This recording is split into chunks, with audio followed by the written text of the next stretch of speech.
Good afternoon. We're going to wait a few minutes before we start. We do have some preliminary business to take care of, and then we'll start the meeting. Thank you for your patience.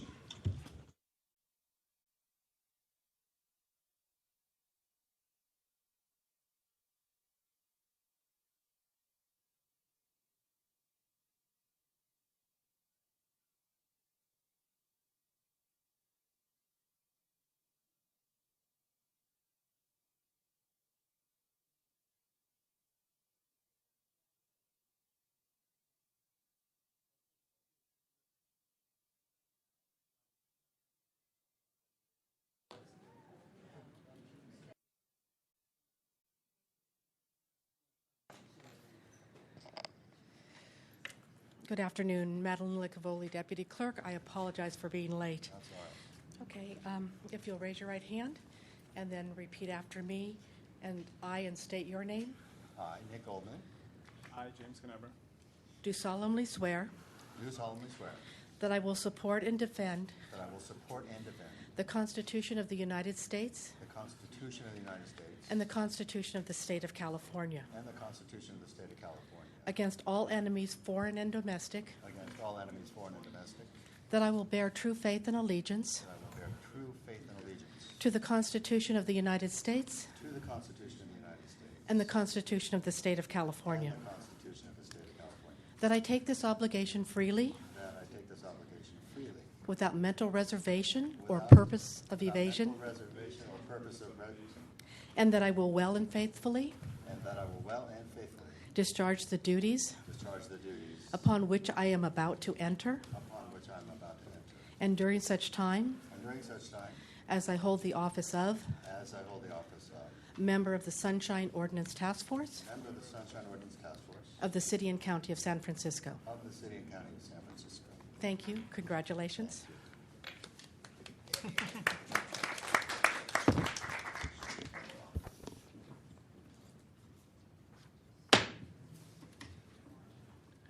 Good afternoon and welcome. This is a regular meeting of the Sunshine Ordinance Task Force called for Tuesday, June 22nd, 2010 at 4 p.m. and beginning at 4:05 p.m. We'd like to start by congratulating and welcoming back members Kneber and Goldman, who've just been reinstated. Roll call, please. Yes, Mr. Chair. Member Snyder? Snyder present. Member Nee? Present. Nee present. Member Cotton? Here. Cotton present. Member Manny? Member Manny excused. Member Washburn? Present. Washburn present. Member Kneber? Here. Kneber present. Member Goldman? Here. Goldman present. Member Wolf? Member Wolf excused. Member Chan? Here. Chan present. Member Johnson? Present. Johnson present. Member Williams? Williams present. Mr. Chair, we have 9. We have a quorum, and also present is the clerk's ex officio, Latanya Stokes. Thank you. Could we run a test on all the microphones, please? Okay, good. Thank you. Sounds good.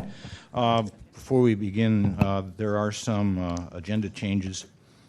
First of all, without objection, we will move item 25 up top. And we have a request to move up items 15 and 16. And I have a request also to move up item 27. That's the Sunshine Awards. We've been trying for 5 months to get this on the agenda, and we would like to discuss it before, well, we still have a quorum and early in the meeting. I have a couple of problems with that. Number one, there is no accompanying documentation that we've had a chance to look at. Number two, I think there are a number of people in the audience who have business before the task force, and I would just as soon keep item number 27 where it is. I'm going to object to that. We've been trying for 5 months to get this before the body. Our bylaws call for the chair to work with the members on agenda items.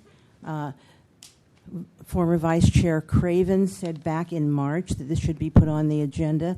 It's taken until now, and it's put at the very end, so I would ask that it be moved to a higher position so it can be discussed while we still have a quorum. Okay, once again, the chair will point out that there is no accompanying documentation. However, is there a motion to move up item number 27? I will make a motion to move up I'll item second number that. 27. Moved and second. Discussion. Hanley? Is there public comment on the I'll make a comment. Yeah, it's public been, comment? Oh, I'm sorry. Go ahead. Yeah, it's been a long time since I guess we're talking about the sunshine. It's been 5 months, and we're dragging our feet. And basically, this is I guess the only time that we have a full quorum, full board. And I believe that we should put this up. Okay. Is there Get it out public? of with. And I have one final thing to say on this, that I don't know why number 27 didn't have an agenda item, because the preparer was asked to include a form for number 27, as well as a copy of the press release, which was prepared for us by a political consultant, and we're very proud of that, and we hope you all had a chance to look at it. Further discussion? Public comment, please. Yes, thank you. Peter Warfield, Library Users Association. I certainly think that accompanying documents would be appropriate. And there were accompanying documents previously, and I would object to a procedure. Well, I think the first thing is that the whole thing has to be reviewed. Excuse me, Mr. Warfield. We're just arguing now about whether to move it up on the agenda, not whether to keep it. Okay, so I would say that it should not be moved up on the agenda because it doesn't have the material that's necessary for a proper discussion on a matter like that, including such things as how it would be administered, or even whether it is to be created as the intention of the makers. So I would agree with leaving it there. Thank you. Thank you. Further public comment? Hi, members. Kimo Crossman. I would also recommend that you keep the item as it's currently agendized. There's a lot of people that want to have important matters before you, and I think you should be respectful of them. They're waiting already to speak about them. Thank you. Thank you. Is there further public comment? Seeing none, public comment is closed. Further discussion? Roll call, please. On the motion, Member Snyder? Excuse me. Member Knebber? Clarification, is this on all 3 items moving or just on 2? No, just on number 27. Roll call, please. On the motion, Member Snyder? I'm going to abstain. Member Cawthon? Aye. Cawthon, aye. Member Washburn? No. Washburn, no. Member Knebber? No. Knebber, no. Member Goldman? No. Goldman, no. Member Chan? Aye. Chan, aye. Member Johnson? No. Johnson, no. Member Williams? Aye. Williams, aye. Member Nee? No. No. Mr. Chair, we have 5 noes and 3 ayes. Thank you. The motion fails.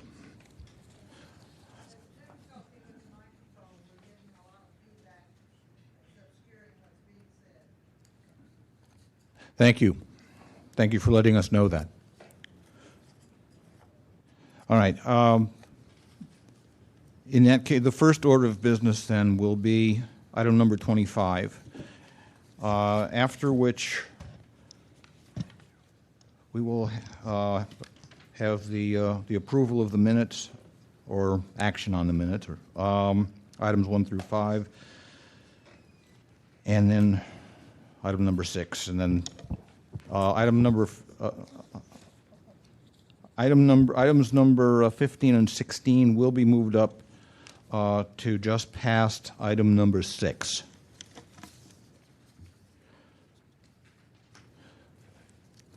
And item number 5 is the election of officers of the task force for July 1st, 2010 through June 30th, 2011. Member Williams.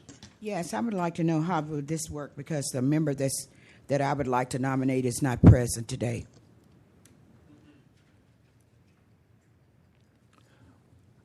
Could I say something?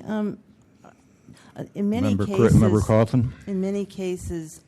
Nominations are made at one meeting, and the election is held at the next. And the way our bylaws read, that's perfectly proper. It said that we should have the election as close to July 1st, so I mean that could work. I think that the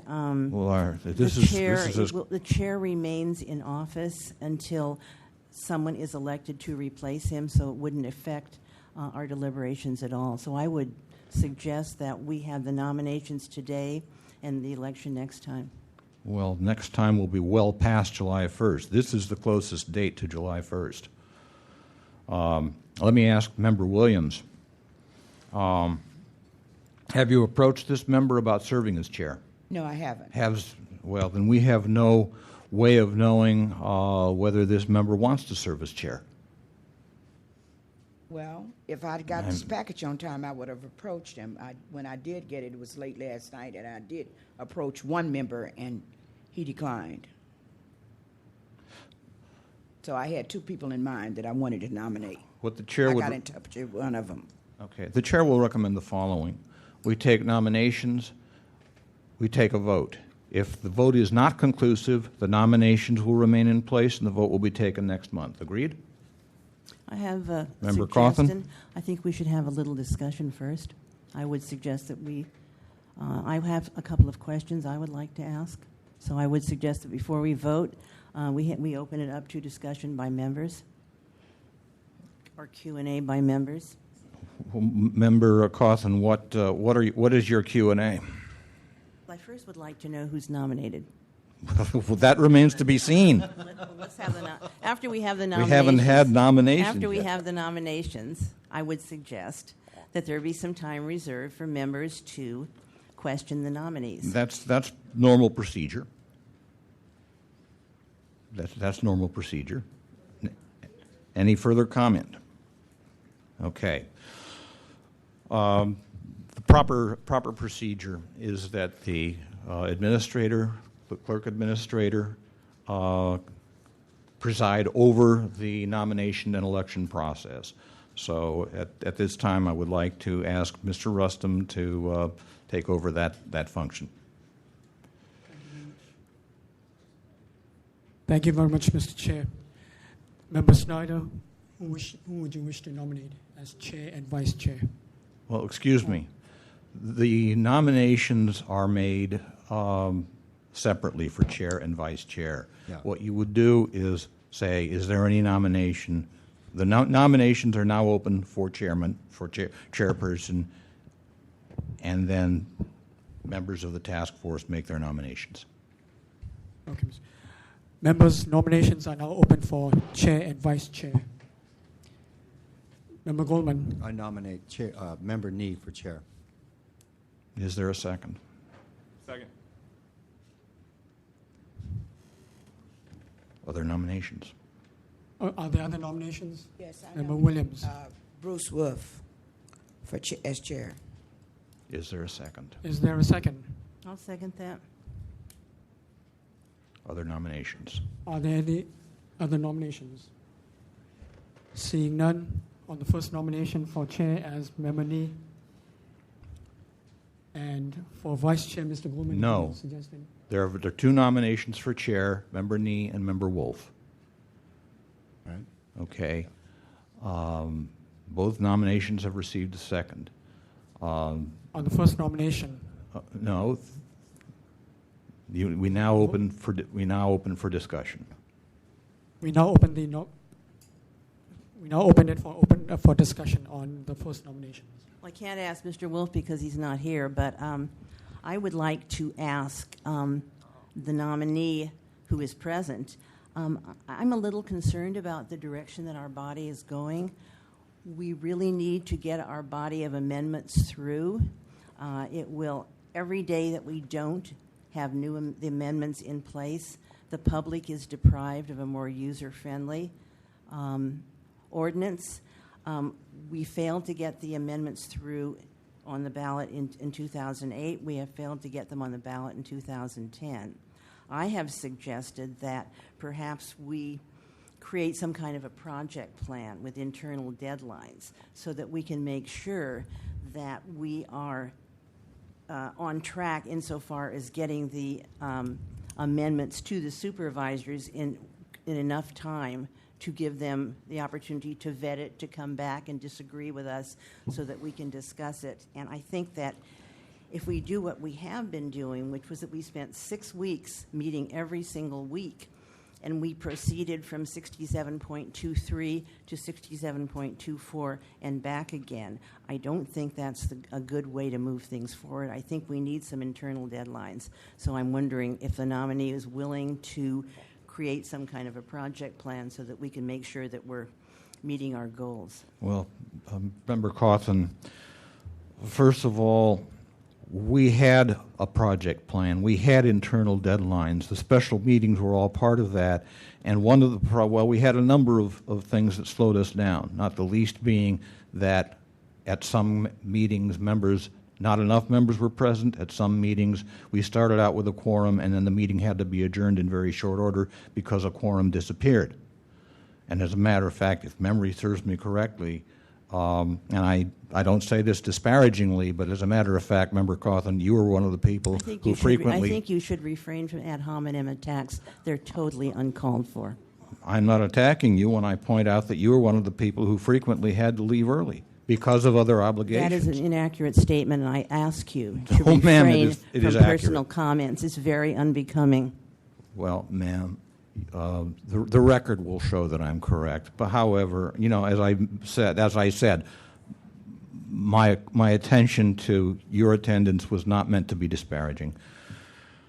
You have outside obligations. We all do. We all recognize that. However, we also have had a number of members of the public who showed up, and their comments, while they were very helpful and very constructive, lengthened the process.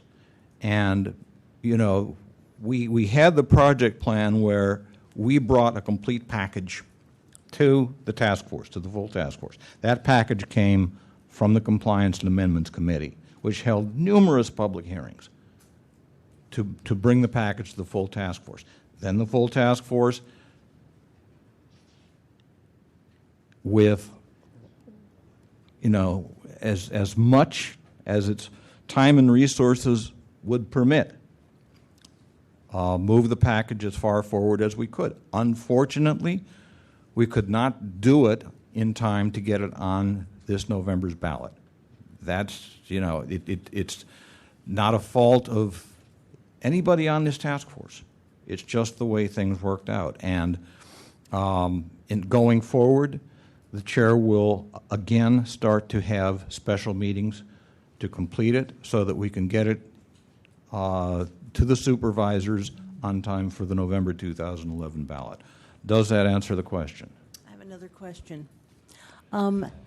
We have an annual report that we need to get out. The last annual report was filed in December of 2008. I know that the Education and Outreach Committee did a report of our findings. I'm wondering what the plan is to get an annual report out for this year. Okay, the plan is to submit an annual report to the task force at the July 27th regular meeting.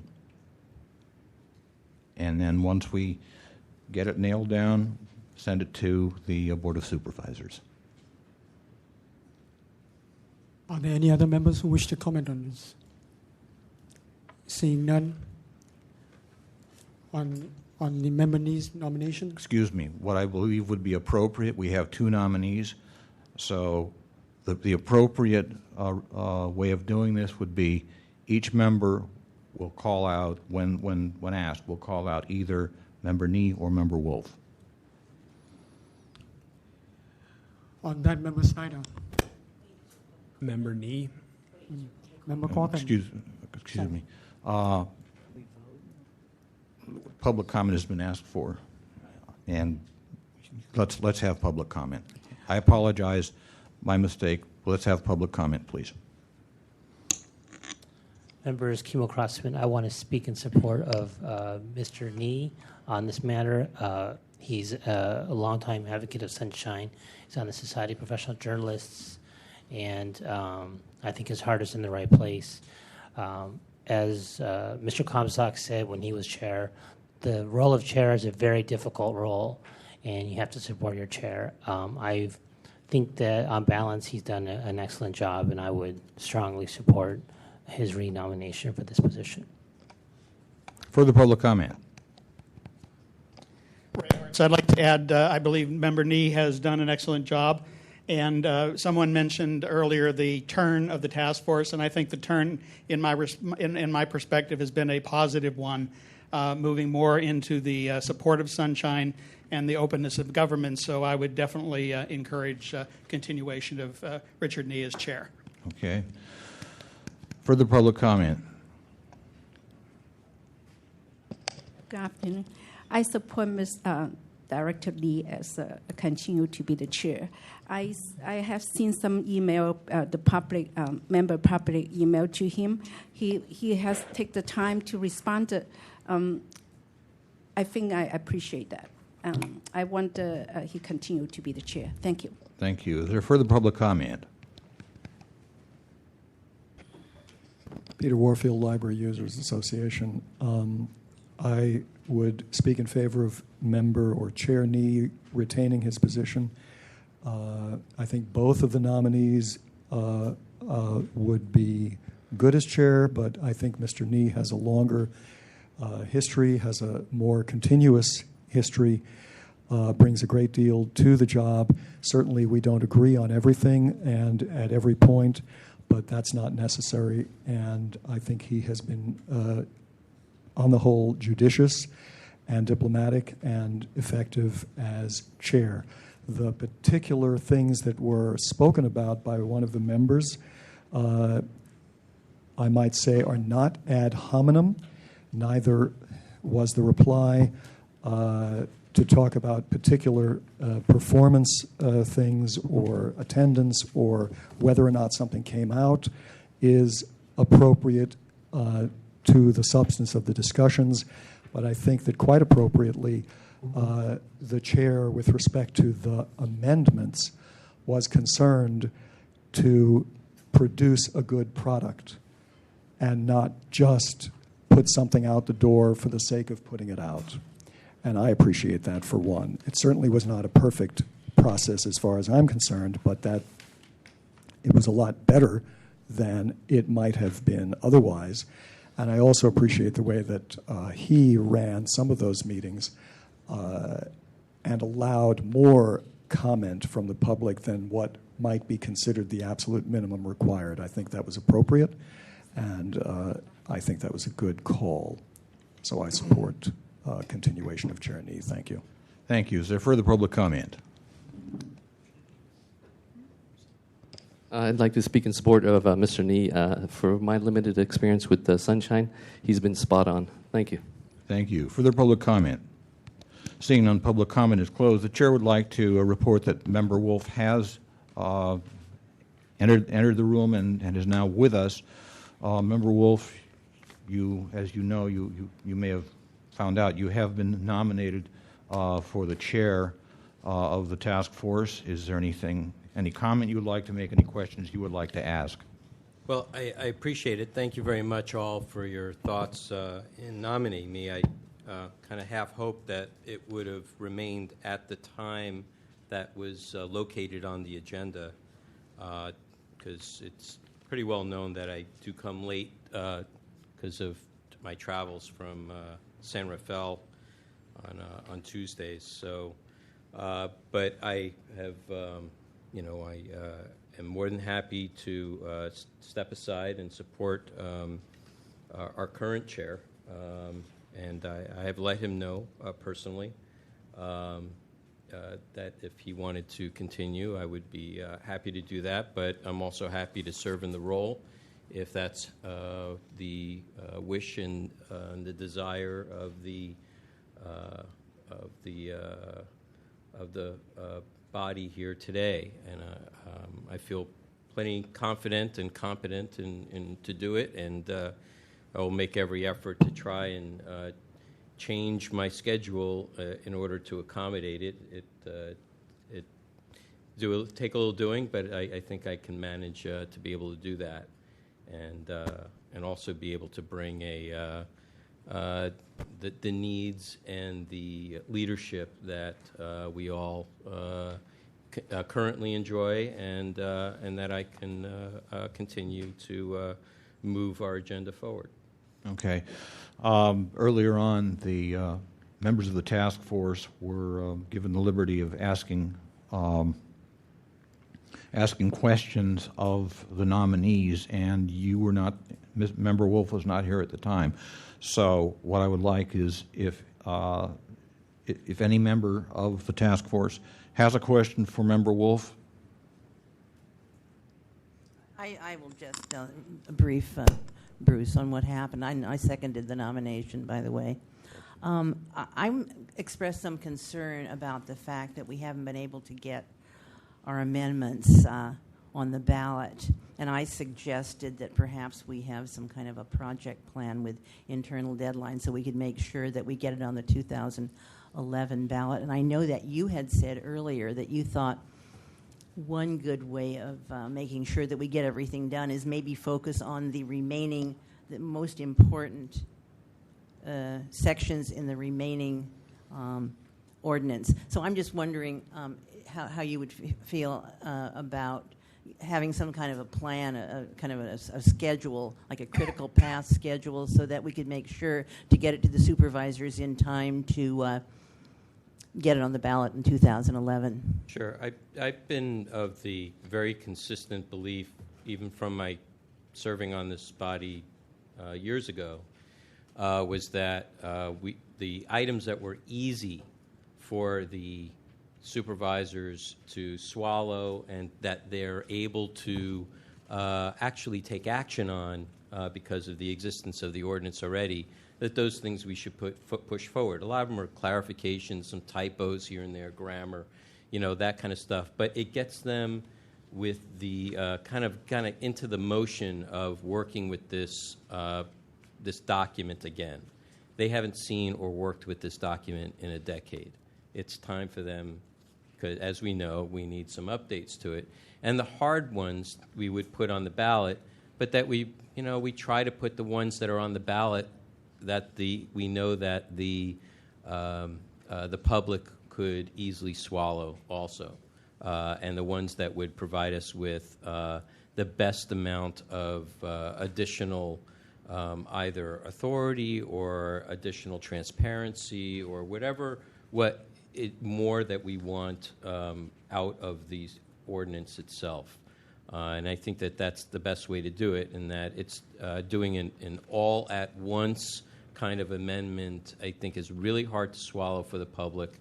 It's a lot for them to read and a lot for them to swallow. And I really feel that having a few points, getting people used to the idea, I think we're in a time in our history now where transparency in government is so important. I mean, just looking at the Gulf oil spill and not knowing, is it 10 million gallons a day or 100 million gallons a day? Or, we don't really have an idea what's going on. And I'm thankful for, kind of government stepping up and trying to really pull the information out. So just to kind of briefly say, I'm all for trying to bring more amendments forward, doing it in a timely fashion, and trying to get something moving and done in a shorter period of time. Okay, I believe Member Chan had a question. I think Bruce has a plethora of knowledge, even though his high-tech experience and his idea in bringing, I guess, 5 certain amendments that we need to bring forth is, I guess, the best idea I've seen so far, and trying to move it forward. Like I said, again and again, it's been more than 5 years. More than 5 years, and we've done nothing. This task force, this task force is a joke, and I think Bruce has, the ability to change this. Member Williams. Yes, no reflections on Member Nee. I know he's been at the beginning of this, and he's a longtime journalist, and he's a good writer.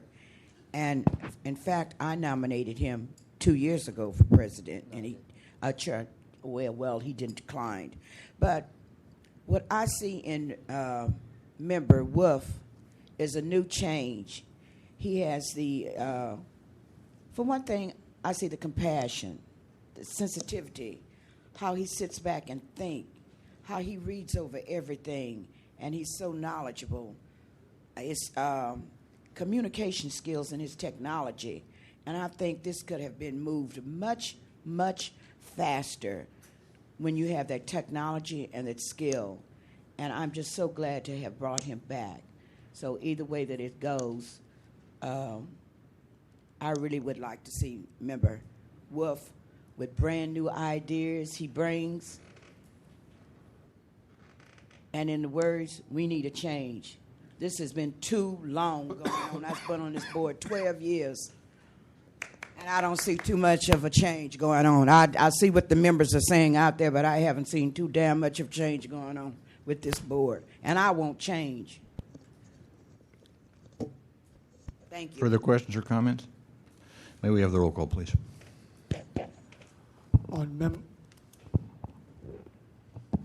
Again, when your name is called, please state your preference. Member Wolf or Member Nee?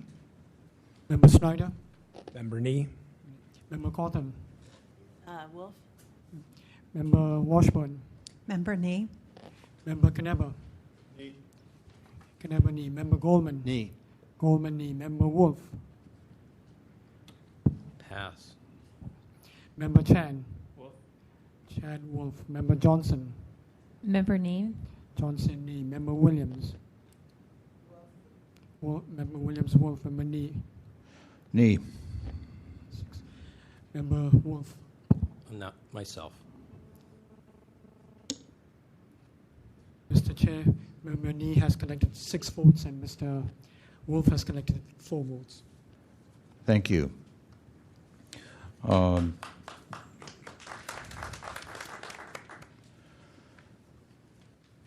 I just want to say that the nomination of Mr. Wolf was a good one. As a matter of fact, Mr. Wolf rejoined the task force at my encouragement. And I'm glad he's here, and had the majority opted for Mr. Wolf, I think he would do a good job. I do appreciate the vote of confidence, and I have taken to heart what's been said the last several minutes, so let's move forward. And I believe that takes us to nominations for Vice Chair. Vice Chair. Members, are there nominations for Vice Chair? I nominate Member Washburn. Is there a second? I'll second. I believe Mr. Chan is seconded. No, he was. I believe he's raising his hand to make another nomination. Yeah. Another nomination. Chair Nee has seconded the nomination. Are there any other nominations? Member Chan? Wolf. Member Chan has nominated Member Wolf. Is there a second? Member Cawthon has seconded the vote. The nomination. Further nominations? Are there any further nominations? Seeing none, is there comment amongst members on the nomination? This is a tough one. Both Member Wolf and Member Washburn have done terrific jobs with the task force, and I hate to vote against either one, but there we are. Well, we have to find out if they even want to serve. We haven't. Well, I haven't heard either. I haven't heard either one. I haven't heard either one decline. Are there additional comments from members? Member Cawthon. You know, I think that either one of them would be excellent. But I would. The reason I'm supporting Bruce Wolf is that I think he has got the gravitas, the intelligence, the compassion, and the experience to really do a good job and to balance Chair Nee. So that I would urge everybody to vote for Member Wolf, with a tip of my hat to Member Washburn, who is also an excellent choice. Members, additional comments? Seeing none, public comment?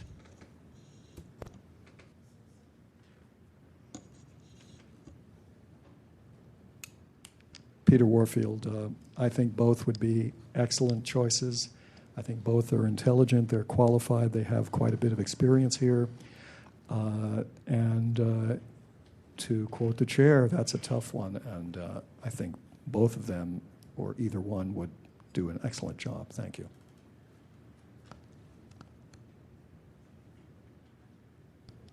Kimo Crossman, I agree with Mr. Worthwell. It's a difficult. I don't know who I would recommend.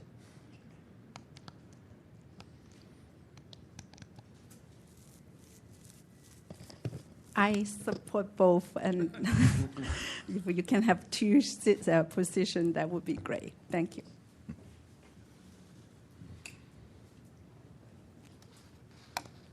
I have to agree with all the other previous speakers. Both of them are great.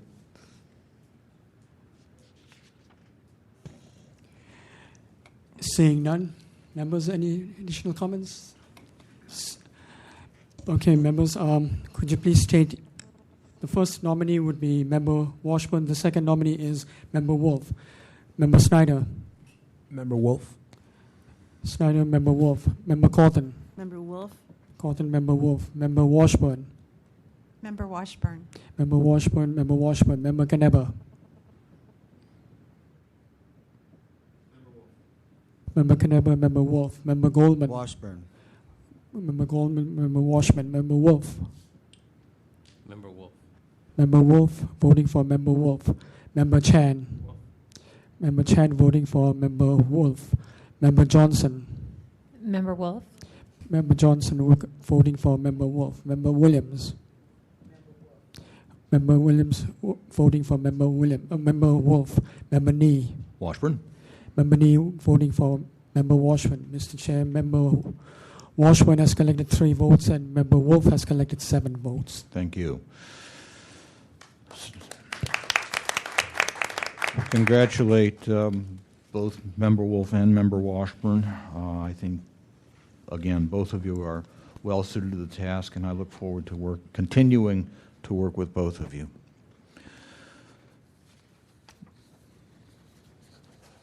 Mr. Clerk, could you call the first item, please? The first item is the approval of March 23, 2010 regular meeting minutes. Okay, the chair is going to move that item number, that the action be continued on this. I do not think that the minutes are, the minutes are rife with errors, and I have already communicated this to the clerk. They just need, and I've also communicated it to the members of the task force. I do hope that amid all your busy schedules, you've had a chance to review my comments. Is there objection to continuing this item? Seeing none, item number 1 is continued. Item number 2 is the approval of May 4th, 2010 special meeting minutes. Okay, is there a motion to approve? I move we approve the minutes. Second. Moved and seconded. Discussion. Is there any public comment on the minutes of May 4th, 2010? Seeing none, public comment is closed. Roll call, please. On the motion, Member Snyder? Aye. Snyder, aye. Member Cawthon? Aye. Cawthon, aye. Member Washburn? Aye. Washburn, aye. Member Caneba? Aye. Caneba, aye. Member Goldman? Aye. Goldman, aye. Member Wolf? Aye. Wolf, aye. Member Chan? Chan, aye. Member Johnson? Aye. Johnson, aye. Member Williams? Aye. Williams, aye. Member Nee? Aye. Yeah. Mr. Chair, we have 10 ayes. Thank you. Next item, please. Item number 3 is approval of May 11, 2010 special meeting minutes. Move to approve. Second. Moved and seconded. Is there discussion? Okay. Again, I do not think that these minutes are ready for approval. I would ask to continue. Is there objection to continuing? No. Seeing none, this item is continued to July 27th. Item number 4 is approval of May 25, 2010 regular meeting minutes. Okay. Again, the chair sees reason for continuing. Without objection? Item number 5 is approval of June 1st, 2010 special meeting minutes. Okay. Again, the chair sees reason for continuing. Without objection? Without objection. Item 6 is special recognition to Erica Craven Green and Doyle Johnson for their special community service as members of the Sunshine Ordinance Task Force. Thank you. I believe both are in the room. Ms. Craven Green, please step forward.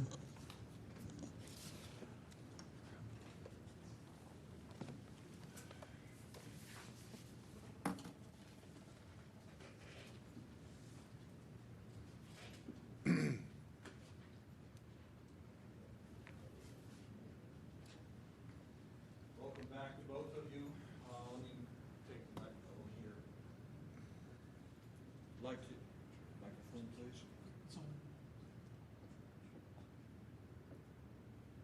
Welcome back to both of you.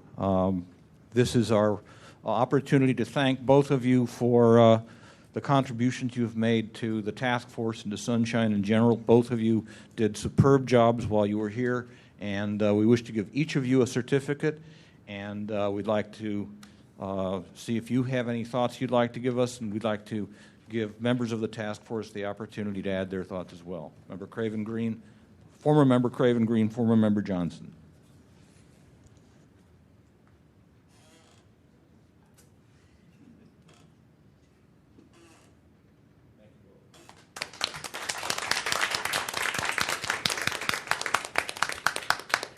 It is refreshing to be standing on this side of the microphone.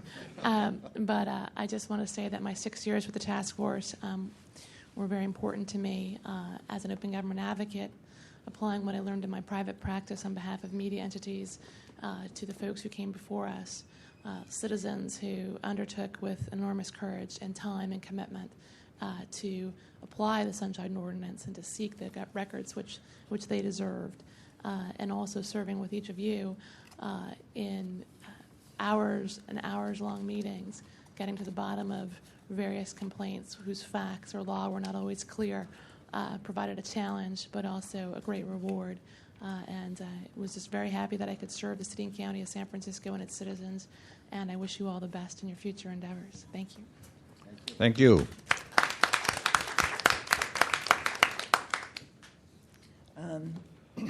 I served a short time on here, but I learned a lot from this experience. And I know I only took an oath of 2 years, but I will remain a Sunshine advocate because of the inspiration of all of you who serve, and also the inspiration of the people in the audience. Thank you. Thank you. Members of the task force, perhaps each of you would like to say a few words. I just wanted to say how much I have enjoyed working with both of them. I was constantly marveling at Member Craven Green. I mean, she had a full-time job, she had a family at home and a little one, yet she was bang on when she was doing her research and giving us all the information. I'm sorry the people, the newcomers, didn't have a chance to work with her. She was just a real pleasure and an honor. And regarding Doyle, I worked with Doyle on the Education and Outreach Committee. He was just such a vigorous guy. He was the one who had the idea for this flyer that says, "We love sunshine in San Francisco." He created it. He went and found the company to do it for us at a reduced price, and I think he even ponied up some money. So he's a wonderful inspiration to work with. He gave me all kinds of good ideas, and I'm sorry to see him go. I wish you both the very best. Okay, Member Williams. I would like to say to Member Craven, I just can't imagine you not being up here. I mean, your wisdom and your knowledge and the joy that you brought. You brought us a baby. And we sit right along those 9 months with you. So I really hate to see you go, but I know you're going to something further and better. Member Doyle, you were here such a short time, and for me personally,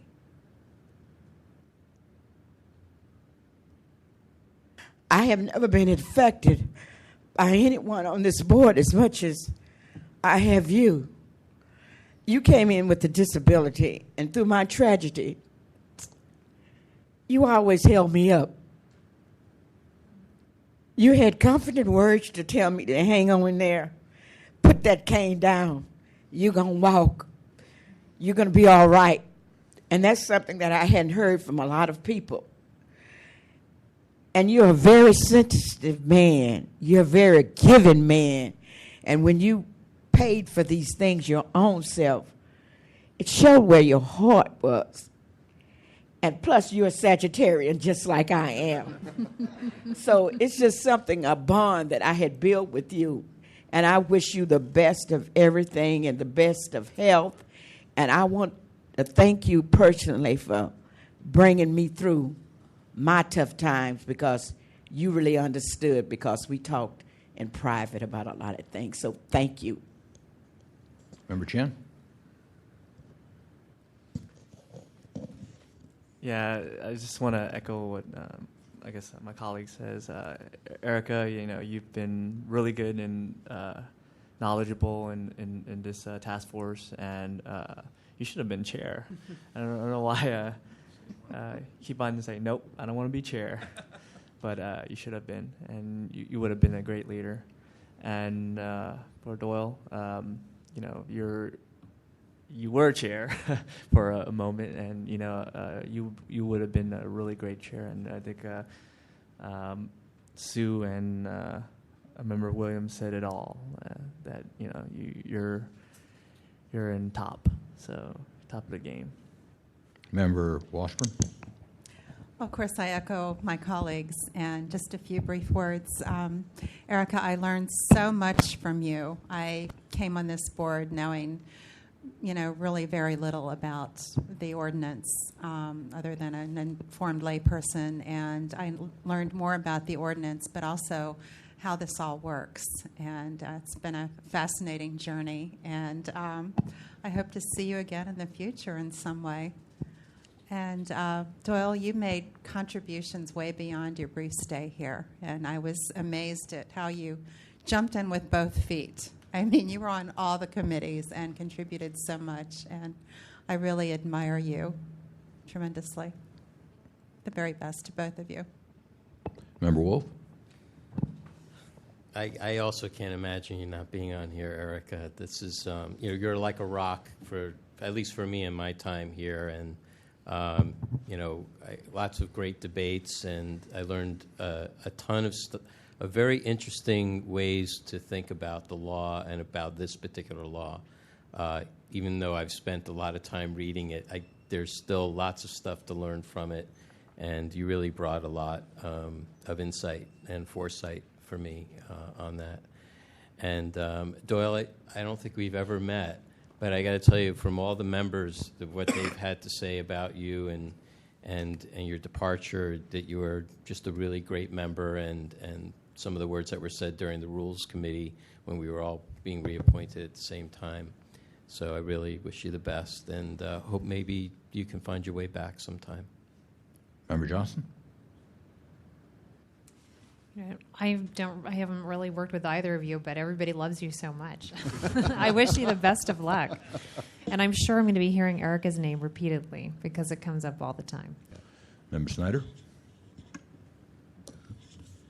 Erica, I just hope that I can fill your huge shoes. We've already met several times, and you sort of hand it off to me, but I know it's going to take me a long time to accumulate the knowledge that you have about all of this, but I can aspire to that, I hope. And Doyle, I haven't met you, but I wish I had. Everybody says you're great, so maybe sometime in the future. Member Goldman? Of course, speaking a little later in the lineup here, everyone's stolen all my lines. But I wanted to echo what my colleague said. But also, this is a little bittersweet. I mean, while we like the new folks and they're capable and whatnot, we miss you guys because we miss you guys. And it's also bittersweet because while you're off doing whatever it is that you're doing, we're here missing you. So, and we do. It was great to work with both of you, and I wish you all the best of luck in your new endeavors. And don't be strangers. From time to time, come back and sit in on a meeting with us till 10 at night. Okay? Member Kneber? Everybody said a lot, but you will be missed. We've agreed on a lot. We've disagreed on a lot. But I've always respected what both of you have had to say here, and you've always opened my mind a little bit more to arguments and to ideas. So thank you, and you will be missed. Agree, both of you will be missed. I have every confidence in the members who are filling your shoes. But at the same time, Mr. Johnson, you served on every committee. Where you found the time to do that, I don't know. But you always did your homework. You were always there in on the discussions. You always had good ideas, and as Member Williams pointed out, your passion was there. So we appreciate that. Ms. Craven Green, as it's been pointed out, you mixed family and professional duties in with your time on the task force. The ideas and the insights that you gave to us were invaluable.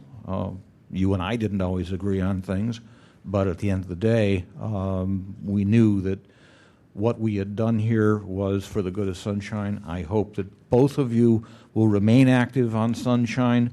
There's an awful lot of work we have to do both on and off the task force, and we hope you'll be along with us. Thanks.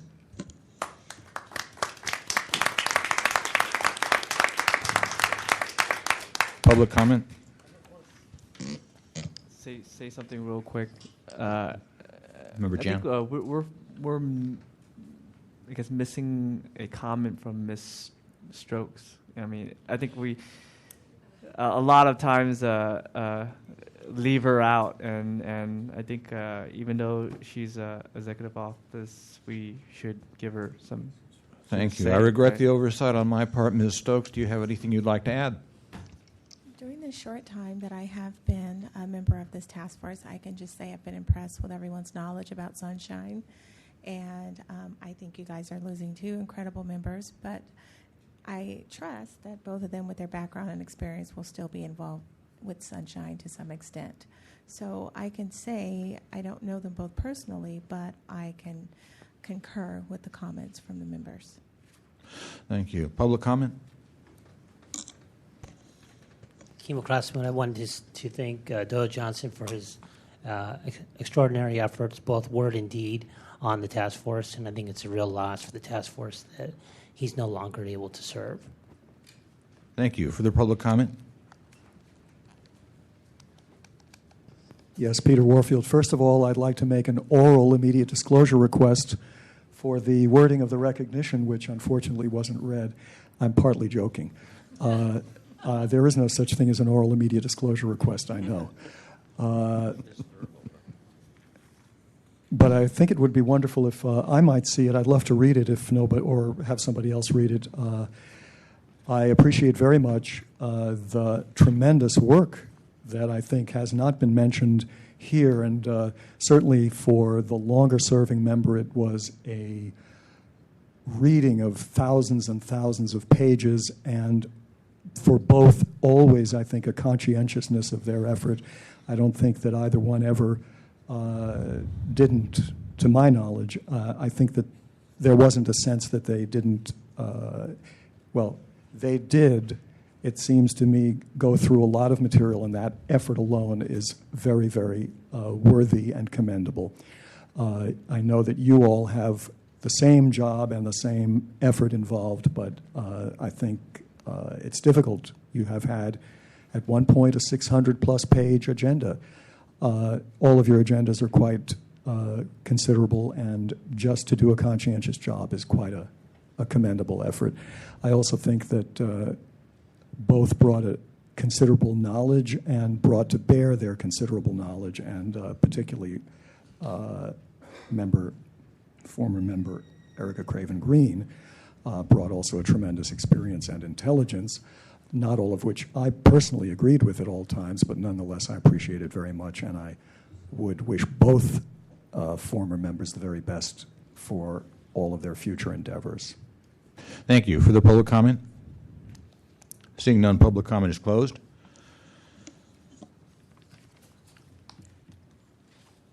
That takes us, I believe, to items 15 and 16. Mr. Clerk, could you read item 15, please?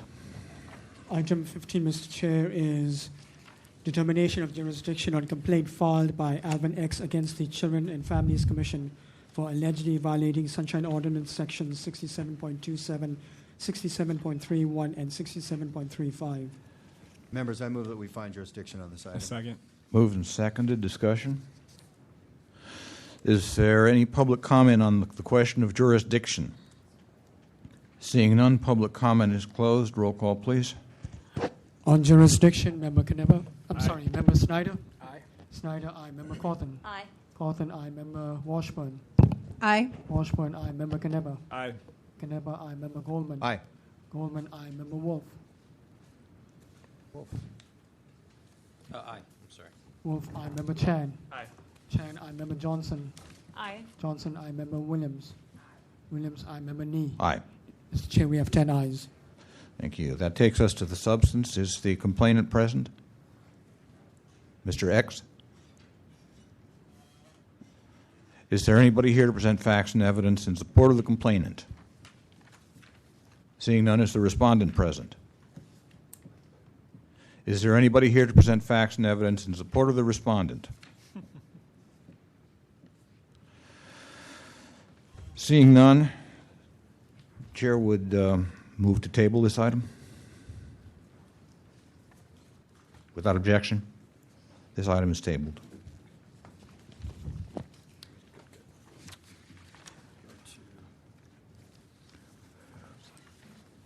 Would you call the next item, please? Item 7 is the hearing on the status of the April 27, 2010 order of determination of Ellen Sang against the Planning Department.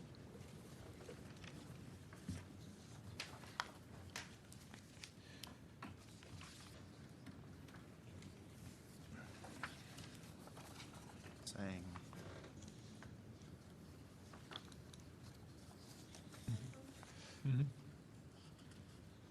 Okay, is the complainant here? Okay. Please approach. Thank you for coming. You have 5 minutes.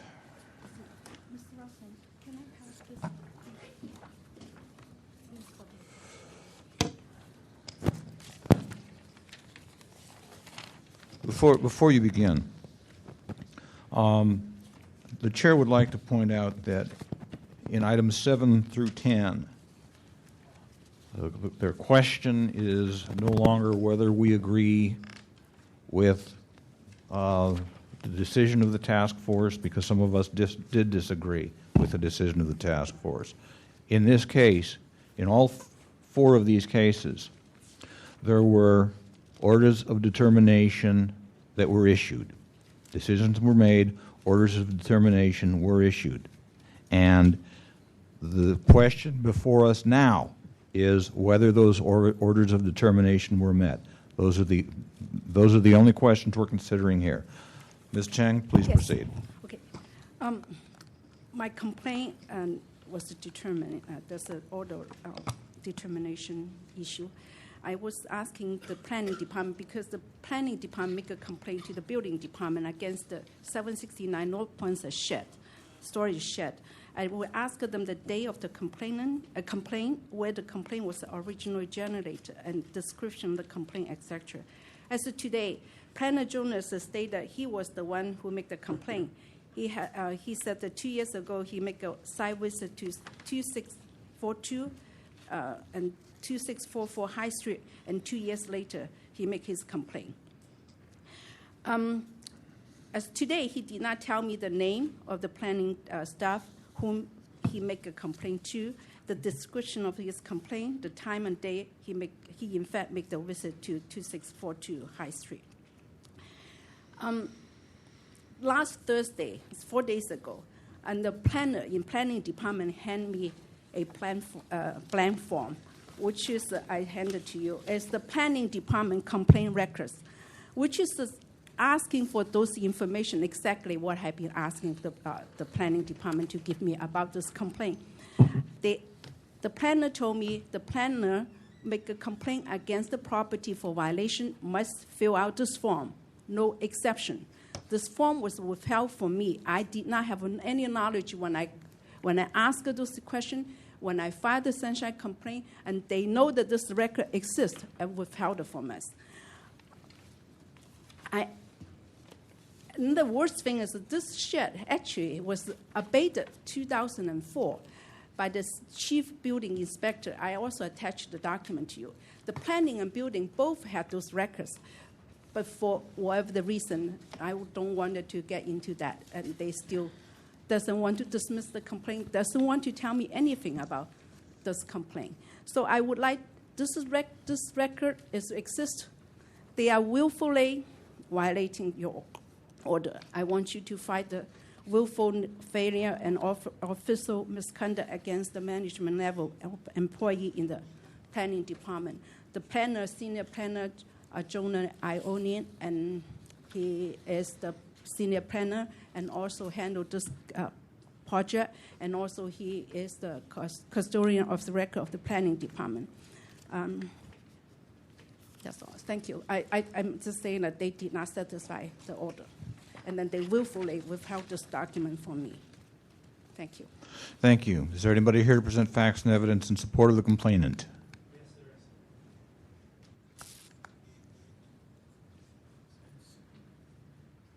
Please identify yourself, sir. Sure. Good evening. My name is Brian Smith, and I am the Director of IT and Operations and also the custodian of a record for the Planning Department. Sir. Oh, no. Yes. You're presenting facts and evidence in support of the complainant? In support? No, I'm sorry. I'm not. That was what I called There for. we go. Right. I'm sorry. All right. Is there anybody here to present facts and evidence in support of the complainant? Seeing none. Okay. Yes, anonymous tenants here.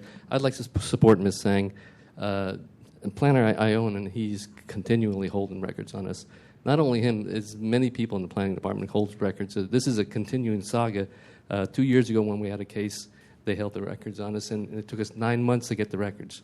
So this is just going to continue. It's the same exact case that's been going on and on, same a violation with the deck and that type of thing. So I support Ms. Sang. Thank you. Thank you. Is there anybody else to present facts and evidence in support of the complainant? Ray Hartz, and I would just like to comment on the fact that at the last meeting there was a determination issued against the planning department in favor of Ms. Sang, and I was privy to a conversation out in the hall immediately following that where she asked him if he was going to comply, and he simply replied no. And I think his attitude in showing up with his box of documents that time, and then when finally somebody said, is the document we're talking about in there, he goes, no. I think there's been a really show of bad faith in by the planning department in their dealings with both Ellen and Edgar over the time. And I would think that at some point, someone in the planning department would have gotten the nerve to sit down and say, we are wasting immense amounts of city time and energy fighting this thing. We ought to sit down with these two folks, find out what they want, give them what they want, and move on to something more productive. Thank you. Is there anybody else to present facts and evidence in support of the complainant? Seeing none, would the respondent please step forward?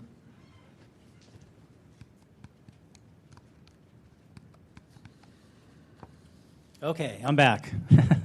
Brian Smith from Planning Department. Again, I am the IT Director, Operations, and also the acting custodian of record for the Planning Department. As you can tell with budget cuts, they keep on giving you more and more hats.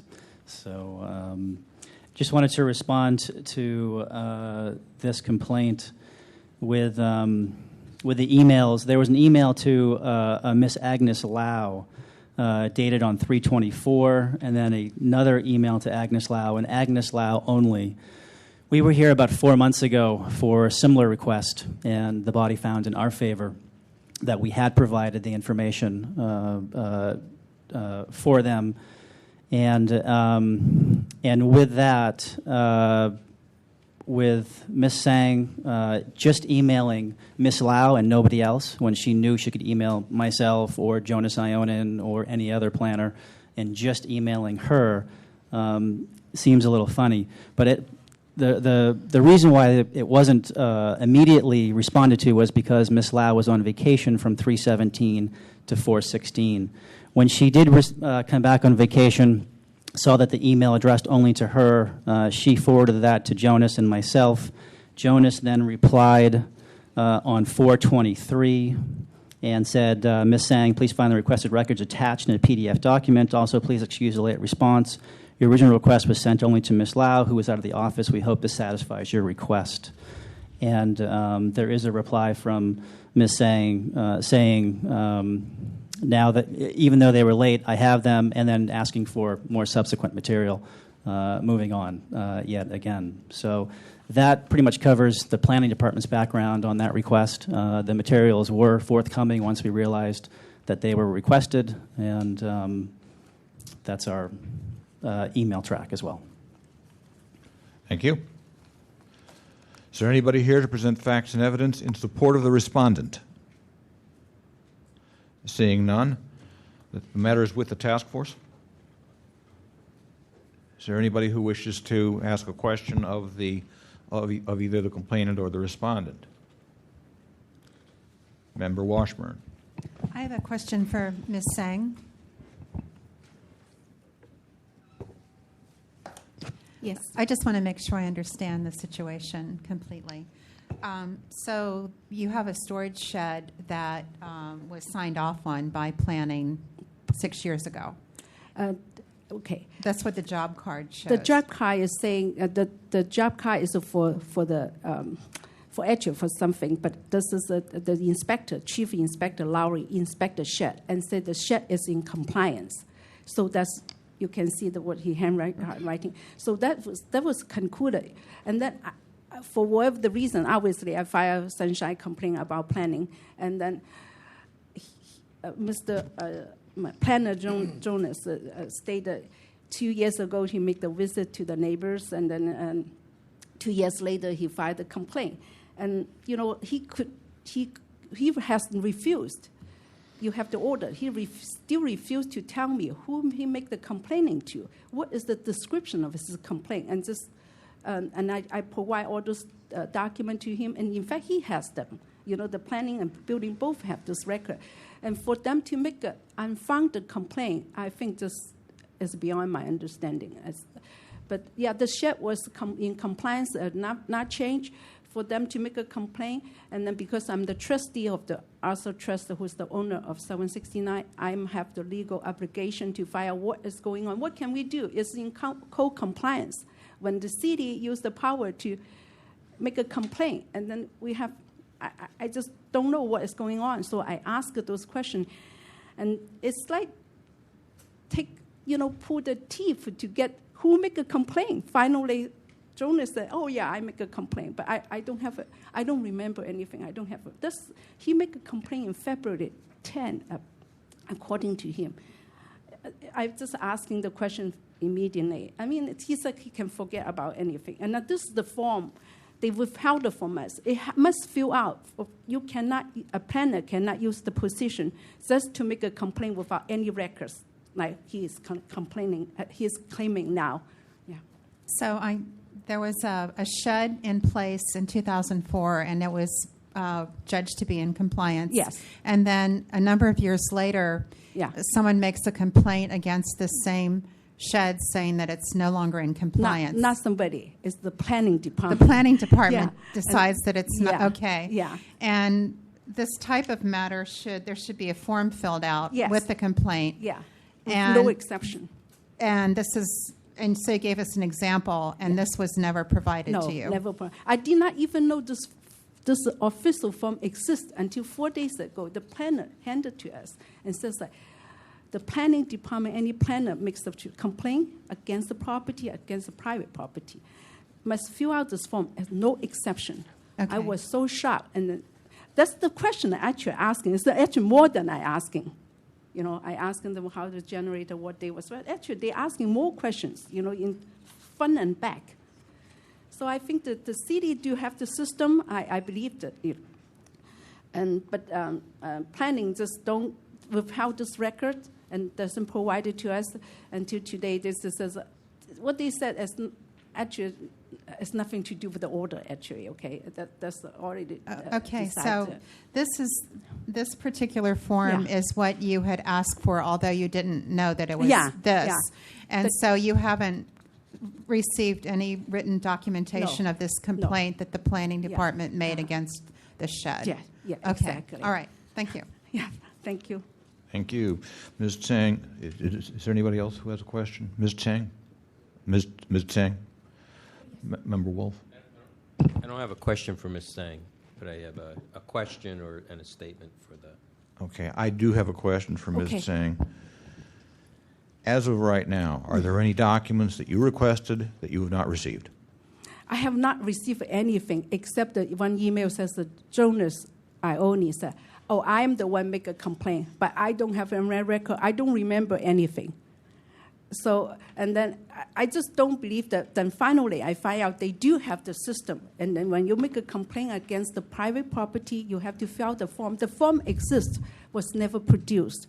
The question I asked was never provided. Okay. Let me ask you something else. Yes. Mr. Smith just told us that at the time you made the request of Ms. Lau, she was on vacation. First of all, I don't know if she was on vacation. Well, she was the one sent me the. How did you send the request? Was it by email? Was it by postal mail? By telephone? How did you send the request? By email. By email. Did you get any kind of a message back saying that Ms. Lau was on vacation or away from the office? You did not. No. So you would have no knowledge that she was on vacation and that you should approach somebody else. Yeah. In fact, Linda Avery. Actually, she responded to the Sunshine when I make a complaint, and then she attached my complaint and procedure, and then she says May 1st, 2010, and Jonas Ione will be the custodian record, and then remove my name from, Sunshine and things like that. And then they acknowledge that I make a complaint, and then they know what I'm asking for, and they just don't respond. They have a last chance to respond. They did not even show up last time, as you recall. No response. Okay. Thank you. Member Wolf? You may be seated. Member Wolf? Yes, thank you. You may be seated. So I'm not quite. So the findings and the decision that we made on this was against the planning department. And so it's not against any one individual person. So the request for willful violation becomes a little odd for me because there's no one person to make willful violation against because the complaint was against the planning department. I would instead move that to continue to find in favor of Ms. Zhang, but to forward this to the Board of Supervisors, and considering that we are in budget time, that they consider these matters to be part of the decisions they make with regards to how they appropriate city budget. Okay. We'll withhold discussion in second for a moment. Does anybody else have any questions of the complainant or the respondent? Okay. Mr. Wolf, would you then repeat your motion, please? The matter is back with the task force. So repeat your motion, please. I move that this decision order of termination be forwarded to the Board of Supervisors for their consideration and be put on record with in the planning department's folder. I don't know what you would call it, but also that it also be considered in their when making decisions regarding their budget. I'll second that. Moved and seconded. Discussion. Is there any public comment on this item? Kimo Crossman, this whole thing is messed up. What you should be doing is asking the complainant what records that you were supposed to get after the order of termination did you not get. We haven't had that answered. I have not. I do not know what she got. I feel like she's piggybacking on future requests she's asked for that may not have been part of the original complaint. What I want to know is what records in the original complaint has she not gotten today? I don't know. And I don't think you know either. And until you know that, I don't think you can move forward on it. Now, if you find that out, that they still are withholding records based on your order of termination, then the department head is ultimately responsible. They're the ultimate managerial responsibility. So you find a willful failure, which is official misconduct of the department head, and refer it to ethics. I don't think referring to the Board of Supervisors is helpful. They're having huge, long budget meetings, and I don't think they're going to do anything with it if you send it there. It's just going to go off in the mist, the fog. Thank you. Further public comment?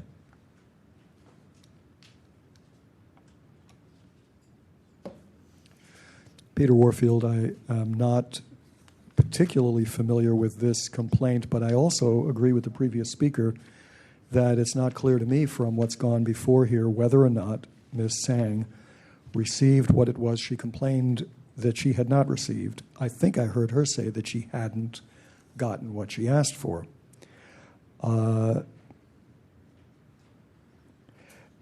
It concerns me a little bit that somebody else other than the person that she seems to have primarily dealt with, which is Ms. Lau, is here to basically talk about what happened essentially from a second-hand position. And it particularly concerns me when I hear that that person represents himself as acting custodian of public records when I know a departmental title of custodian of public records as essentially an attempt to get around the requirements of Sunshine. Sunshine says that whoever has access to or possession of records is a custodian of records. There are many custodian of records in every department. There is not one custodian of records. That job does not exist in Sunshine.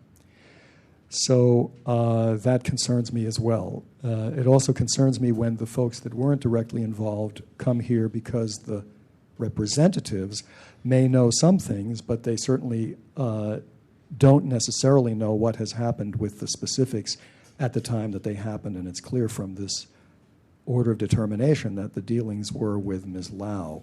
There's also a concern that the respondent agency did not come to the hearing of April 27th. So I think certainly at the very least it needs to be clearly determined what you think has happened with respect to the original complaint, and rather than hearing it again, simply go for an attempt to find out what was provided and whether it has been provided now that you've had an order of determination. Thanks. Thank you. Is there further public comment? Ray Hartz, I think the issue becomes one of, can a department manage to escape its authority under Sunshine by playing musical chairs with the people in the department?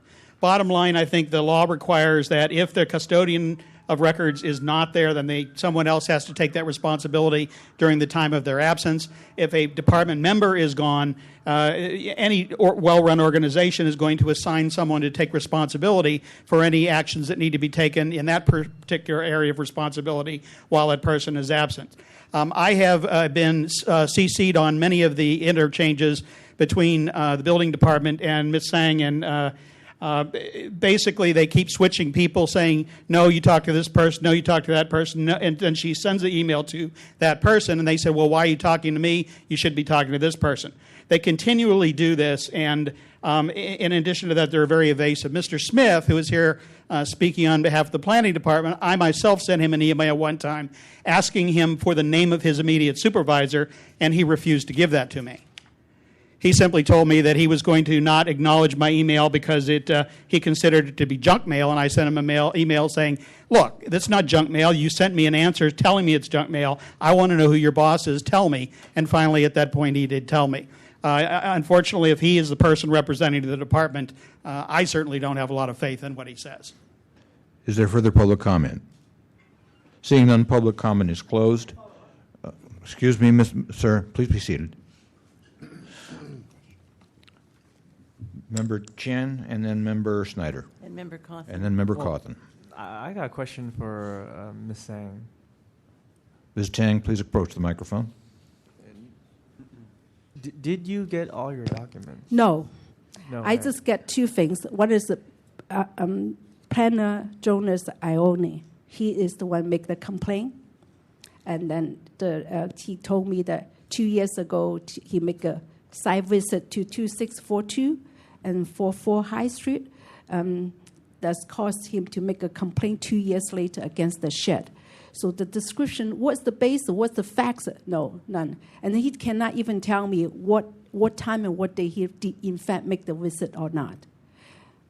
Yes. I doubt there that. should be documents then, right? Yes, out there. because it's private home. When you're entering people's private home, there must have record. This is liability for the city. And then, particularly this form with help from the public, I think is not excusable. And I can see some of the members think that why we did not address to the particular planner, because on the form, Sunshine complaint form, you cannot name anybody. It's just the department. Thank you. Member Snyder. Saying, did you receive anything after the date would be, I guess, April 27th? The order of determination issued on April 27th. Did you receive anything from the department? They told me he was the one make a complaint, but he cannot tell me who he make the complaint to until today. What the description? But they told you that this was following the April 27th order of determination. After that, yes. So they provided you something after that. But Yeah, you're saying that it was I told not, you. Yes, she did. Yes. Okay, so they responded, but it wasn't it wasn't everything you were asking for. It wasn't what you were asking for. Yes. Well, not complete. The order is not satisfied. Let's put it this way. The order, they did not comply with the order completely. It's a very small portion of the information was this. And what's missing? What's missing is actually the form you can see, the information I actually asking, only 2 information he gave to me is he was the one make a complaint. The form he has to fill out has many data. That was what I'm asking for. I'm sorry, I'm having trouble. He is who now? You keep saying he, and I'm getting Senior lost. Jonas Ione. Okay. He is the senior planner, and then he is also the project planner. So somebody responded to you and said that Ionis was the one who made the complaint. He said that. He responded and said he was the personally one who made the responded. complaint. Yes. Okay. Yeah. So you received information about who made the complaint. What else was it that you were looking for that you didn't get? I wanted to know what day. He says that he is not sure, and then he says that 2 years ago he made a site visit to the 2642 High Street property, and that's how he made a complaint 2 years later, and against the shed. And then he have no other facts to support that, and then have no description about his actual complaint. And the complaint, I understand. So you wanted the actual the substance of the complaint. You wanted to know more than just who made the complaint. You wanted to know what the complaint was. The date, and then just like the form they have to fill out, because as a public. When the city used the position to make a complaint against something, particularly that does not exist, that really, really bothers me. I think it's wrong. We have right to know when you're accusing somebody something. I just wondered. Thank you, Member Could you stay there Clausen? just a second? I wanted Mr. Smith. Could you come up? I'm just really confused because would you please stay there a second? Because I recall last time there was something like a March 11th document that you didn't get, and wait, and also that you had one but it wasn't stamped, and you could have the one that wasn't stamped. So what I want to say to you is I'm hoping to find out what it is you want that you don't have. I want to know from Mr. Smith, does that document exist, and if so, will you give it to her? Does the stamped drawing? Approach the microphone, please. Mr. Smith, please approach the microphone. As I'm recalling from the last meeting that there was something about the date of March 11th that she didn't receive, and then she wanted a document. He said he could give her the document. Right, that's the following case after this that we have to talk about. Oh, I see. Okay, well, so what I'd like to know is, as Mr. Snyder said, what document it is that she wants that she didn't get, and B, does that document exist, and C, if it exists, will you give it to her? If it exists, we will certainly give it to her, and we have tried to give her every document that she's requested. We have given her the entire case file. We've given her all the electronic documents we have. We have steered her to the Department of Building Inspection for the finalized stamped plans that we do not have. We have gone through this for about 6 months now, trying to give her what she's want for the record request. It's no longer a record request for us. It's more of a witch hunt for us. The documents that she's describing, we do not have unless they are in the case file that she has access to anytime she wants. And all the electronic documents, the emails that we provided for her, the correspondence, we have tried to give her everything, but she's looking for documents that we either do not have or do not exist. That's all I can say. Mr. Smith, Okay, can I thank ask you. you a question on, so if you could cast your mind back to April 27th, which is the date that this order of determination issued, and the order of determination issued asking the planning department to give Ms. Tseng the requested records. What was the response from the planning department after April 27th, and when did it happen? After April 27th, I have to back up just a little bit. So again, on 4/23, when we sent the requested documents to her, her response was, "Thank you for the late response," later that day, and then asked for more information that we tried to provide for her. So as far as we concerned, we had provided the information. With what you're talking about on the 27th, I had sent to the Sunshine Ordinance Task Force, Chris Rustum, this exact information that I have right here, and said we can't make it, but please give them this information that we have complied. She does have the information and has accepted the information in an email.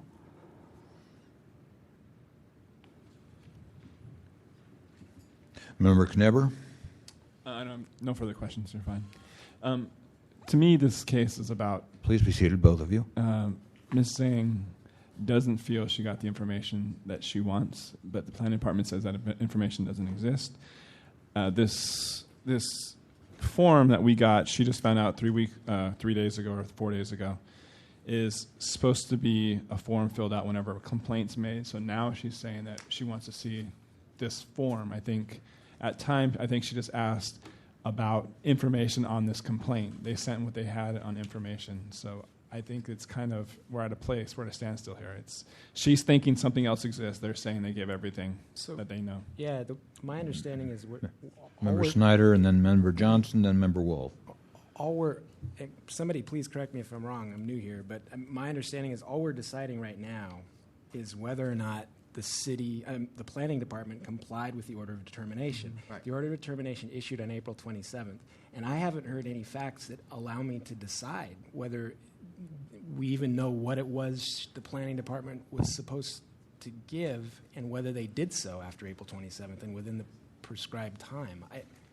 I'm not sure anyone understands what the order was and whether they complied with it in the given time. Member Johnson, then Member Wolf. May I ask Ms. Singh a question to clarify? Ms. It's my Tseng, please approach the understanding microphone. it's my understanding that you asked very specifically for documents that would detail the complaint against your shed. I did ask that, the And that is what this order of determination is about. And the only document you received was an email stating that Mr. Ionin was the complainant, was the person who complained Yes. against your shed. Do you believe, you're now believing that that's not a sufficient, you want the documents that reference his specific complaint? Yes. And you did not receive anything No. but the email? Yes. So there has to be something beyond the email that documents how he complained. That's my understanding. And you're telling you received nothing but the email. Yes. Thank you. Exactly. Okay. Thank you. Thank you. I cannot express it. And I better don't than- understand also, what are the stamped plans? I believe that you were referring to a That's- different case that's as a different well. case. Okay. Yes, dealing different with this, case, yes. yes. Thank you. So you did not receive the documents? No. That's, the So plans. I'd like for us to refer to the front page of this order of determination under the facts of the case, in the last sentence where it says, Ms. Tseng further requests the dates of the complaints, where the complaints originated, a description of the complaint, etc. She's asking for specific documents about why and how this complaint came about. What I'm hearing over and over again, and I remember this case from when it was first presented, was that when Mr. Ionin came and he was here, that he made a complaint, and then 2 years later, he made a site visit. 2 years later, he made a complaint, but there's no documentation for it, and that's what she's looking for. She's looking for this document that's empty, that is, Okay. I think, is a sample. Because it doesn't exist anywhere. And so I'm going to further now ask a question of Mr. Smith about the procedures in the planning department. Before you do that, can I ask? Mr. Smith, please approach the microphone. Member Knebber. Through the chair. Okay, and I agree with you. And this is where this comes down to me. Yes, I think that this document should exist, but what I'm hearing is that it doesn't, and that's what I'm trying to figure out. Right. And my questions to Mr. Smith is hopefully maybe we can get Ms. Tseng the information that she wants, or we really have to move forward on this determination. It's in your knowledge, and you may not have the knowledge because it's not you're the IT department. Are you? Well, let me ask you: are you familiar with the procedure of how if a planning inspector or a city planner or somebody from the planning department does a site visit on their own and makes a complaint on their own that is was not solicited by anybody else, 2 years later to then make a formal complaint about it. Is that proper procedure for the planning department? Again, I can't specify on that. All right. I just don't know. I don't have any other questions. I will continue with my motion. Member Chan? Yeah, I think it's clearly stated that the Planning Commission don't have that document, and basically Mr. Iona just made a complaint without following any procedures or anything. Member Kneber? Again, that's where I find myself. I definitely think there should be a document, and that's all that we can find on it. If they produce the documents they have, we can't find that they should be producing documents. They should be doing this. They should be doing that.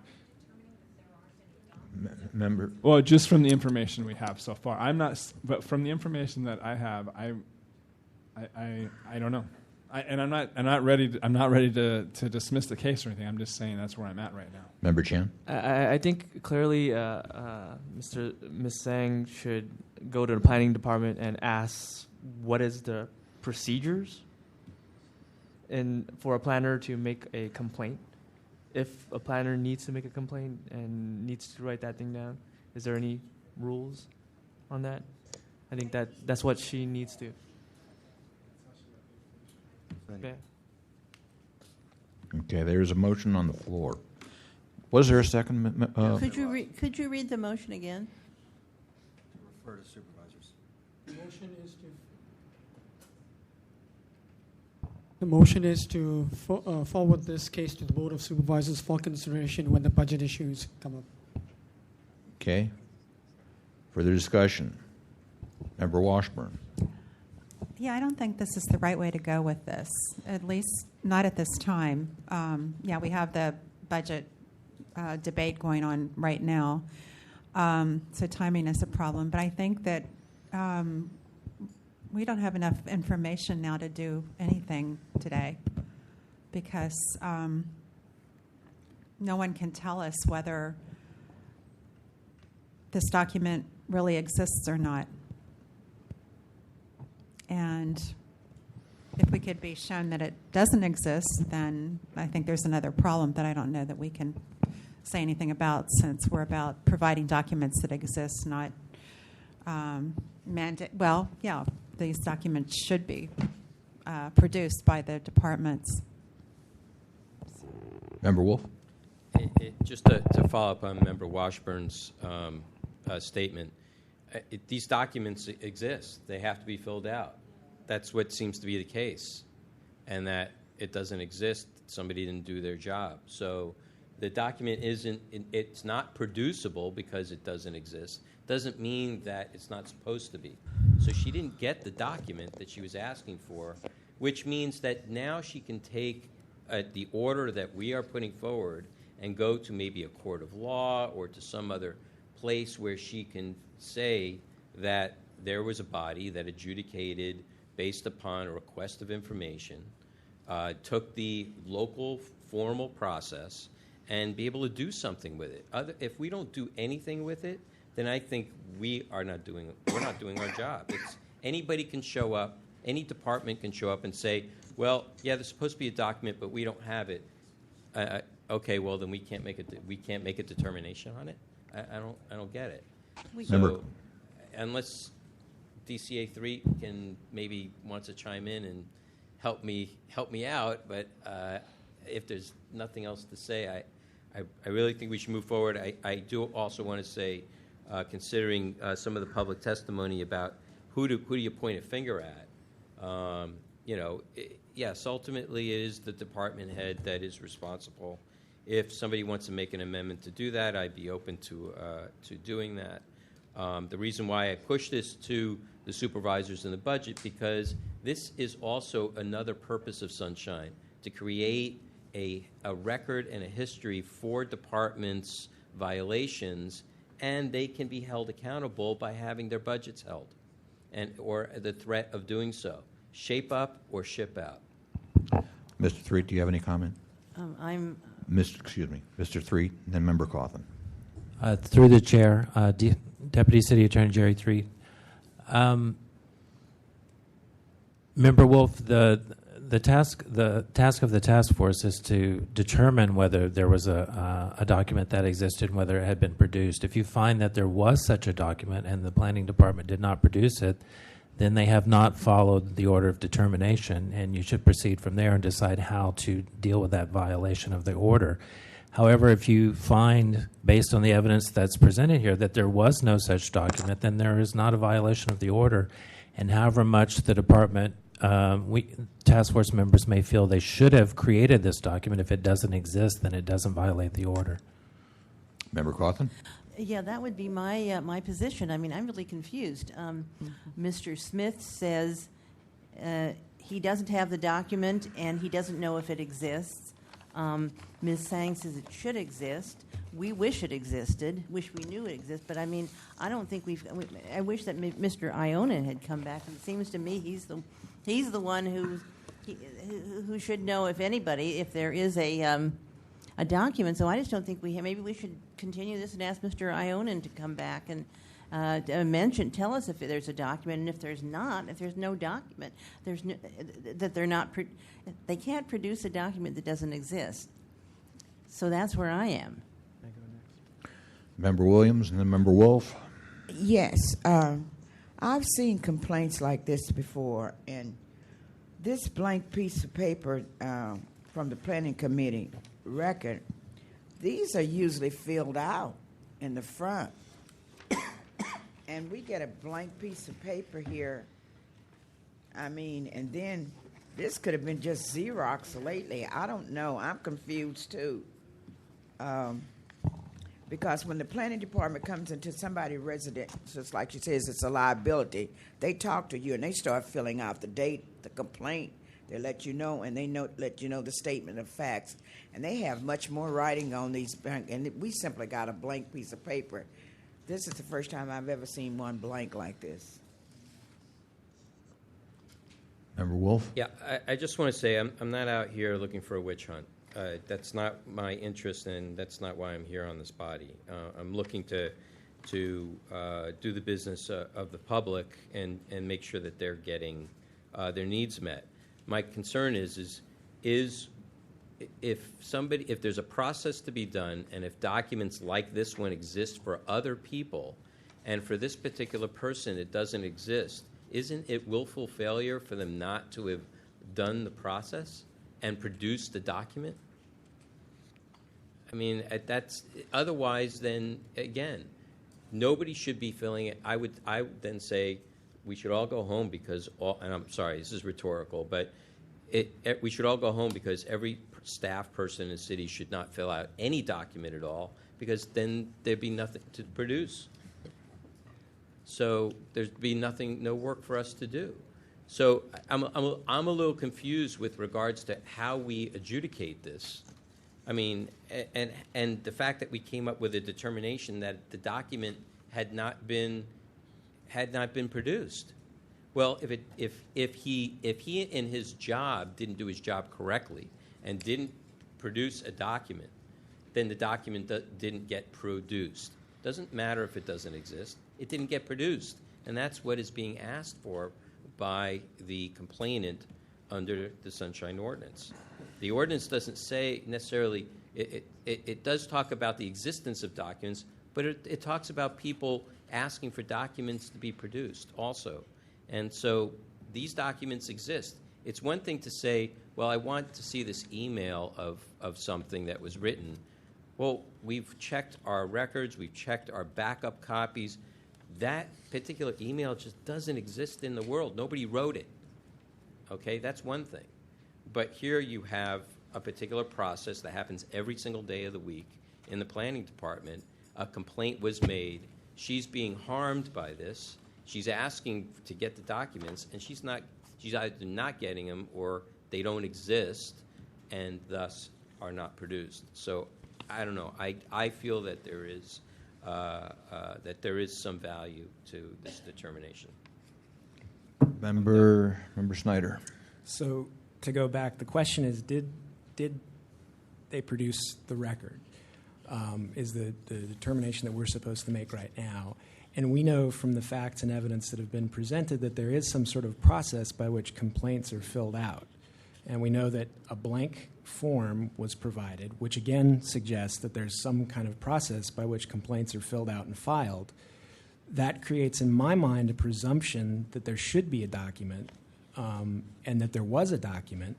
And it's the agency's duty to come forward and tell us if there isn't a document, why there's not a document, and why the process wasn't followed, or whether there's a process which was not followed. And the agency hasn't done that. They've come to us and told us that, well, they really haven't told us anything about what the process is for these complaints. And I think we've given them opportunity to tell us what the process is and to explain why there's not a complaint. So it seems to me that the agency has not met their burden in showing us, in sort of rebutting the presumption that there is a document. And since the evidence that we've seen creates that presumption, in my view, I think we should find that the order of determination was not followed because the agency hasn't provided us anything to rebut the presumption that's there. And I guess I wanted to just ask Mr. Threed if he had any thoughts or guidance about the burden of, I mean, does anybody have the burden of persuasion here?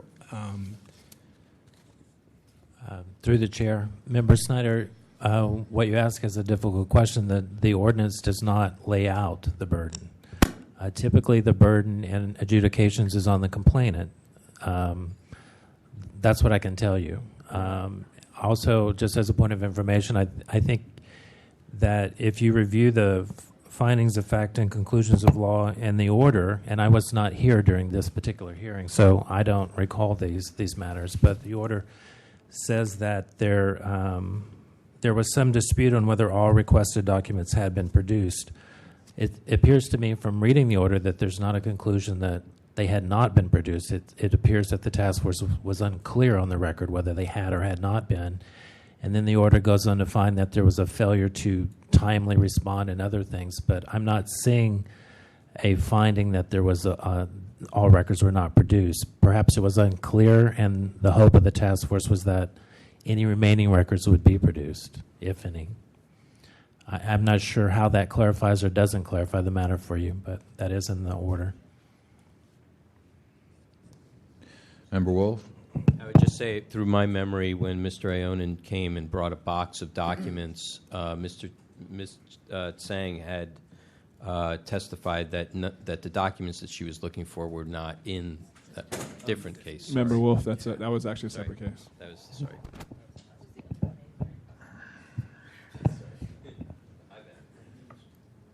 Okay. This is difficult. We really don't know if the requested documents, the missing documents, exist, and if they do exist, do they exist at planning? Planning says they don't.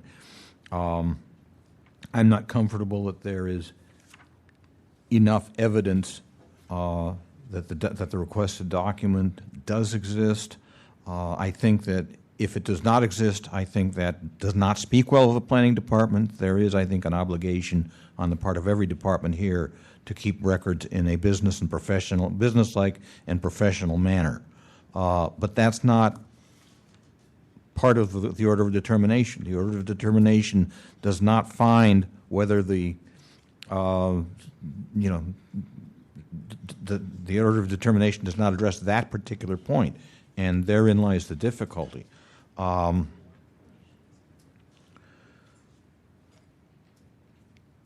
If the record is not there, then I guess that cannot be part of what we're doing here.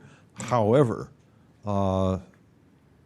if the record is not being kept in a business and professional-like manner, that does leave room for further subsequent complaint. The planning department should be on notice about that. Member Johnson. I will say one thing about the order of determination. The order of determination does say that we're asking them to send a knowledgeable representative to discuss the case, which they have not. This person is saying he does not know the procedure and he does not know if those documents exist based on that procedure. So they may have fulfilled part of the order, and the second part, I would suggest, is unfulfilled. Well, the thing is that the final determination was because of the case before. When they came before, they didn't send somebody. Nobody showed up.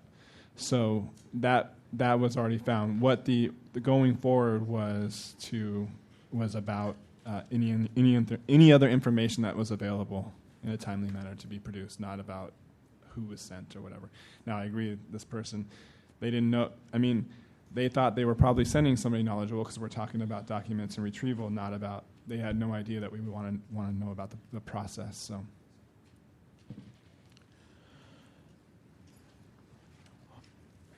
Okay, we have a motion to refer this to the Board of Supervisors as a way of bringing the matter to the board's attention in the budgeting process. May we have the roll call, please? On the motion, Member Snyder? Aye. Snyder, aye. Member Cawthon? No. Cawthon, no. Member Washburn? Aye. Washburn, aye. Member Knebber? No. Knebber, no. Member Goldman? No. Goldman, no. Member Wolf? Aye. Wolf, aye. Member Chan? Aye. Chan, aye. Member Johnson? No. Johnson, no. Member Williams? Williams, aye. Member Nee? No. And no. Mr. Chair, we have 5 ayes and 5 noes. Matter fails. This time we'll have a 5-minute recess.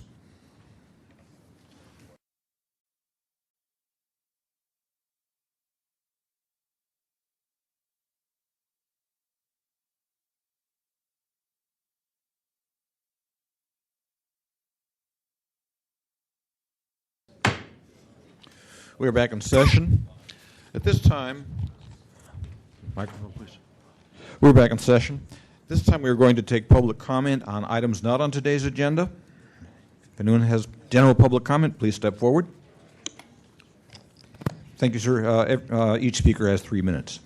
Ray Hartz, and I would like to say that for the first time in the last 3 years, this is the kind of a task force I like to see. All the chairs filled, all the bodies active, everybody here doing what they're supposed to be doing. One of the things I've said a number of times is you cannot enforce the Sunshine Ordinance unless you set the example and follow it to a T yourself. Having your minutes appropriately done, having your website up to speed, having everybody here so that when a vote is taken, it's taken in a fair manner so that somebody doesn't have to get 6 out of 7 to get a decision and has all of the people to talk to. And I think that if you keep this up, you know, if you make it a regular habit, I mean, I know from time to time 1 or 2 persons is going to have to be gone for whatever reason, but the bottom line, if you see this really sends a strong message to other boards and other commissions and other bodies that we do our job the way we're supposed to, and we're not trying to tell you to do something that we don't do ourselves. Thank you. Further public comment? Yes. Peter Warfield, Library Users Association. I want to talk about follow-up on something that has happened with respect to follow-up on a complaint that I filed last fall, and on an 8-0 vote from your body prevailed on. The January Education Outreach and Training Committee was scheduled to hear the follow-up matter. At the time, I protested the going forward of the meeting and the taking of testimony and so on and so forth because there was not a quorum. I also came, I believe, to the January meeting of the task force to express my concern about what had happened, and particularly to ask that the follow-up be done through the full body here rather than at the Education Outreach and Training Committee. I also asked Mr. Nee to put that on the agenda so the full task force would be able to do further follow-up. Subsequently, the Education Outreach and Training Committee met in February. And eventually, I listened to the tape and found that they were concerned enough about the problems with follow-up that there was a motion made and passed that critiqued the follow-up that was happening with regard to the Historic Preservation Commission. This was their extremely inadequate minutes. Basically, they put names and nothing about what was said or whether someone was for or against something.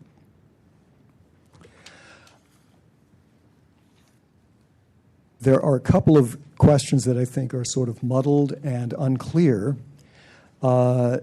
Just to follow through on what I later learned, I asked the administrator what happened to the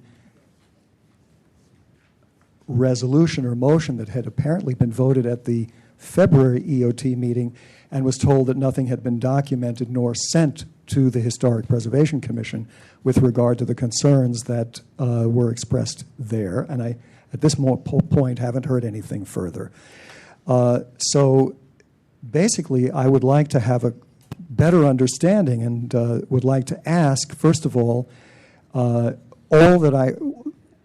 happened with respect to any follow-up that the chair or members of the task force did. I noticed that the minutes of March also mention my having asked for a review of proceedings of EOT in January and February.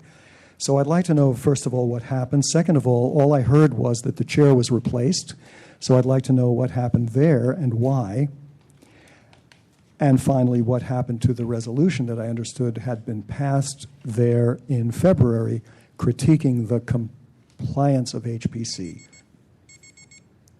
So Thank those you. are a couple of questions. Thank you. Thank you. Is there further public comment?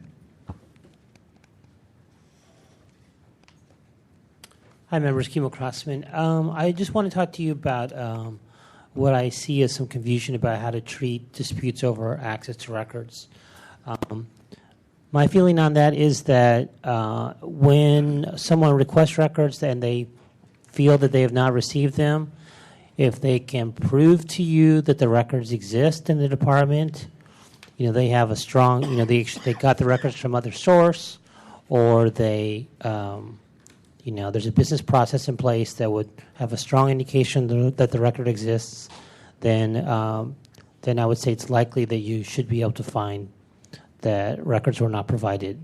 But if the records aren't provided and you think that they should have existed, but you're not sure that they exist, then I think you should find a department, as Mr. Nee said, to have violated their requirement under 6729-7 to maintain and preserve in a professional business-like manner all documents and correspondence.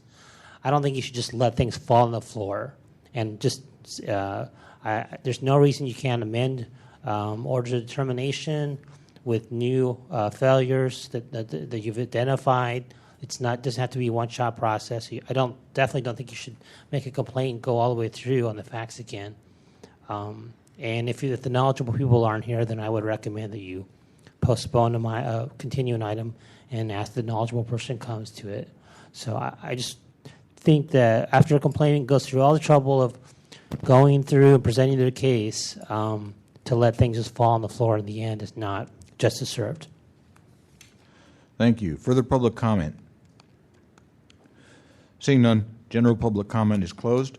Before we move on to the next item, the chair wishes to report that I've just received word that items number 11 and 12 have been continued by mutual consent of the complainant and the respondent. So those are put off till the July 27 meeting. Mr. Clerk, could you read the next item, please? Yes, Mr. Chair. The next item is hearing on the status of the May 25th, 2010 order of determination of Majid Crawford against the City Attorney's Office. Okay, is Mr. Crawford present? Yes. Please approach the microphone.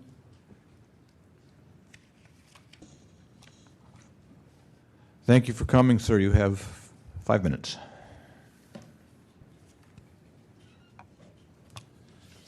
Thank you, honorable task force members. I haven't received a response to the questions that I answered. The city attorney's office did hand me this document at the May 25th meeting, and it's billing protocols at the San Francisco city attorney's office. That's the title of it. What it does do is probably about 10% of the question, and what it does tell me actually is that they do have the capacity to answer both questions that I ask. Because what it says is it says that each staff person has an 8-hour day and that they're required to report every quarter hour of what they do. They also is required to report to a team leader, and they are required to specify who in which they were working with and the type of work they were doing. But that's the extent of this document. It doesn't say if that quarter hour is being charged to the department. It doesn't say when and if and how it is determined if a department is being charged. And so it just doesn't answer my first or second question. And again, my question is simply saying is, how do you determine who you charge and who you don't charge? What documents? And I'm sure it's not just an arbitrary decision. And so, I'm not asking for specifics of the RFP if they're working on, or specifics of any RFP. I'm just asking for how do you determine what you charge each department? And then my second question was specifically, what are the last 20 times that your office charged the department, and what was the cost of that? And again, that's public information. And I actually got a document in the email from this department, kind of giving like a law reference that shows that, in a legal term, that it's actually not city attorney-client privilege to withhold what the city attorney's office charges a department. And so I haven't got any of my questions answered. I haven't got a follow-up email to my question. I asked my question on February 9th, and I don't have a lot of money, as far as our community capacity, trying to, make engage with City Hall to make decisions affecting our neighborhood, and just this whole process of me. I mean, you all is great, but just the fact that the city attorney's office isn't giving the information. I mean, it's a hardship on myself, because I have other things that I could be doing. I'm so happy that the task force is here, and I just think that I don't know if this is the city attorney's way of trying to protect the city, but I don't think that withholding public information or setting a precedent of holding public information is the best way to protect the city. I think it sends a bad example to the other departments who kind of sees the city attorney as kind of like the moral or the person you advise.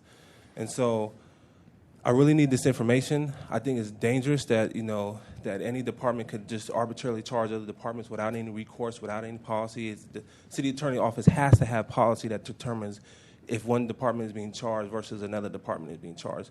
The document they gave me says that every staff person has to account for every quarter hour of their time in a systematic process that brings it to a team leader, and then at the team leader monthly, they meet to talk about it. So the data entry, the systems, everything is in place according to this document to give me the information I'm requesting. Based on a spreadsheet, you go to a spreadsheet, you click the RFP, it runs on a list, you hand me RFP, I will look through a document, but this document tells me they can't answer my question.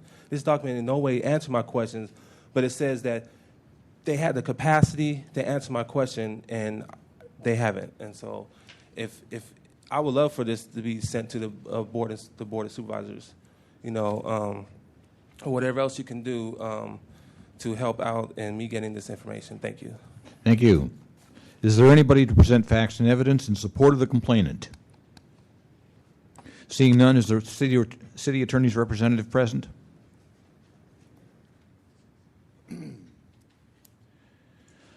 Thank you for coming. You have 5 minutes. My name is Matt Dorsey. I'm the communications director for the Office of the City Attorney. We do. It's my job as the communications director to do everything I can to work with members of the public and also journalists to make sure that when they request public information, even when it's not necessarily a public document, that we provide it. I think this particular request has us over a barrel in the sense that there is no single document or database that identifies all the RFPs and RFQs and IFBs, the invitations to bid. And it really has to do with the nature of the records we keep. Mr. Crawford is right. It is the requirement of deputy city attorneys to bill their hours to the quarter hour. But that doesn't mean that every 15 minutes is accounted for. This is what I did this 15 minutes. This is what I did this 15 minutes. If Deputy City Attorney 3 is here for 4 hours and 15 minutes, that's what he's going to write in his timesheets. He won't necessarily go into detail about every legal question that he answered. And that goes for the people who advise the nearly 100 departments, boards, commissions, each and every one of whom may have RFPs and RFQs and invitations to bid for the kinds of business that they do. Now, it is also the nature of requests for proposal that it's possible a deputy city attorney may get a phone call from somebody at the police department or the planning department asking a question that does have something to do with an RFP, but the deputy city attorney won't be aware of it. It may also be the case that the deputy city attorney is aware of it, but it's about a discrete legal issue that issue about liability or something is noted in the timesheet, but RFP doesn't come up. I spoke today just in an effort to research this. By the way, I don't want to shut the door on working with Mr. Crawford. I just want to say I still am happy to work with you to see if we can get to some sort of a mutually agreeable conclusion that answers his question, and I want to get it answered because frankly it's always more cost effective to do that than to take up your time by having these kinds of hearings. I did speak with an IS representative today. It is possible for us to run a query on billing records that would search for RFP, RFQ, IFB, and have them spelled out. My concern about that, though, is that I wouldn't want to represent that as necessarily comprehensive. So when we're asked, for example, I want to look at all the what you charge city departments for working on this, I can't guarantee that the document that I might be able to produce, which might be a good representative sample, would necessarily answer that. The bottom line is it comes down to a request for, the ordinance deals with a request for public records. And the fact is, we don't have a record responsive. In the spirit of the ordinance, I'm still willing to go to work to make sure questions are answered even when the document doesn't exist. I'll do my best. I'll bend over backwards sometimes to make sure that questions are answered, even if it means that I go beyond what the Sunshine Ordinance requires. I feel like that's my duty as a public information officer. But we're just, even then, I'm not in a position to say definitively, these are the last 20 RFPs we worked on for every city department in the city. So if Mr. Crawford is interested in a representative sample, I'm happy to provide that. I know if the question is about how we determine how much we charge a city department, it's always based on time. I could find out the billing rates. It generally is around $200 an hour. I know that we made an effort in this one to answer the specific question he had about the Fillmore Muni substation. There was no time that was billed to that. I know that Mr. Song was here and provided information on how we go about our billing procedures to try to inform him on that. And I think the only other thing I would say is that I wasn't here for the last hearing, if Mr. Song, I don't know if there was a misunderstanding in how the question might have been posed. We will produce billing records. Sometimes we will redact portions of the billing records if there is information that is subject to attorney-client confidentiality or attorney work product, but not unless there's only one circumstance in which we say that the billing rate or the amount of billing is subject to attorney-client privilege. Shall I continue to answer? And that's when it's an open litigation matter. If it's a closed litigation matter, That's public record. So if Mr. Song may have been misinformed, I apologize for that if we misinformed the process, but we were not asserting attorney-client privilege in that circumstance. Thank you. Is there anybody here to present facts and evidence in support of the respondent? Seeing none, Task Force Member Knever. I have a question for Mr. Crawford. I just want some clarification here.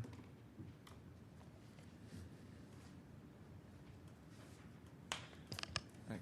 Could you, again, you said you got, after the determination, you said you got about 10% of the information you want. Can you just reiterate for us what you got from them? What I got from them was basically this document here, basically saying that staff is required, has an 8-hour day, and they're required to report on a quarter hour what they do in that 8 hour in a systematic process. And that's it. That's it. That's all you got. Yeah. Okay. Mr. Dorsey.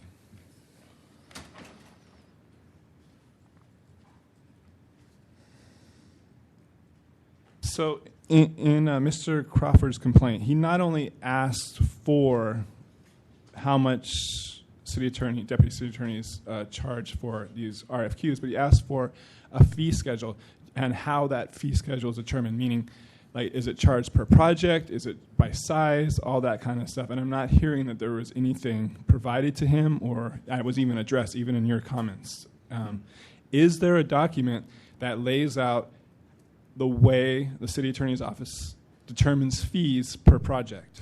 My understanding is that it's about $200 an hour. I'm not aware of whether there was a document. It was my understanding that the request was for the last 20. My understanding was that the request says that was part of it, but there was numbered items, and a couple of those items were. How does the city attorney office determine fees? Is it on a per case basis? Is it by the size of the project? All this stuff. Does the city attorney's office have a document that says how we charge the billable hours by project? I'm going to have to ask the managing attorney. It's my understanding that it's about $200 an hour. I think there are some senior chief deputies whose billing rate may be higher. Okay. But it averages to about. But to your understanding, it's basically the same no matter what they're doing. It's not. I mean, because what Mr. Crawford is looking for is this project, how it's being billed. Does it change on this project as related to other projects? And that's the information he's trying to find. And he's asking specifically, is there documents related to his request about how is this billed? How is the money being charged for this substation? Is it comparable to other projects? Is it changed? Is that available? Is there a document available that says how the city attorney charges? I mean, I think if we can provide him with a document, I think that answers about 80% of his questions. I will follow up on that, and I'll do everything I can. But just to clarify, I think the challenge to answering the question is identifying the universe of what constitutes advice on RFPs, RFQs, and well, no, I know, I understand that, but that's only one part of his question. The other part is how are the fee schedules determined? The RFPs. I understand that can be that might be problematic for you. You might not have that on a database, but my layman's understanding would be that you guys don't go in there willy-nilly and say, this is what we charge $200 an hour. I think there's something you do for different projects. How is it charged? If you guys are going to do something for this project, it might be a little bit different. If there's not, that's fine. My understanding is there isn't. To the extent there is a difference, I think there may be some different billing rates for certain attorneys. Okay. It's not different for different departments. Okay. Well, if there's a document that says that, that's what he's asking for. Right. Member Wolf and then Member Stokes. How are you, Mr. Dorsey? How are you today? I'm doing well. Question. Every department goes through an audit, yearly audit. Any of that information available in an audit, a past audit, that might provide some of that information? Because basically what he's asking, he's not asking for like a particular case. He's just asking for like your list of services. To be honest, a particular case would probably be easier. The question is that in general advice that a deputy city attorney may give to Muni, for example, Okay. a conversation that goes on for a couple of hours may involve RFPs, and it may involve whether it's they're complying with domestic partners and things like, there's a lot of things that go into contracts.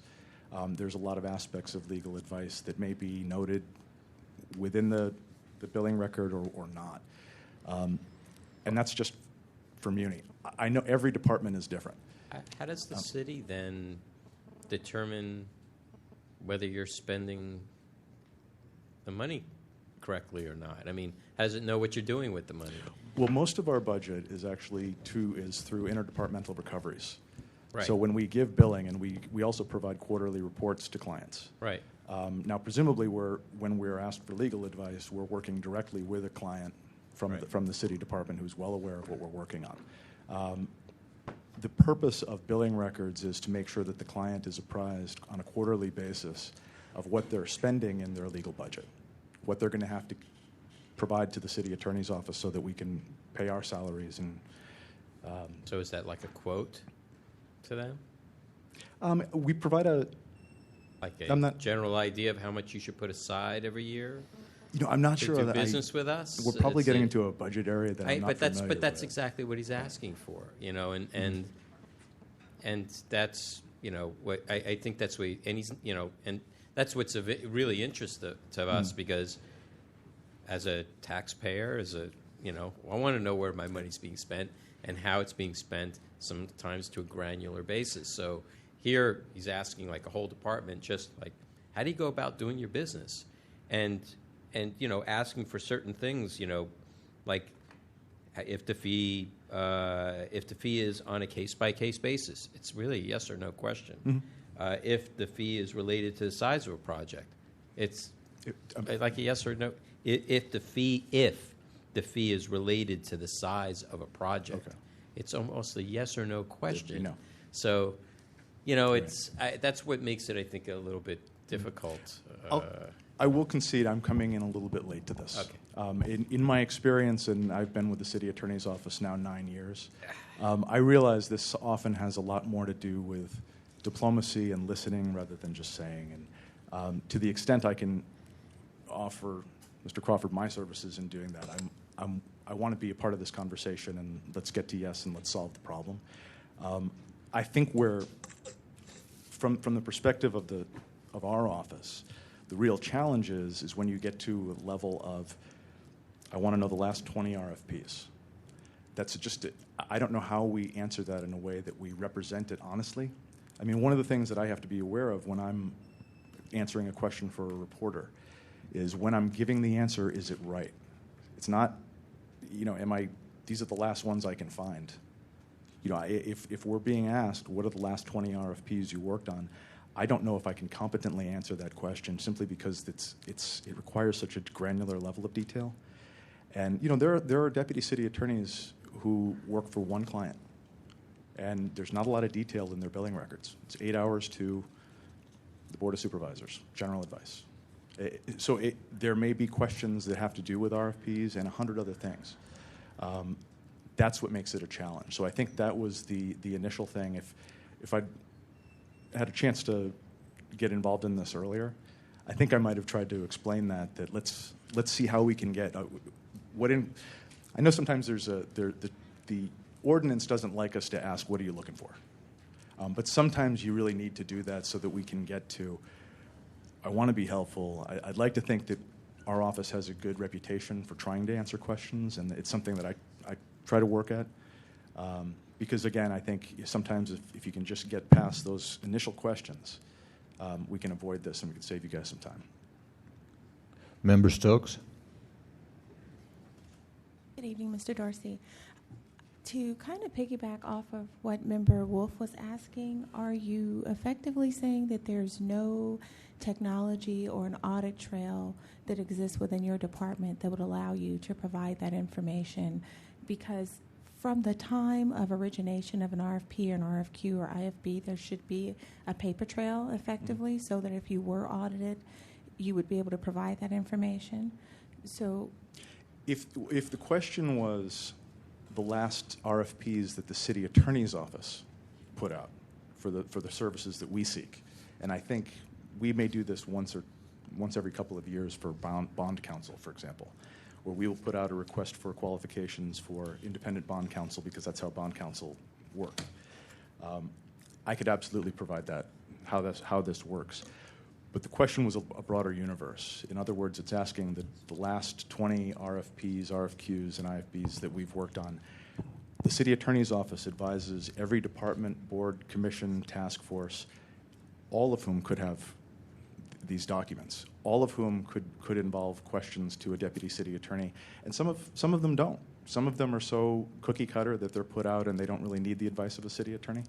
I think that's the problem, is that we're not the single record keeper or custodian of every single RFP.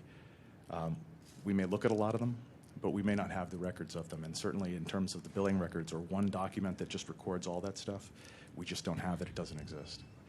Well, it does not originate in your department, and effectively departments are not working together collaboratively to bring that information together to address a request?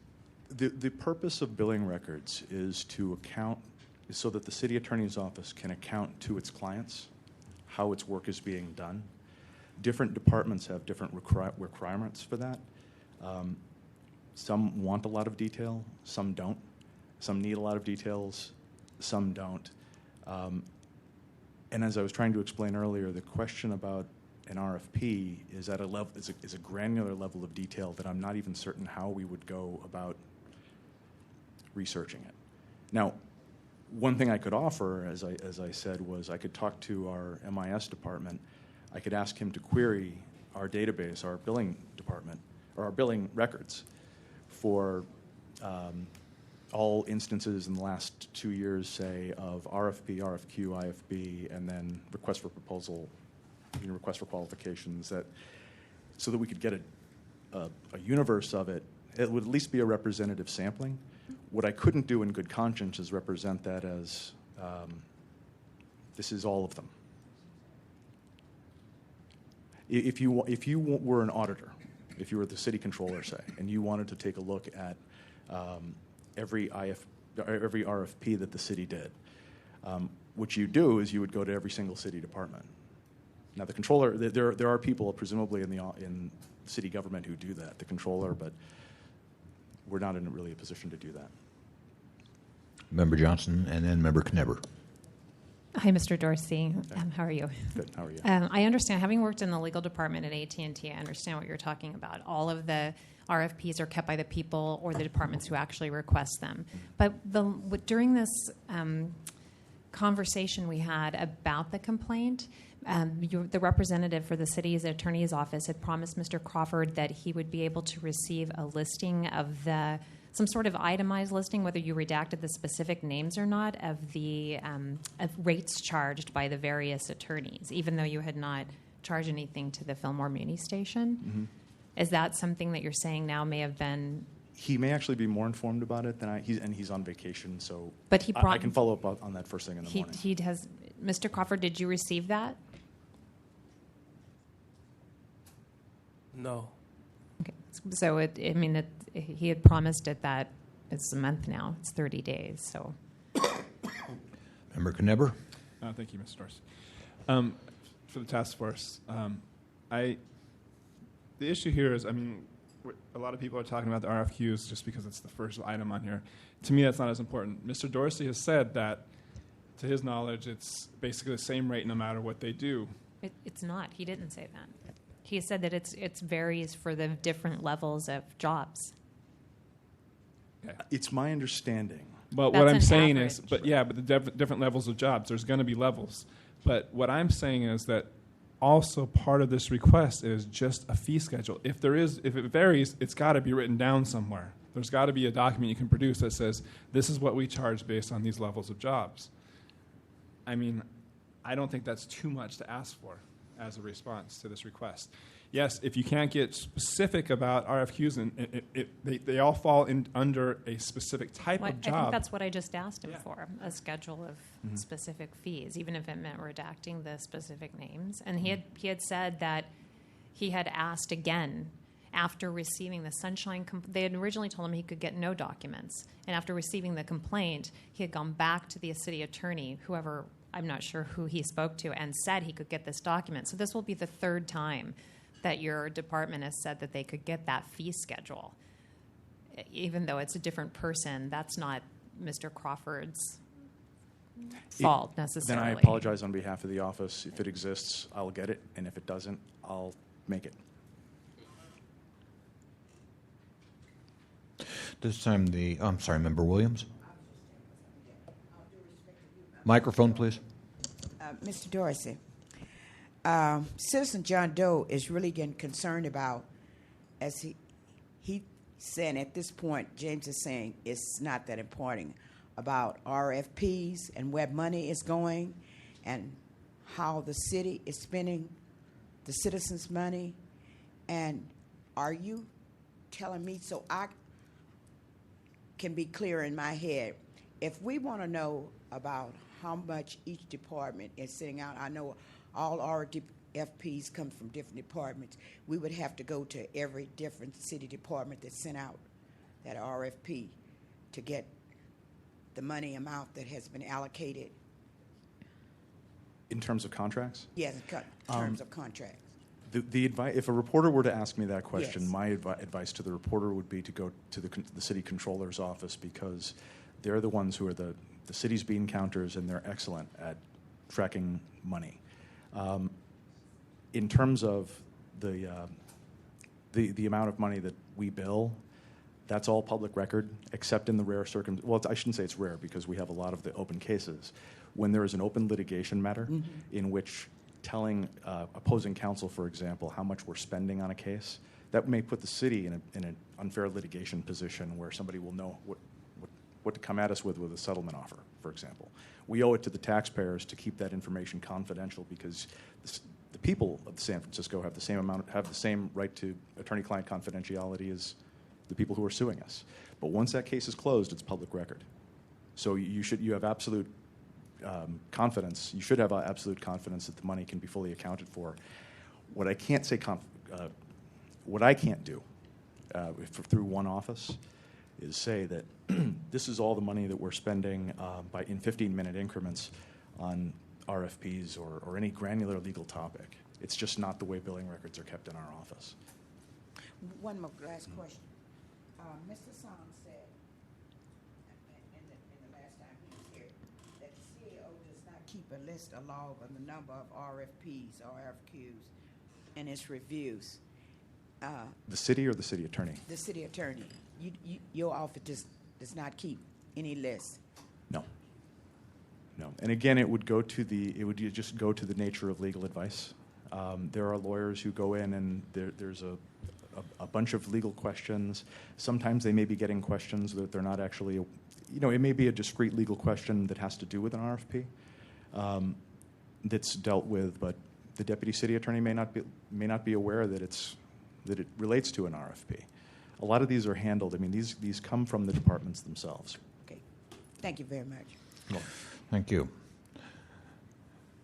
At this time, the respondent and then the complainant will each get 3 minutes to make any concluding or rebutting remarks. Mr. Dorsey, you first. Mr. Dorsey, you first. All I would say is I know I'm here to direct my comments to you, but I would just I do want to make sure that Mr. Crawford is aware that the fact that we're at the Sunshine Task Force or an order of determination shouldn't be perceived as shutting the door. If he wants information, I'm going to give him my card. Our door is open. We're here to help. I do get that sometimes I think we get hung up on some things, and I think we need to find the common language, and we'll find some common ground and hopefully get this question answered. So whatever happens today, we're still going to try to answer this. Thank you. Thanks. Mr. Crawford? I just want to say that in requesting the information, I think it's assumed that there's not going to be one document that would answer any question. It's probably never the case. And in this situation, it's the same. I had a question, and I assume, and I think I was even clear at the last meeting, that you may not have one document to answer the question, but there are probably a bunch of pieces of paper laying around that they could hand me that could at least give me something to work with. And I think that in the city attorney's conversation, he kind of just acknowledged that he does have it. There has to be a fee schedule, $200. There has to be something laying around that says about $200. It has to be a query. And even at the last meeting, I said, it don't got to be exact. Just throw me some papers. Throw me something. I'll look through it myself. And he already shows he can do a query that just throws out the RFPs, and just it'd be a whole bunch of RFPs, and it'd be some will say cookie cutter, and some will say a fee, some will say, whatever. And then there are quarterly reports. I mean, there's so many reports that they have. It's ridiculous. I mean, they have a team leader. There's reports. I mean, queries, a fee schedule. They have so much that they could have handed me, and they didn't call me just to even say, hey, I can't maybe give you exactly what you want, but how can we work together? They haven't contacted me to even say how we can work together. It's nothing. And in the testimony, hearing them talk, they're basically telling me what I want. I want you to do a query. That's what I asked for. Query me. Give me give me a box of papers. I'll go through myself. I don't have a problem with that. And I've been saying this, and they haven't been responsive. And then, he just scared me, actually. He just gave me something else. I always thought there were RFPs that were kind of cookie cutter-ish. And what prevents the city attorney's office from getting a cookie cutter situation and then billing a department, $20,000 for the RP, I just think that the city attorney already basically in their testimony said, I could do a query for you. There's a fee schedule. There's these rough estimates, about $200. He basically telling me what I asked for to you, telling you he got it. And he hasn't called me at all to talk to me. Now, I know this guy right here, so I like him. I actually know him through Mo Magic Community Collaborative, but it's not about him. This is the city attorney. That's Dennis Herrera. This is the department. It's bigger than just one person. So I'm putting my relationship with him aside, you know what I'm saying, because it's really about something bigger than one person. And I just ask that whatever you could do, I would like the Board of Supervisors to be made aware of this. Whatever you could do that could show that I have done my due diligence to try and get this information, because and it is true, it started with the substation. I was at a Budget and Finance Committee, and I read this document, and please don't quote me because I could be wrong, right? But it looked like the city attorney's office was charging. It could have been $70,000. I mean, it was out of control. Thank you. Matter is back with the task force. Member Washburn. I believe that we should, hopefully, the two gentlemen will work together, or with the city attorney's office, to get the information that exists, as they've said, and that we should bring them back to the compliance committee the next meeting to make sure that you have what you want. Mr. Crawford, could you approach the microphone, please? An order of determination went out last Tuesday, 5 business days ago, and it ordered that the requested information be in your hands within 5 business days, which would be today. Is it? No. Okay. Has there been any communication between you and the city attorney's office within those last 5 business days? No. Thank you. Member I have something to say. I've been listening to Mr. Dorsey and Mr. Crawford, and I am really convinced that Mr. Dorsey is making a sincere effort to get the information. Mr. Dorsey works with the press all the time, and when you work with the press, you help the press to get information, so that's his job. Notwithstanding the fact that 5 days have elapsed and Mr. Crawford doesn't have the documents he wants, Mr. Dorsey has indicated a willingness to work with him. So, and I think I also heard him say, if we don't have it, we'll make it. I don't know if I heard him right, but Mr. Crawford, could you just come up one moment? Are you willing to work with him a little more to see if you can get what you want? Of course. And Mr. Dorsey, I don't know if I misheard you. when you said, I know you said, if we haven't, we'll get it, but if we don't, we'll make it. Did you say that, or was that just wishful hearing on my part? In terms of the what different attorneys charge, if there are different rates, I know I can confidently do that. Yeah. The only thing that worries me is I don't want to represent something as being definitive. These are the last 20 RFPs we worked on, because I don't know confidently, in good conscience, I don't know that I can represent that. What I can do is find 20, and here's a representative sampling. I just have to I feel like, we have to represent something as, we have to respect the integrity of what it is. So I can say, I can get you 20 RFPs if you want to look at a sample. I just don't know for sure if they're going to be the last 20. And I think that was the thing that was such the stumbling block early in this process. Mr. Dorsey, you mentioned Mr. Song is on vacation. I think you gave some dates on that, didn't you? On his vacation? Yes. I think it's for this week. Just this week? Yes.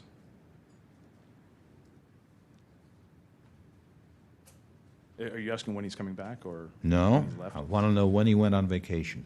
Your point is well taken. This is something that should have been addressed earlier. When did he go on vacation? It was Saturday. Okay, so he's gone for just this week? Yeah. Thank you. Thanks. Okay, so I just wanted to wrap up so that my thought would be, I agree with Ms. Washburn that it seems to me there's an effort being made to see if this can't be accommodated, and if Mr. Crawford is willing to work with the department, that might be a good first step before we lower the boom on the department. Member Goldman? I think Mr. Dorsey gets up and makes a lot of nice, soothing noises. Oh, we want to help with this, we want to help with that. Oh, we'll get him whatever he needs, we'll create it. The fact of the matter remains, they didn't. They got the order of the determination. They had the 5 days. They didn't give them anything. So, saying we'll work with them in the future is great, but the fact of the matter remains, they didn't do what they were supposed to do, and I think we have to hold them accountable to that, not what's going to happen in the future. Member Snyder? I have to agree with Member Goldman. I actually voted originally on this that there was no violation except for the delay. But the story from the city's attorney's office appears to be continually changing. And I appreciate that they're willing to work with Mr. Crawford. And I don't think it's mutually exclusive, that the idea that they will work with him and that there is a violation. I think those two things can happen together. I think Chair Nee's questioning firmly established that there are documents that could have been provided to Mr. Crawford that weren't within the 5-day period, and so I think it's plain under the ordinance that they didn't follow the order of determination, and I think we should act accordingly. I also think and hope that the two of them will work together to get the documents that Mr. Crawford has sought, but it appears there are documents, and he was told that there weren't, and I think we were told that there weren't at the initial meeting, which was why I voted the way I did.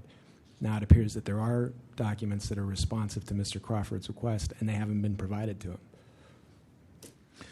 Member Williams? I am with Mr. Goldman, and I know how Mr. Dorsey works. He's a very personal person, and his integrity. But we get people like him come in here all the time and say that they're going to comply and go right outside and don't do it. And we get these people over and over and over again. So he has either complied with Mr. Crawford's wishes or he hasn't. That's the question here before us today. And to my understanding, the city attorney has not complied. Let me just make a couple of comments. First of all, I have no doubt as to the sincerity of Mr. Dorsey's willing to work with the complainant. However, this matter should have gone to the Compliance and Amendments Committee this month, not next month. It did not, because the orders of determination were not issued in time for that to happen. That's why it's here before us without having gone first to Compliance and Amendments. The fact is that Mr. Song received the order of determination in time. He is the respondent.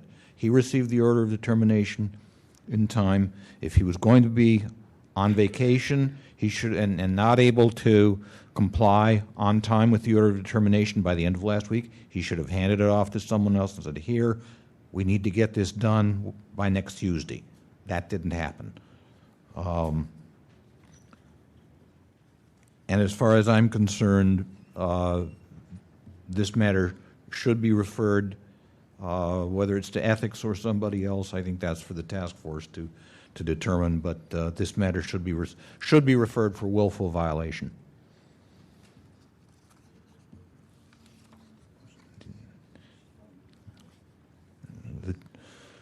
The chair will move that this matter be referred to the Ethics Commission.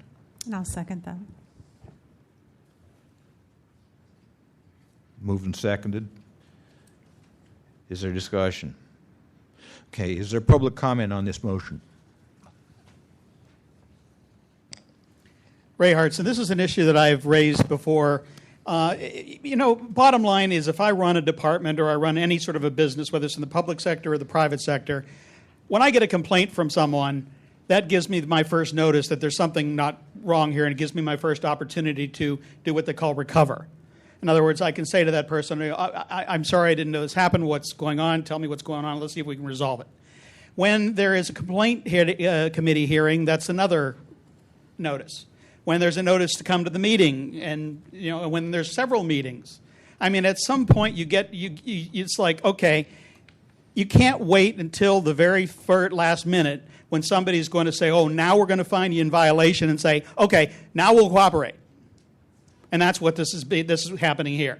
They're waiting until the very last minute, the very last meeting, the very last opportunity to avoid being taken to task, and they're saying, now we will cooperate. And all that does is gives them incentive to do that in the future. Further public comment? Peter Warfield, again, I'm not involved in this case, but I think I've heard a good motion and a good second. And I think you're spot on, and that is, did they or did they not provide the information that was requested and that was ordered to be turned over? I don't think it's a matter of working with. I don't think it's a matter of. I think it's a matter of the department following the order of determination. We also heard a number of versions of things that seem to me just simply not exactly the dog ate it. But we heard Mr. Dorsey say that if a reporter asked, he'd say, go to the controller. We also heard that maybe he could find the material, but it might not be the very last items. And he also said that RFPs might not be separately billed. But as far as I'm concerned, it seems to me a good faith effort would be you go and you either figure out a procedure to query your attorneys who has done RFP advice in the last whatever time period, and then go from there, or you just go with what's available in your documents and you tell the person, I don't know that these are the absolute final RFPs, but they are the records that show that RFP advice was given. We certainly have not heard that RFPs are excluded from the records that are in the city attorney's office. Another reminder, I think, is worthwhile here, 67.21, Section C. And there's a Section C, and near the end it says, a custodian of any public record, when not in possession of the record requested, shall assist a requester in directing a request to the proper office or staff person. So I think, based on what I see in the order of determination, where the initial response from Mr. Song in the first paragraph said, we do not have any documents responsive to your request.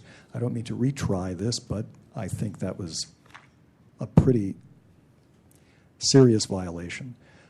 Again, now that it's been heard and there's been an order of determination, I think you've got, many of you have pointed out, a simple question. Did the department turn over what was ordered to be turned over or not?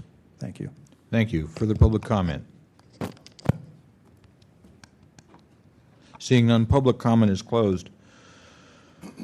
I think also we should add on here violation of 67.21E, failure to send a knowledgeable representative. And that's no disparagement on Mr. Dorsey. Mr. Dorsey has come here to be as helpful as he can to us, and I think he has been helpful to a certain degree. So this is no disparagement on Mr. Dorsey. However, Mr. Song was ordered in the determination to appear here today. If he's on vacation, then he should have sent somebody else who can fully answer the questions that we need answered. Member Cawthon. I would suggest that we vote on 67 on the failure to send a knowledgeable person. I suggest we vote on 67.21E separately. Without objection? Fine. Further discussion on referring this to the Ethics Commission for willful violation. Did we have a second to the chair's motion? Yes, Member Washburn seconded. Okay. Roll call, please. On the motion, Member Snyder. I'm sorry, which motion are we doing right now? This is to refer to the matter ethics to for the ethics willful violation. Aye. Snyder, aye. Member Cawthon. Aye. Cawthon, aye. Member Washburn. Aye. Washburn, aye. Member Knebber. Aye. Knebber, aye. Member Goldman. Aye. Goldman, aye. Member Wolf. Wolf, aye. Member Chan. Chan, aye. Member Johnson. Aye. Johnson, aye. Member Williams.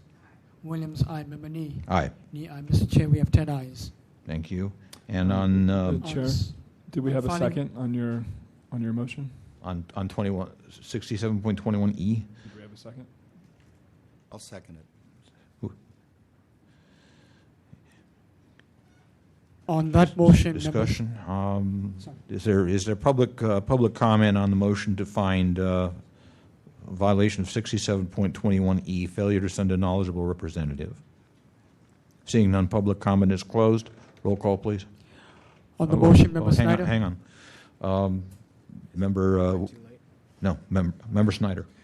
I just wanted to say that I'm going to vote against this motion because I think the representative sent today is knowledgeable and in some ways more knowledgeable than Mr. Song, and I think provided us good information. So I think I will be voting against this motion. I just wanted to explain that vote. And I'll just say very quickly, that would be my position too, which is why I asked to sever the two items. I think that Mr. Dorsey, while he doesn't have the information, all the information he wants, I think that he certainly is knowledgeable about the department. Okay. Again, Mr. Dorsey has been very helpful to us. However, the respondent in this case is Mr. Song. Roll call, please. On the motion, Member Snyder. No. Snyder, no. Member Cawthon. No. Cawthon, no. Member Manny. Member Washburn. Yes. Washburn, aye. Member Knebber. No. Knebber, no. Member Goldman. Oh. Goldman, no. Member Wolf. Aye. Wolf, aye. Member Chan. Chan, aye. Member Johnson. Aye. Johnson, aye. Member Williams. Williams, aye. Member Nee. Aye. Nee, aye. Mr. Chair, we have 6 ayes and 4 noes. Motion passes.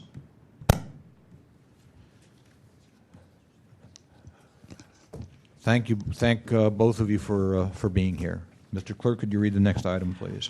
Item number 9 is hearing on the status of the May 25, 2010 order of determination of Ellen Sang against the Planning Department. Ms. Tsang? Again, thank you for coming. You have 5 minutes. Thank you. Good afternoon. This is order against Planning Department. I asked for 5 specific documents, very specific. As today, did they comply with? Partly. They did not comply fully.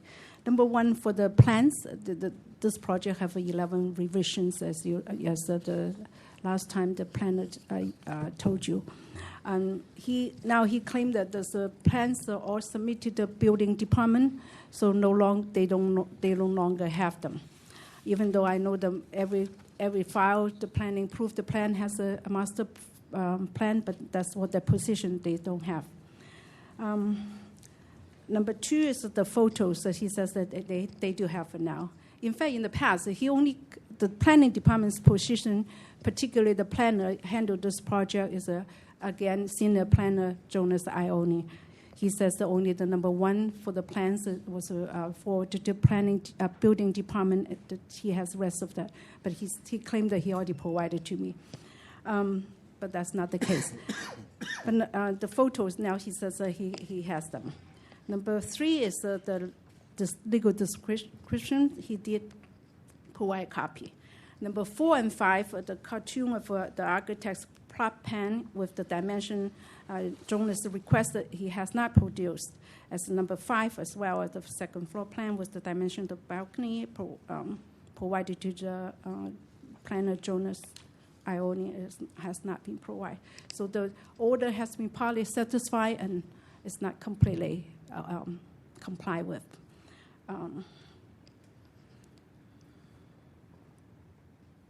So I even asked him to comply with the order, assist me to identify those documents requested. He has not responded. That's the situation. There's 5 documents. One is in building. One is they have. The number 3 is he did provide. Number 4 and 5, no. Thank you. Thank you. Is there anybody here to present facts and evidence in support of the complainant? Good evening, Chair Nee, Commissioners, Anonymous Tense here. I revisited the hearing on CD this morning, and hindsight is 2020. Planner Ione answered Sue Coffin's question, do you have the 5 documents? He said, yes, we do. He said, as a matter of fact, he checked that file himself, and he found that they were missing. So right before the hearing, he talked to the architect, and he asked for a copy of the documents. So he had them right before the hearing. So what's disturbing to me is that he brings this huge box to you, and the 5 documents that Ms. Sang wanted, they're not in the box. I mean, he intentionally left them in his office. I mean, this is ridiculous. And to support that, he doesn't want to give her the documents. After the hearing, when he walked out of the room, Ms. Sang went out after him and asked him, are you going to provide the documents to me? And he said no. So consequently, he did supply 1 document or 2 documents. 1, he said that he sent to DBI, and number 4 and 5, he still hasn't provided those documents. Thank you. Thank you. Is there anybody else to speak to provide facts and evidence in support of the complainant? Seeing none, respondent, please.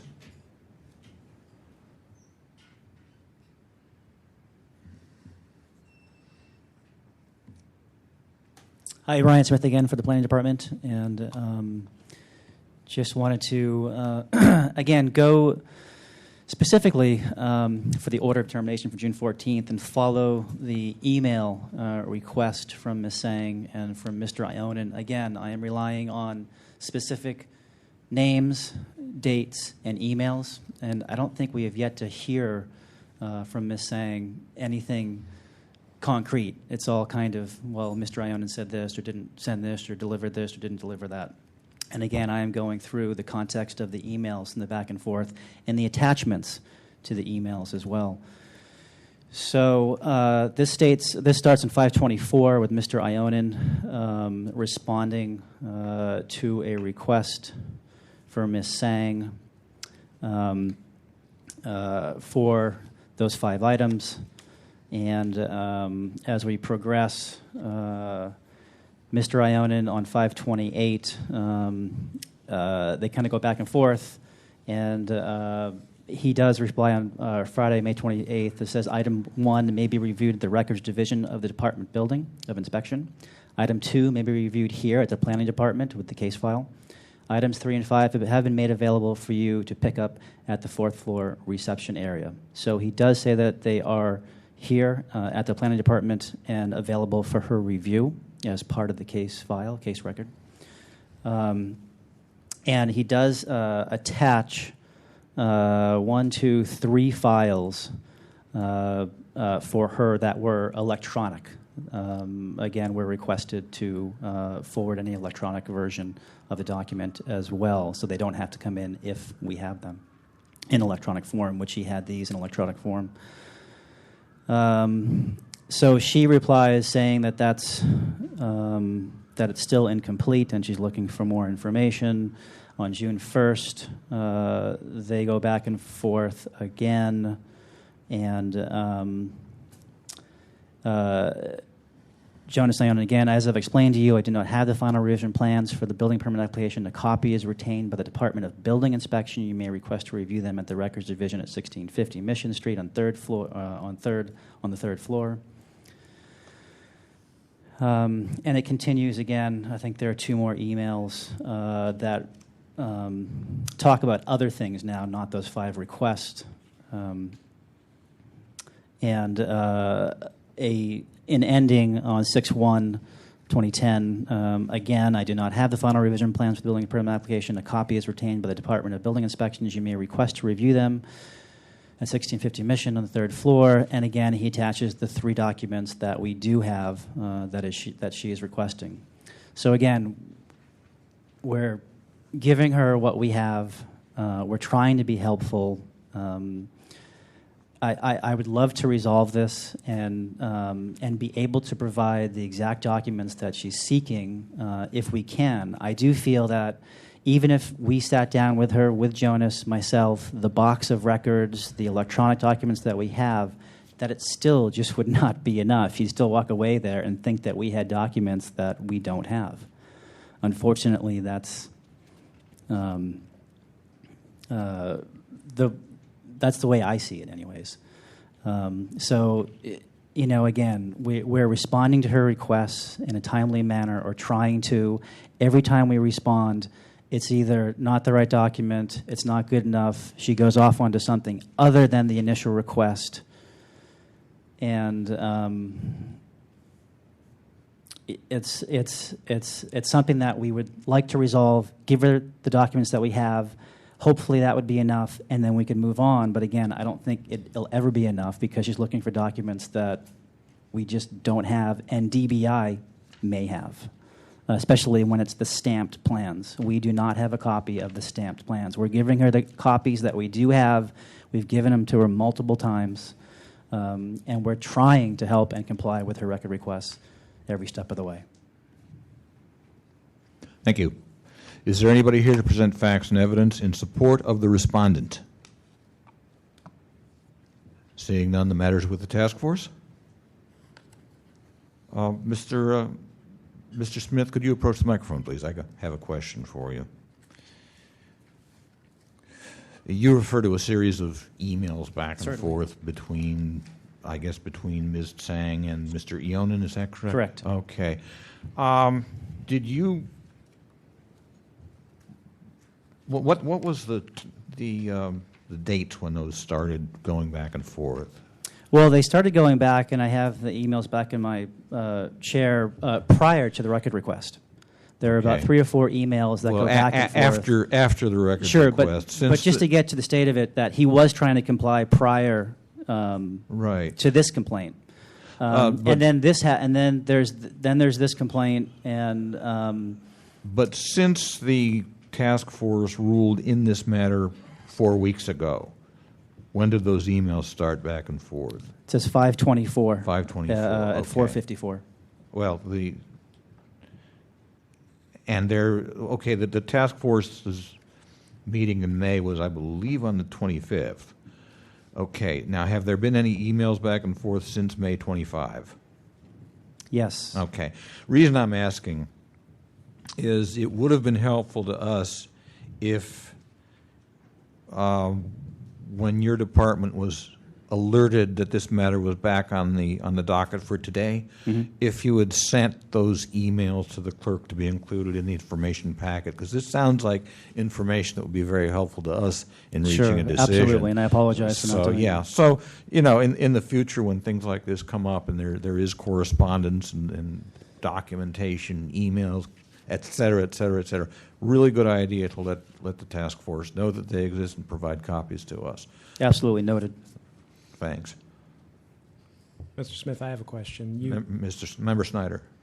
On the May 28th email you were describing, you went through and described for us the 5 items that Ms. Sang was asking for, and you went 1, 2, 3, 5. You didn't say anything about number 4. I'm actually not even sure what number 4 is, but was there a response to number 4? Sure. It was he lumps 3, 4, and 5 together. So 3-5 Oh, okay. have been made available for you to pick up at the 4th floor reception area. So it's your contention that he responded, Mr. Yonan responded to all 5 items Correct. in that email on May 28th? Yes, Okay. absolutely. Okay. Thank you. Member Johnson. I have a question for Ms. Sang. You had said in your 5-minute response today that you didn't receive 4 and 5? No. Did you go to the department where the email suggested they were? My experience with them is that they will just give you the whole box again and said that's everything there. I asked them to identify them for me. They said no. They refused. So I just going through the same process in the box. Then I asked them, okay, would you just 5 documents? You said you don't have 1? How about the 4? Just email to me. Did they tell you it was are you making the assumption that they were going to give you that same box? Because we specifically asked him if the documents were in that box, and he said no. Yes. So you feel that they would have provided you with the same box of documents? As a matter of fact, he did not tell you. On June 11, they already, Jonas only says, they are missing from the file, the record I request. So this is like, you don't know who is responding to your request. They have so many employees. They can find a new one to say, today is me, okay? And then there was at the hearing, yeah.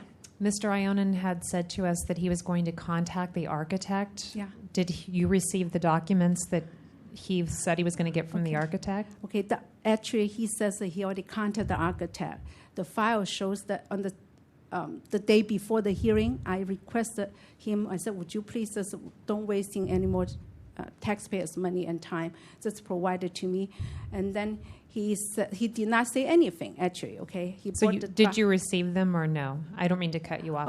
I'm confused about it. Okay, I don't know what they produced to me, to Ione, actually, okay? For something he emailed to me, there's no number 4 and 5. I particularly asked him, would you please identify the document? It's only 5. You don't have 1, your 2 is you have. Those is only 3. Okay, 3 I can recognize the legal description. 4 and 5 I cannot see there's anything remotely related to the document and request. And then document I request is from the planning department. You cannot ask. The architect did not provide anything to him. The architect is not available. It's somebody outside the office. It's from an office of Philip Fernandez. Okay, faxed it to him. It doesn't identify anything. And I asked Jonas Ione, planner. I said, would you please identify? Now, you just have 2, right? Please identify them. And he did not identify them? No. And then, Mr. Smith, do you know off the top of your head are you familiar with what documents are at the planning department or wherever you said that they were available to her, if it's the same box of documents she was given before or if there have been additions? The one thing that she's referring to, Mr. Ionen did say that after the hearing that he was part of, he went to go look in the box for those specific files and couldn't find them, and they were there prior. So that's not what he represented to us. Well, that's what he said to me prior to coming here, and that he went back. He went back to the architect. The architect faxed him another copy of the files. And he did send those to Ms. Sang. Okay. Member Coffin? Yeah, I had a question, too. You said that you felt some of the plans, like the stamp plans, would be over at DBI. Correct. And Ms. Sang, could you just come up for a second? Have you gone over to DBI to look at the building department to look at the stamp plans? That's one of the things you wanted, yes, right? Yes, I will go to because there's some other documents I wanted from the building department. Yes, I will go. So if you go to the building department and look at the stamp plans, yes. is that going to be satisfying you? Because he says that the planning department doesn't have them because they're now over at the building department. Let me just finish my question so that If you go to the building, you say you're going to go there. Yes. If you go there and you see the stamped plans, will that satisfy that particular request? From the building department, not from the planning. But they already said they don't have. They have been. I mean, from the way as a rule. I mean, or determined is when they claim they don't have or they don't show somebody. It's the best they don't show up at all. Mr. Smith said the stamp plans are at the building department, not at the planning department. And you said you were going to go over to the building department and look at the stamp plans. Yes. So if you do that, will that satisfy that particular request of yours? Yes. Okay, good. Thank you. You heard that, Mr. Smith, right? Sure, we've been stating that for about 3 months now. Okay, so what's left besides the? That's number 4 and number 5. It has and not what are been put. it wasn't number 5 the stamp plans? No, it's number 1. I see. Number 1. Number 2 is photo. Number 3 is the legal description. Those requirements are from planning, actually. And Mr. Middlestead, the architect, didn't get you 2 through 5? No. Well, he wasn't there, actually, according to them. He is in Rome at that time. He contacted him. Mr. Smith, did he come back and give them to you? Just recently. Did who come back and give them to me? Mr. Middlestead, the architect, Bob Middlestead. Wasn't he going to get you documents 2 through 5? The 2 cartoons and the description of the project, site description, something like that? So you have to remember that what she's requesting may not exist, even though it's part of the requested material. It may not be submitted. So Mr. Ionen asked for the documents that were submitted that were no longer in the case to be faxed again. That's the complete set that address 2 through 5. Okay. And she got them? She got them, but correct. She doesn't think that... But she, well, she got the documents that exist. She wants documents that don't exist because maybe they were asked for but weren't received or weren't pertinent to this case. Again, the information that's given to these people, it's a list, right? And some things pertain to the case and some don't. So some are submitted and some aren't, and we move forward. So again, she's asking for the documents, I think for 4 or 5 that don't exist. Okay. Thank you. At this time, Mr. Smith, please remain. At this time, the respondent and then the complainant will each get 3 minutes to make any concluding or rebutting remarks. Okay, again, I just want to say that there is, there's a path here of requests.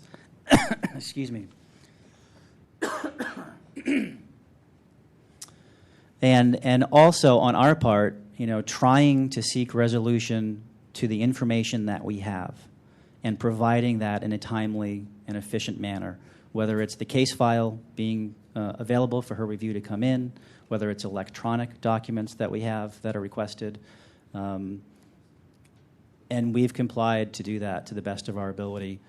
And the tough part has been every time that we do submit the requested information for her, it seems to change and never be the exact information that she wants and or is looking for. So it's really hard for us as the planning department to definitively say, here's all the information, copy what you need, we'll send the electronic documents, and have her say, okay, now I have the information.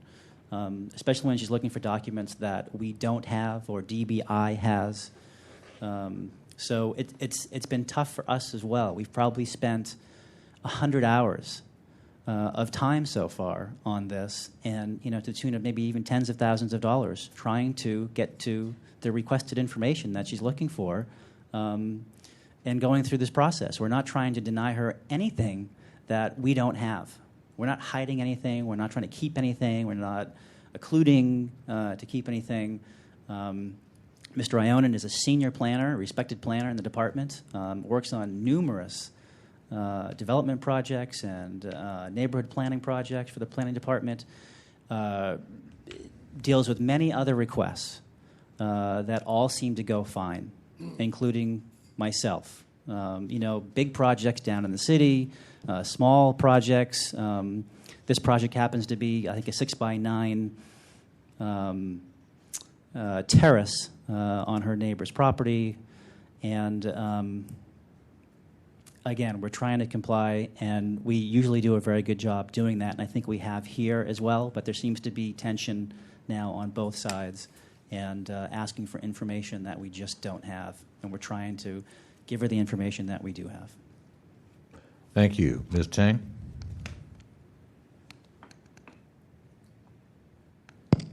That's how the planning department handles the public record request. Change the person. I think this is 5 documents. If they told me they have, just the first one, I already admit that they said it's already in planning. When I first requested, that was still in the possession, okay? But now they transferred to the building department. But it's 5 documents. Why don't you just bring it to us to show me? What is the 5? Tell me. But no, they cannot, and then give you all the story. Yeah, I changed something. It's just a black and white 5 specific document. How can I change that? No, I did not. And then he already told me he has now, except the first one. And then actually after hearing, asking, are you going to provide this document to me? Clearly, she said no. It's just like the document is public record. For whatever the reason, they don't have to produce to you. They don't have to show up. You're guessing what they provided to me, then that you make your ruling. And then if they say, oh, that's all we have, we try very hard. If you accept it, then there's no way for us to get the public records, fully. They give you what they want to give you repeatedly, 20 times, 30 times, same thing. When you want something specifically they don't want to give to you, you'll never get them. He already really clearly tell me, no, he won't get that. It's number 4 and 5, asking him to identify, Jonas is not here, so I provide you everything I have. I know what we have. This is not the answer. That's not the way to produce the proper record. Show me what's number 4. Show me what's number 5. If I get that, I will tell you, yeah, I get number 3, yes, the photo. So I will not tell you, no, if I did get that. When I don't get that, they cannot tell you, oh, I produced everything to her. She just changed. What is the change? What did I change? Still the same 5 document I requested. And then he clearly told me he won't produce outside. Fortunately, there's a witness that, and then he emailed it to me, and then they realized there's a witness. So they start produce a couple of them to me. That's the situation. So it's on your hand. You think that's the way it's produced, the public record, then that's the way it is. Thank you. Matters back with the task force. Does anybody wish to present any kind of a motion? Is there a feeling on the part of the task force that there is willful violation here?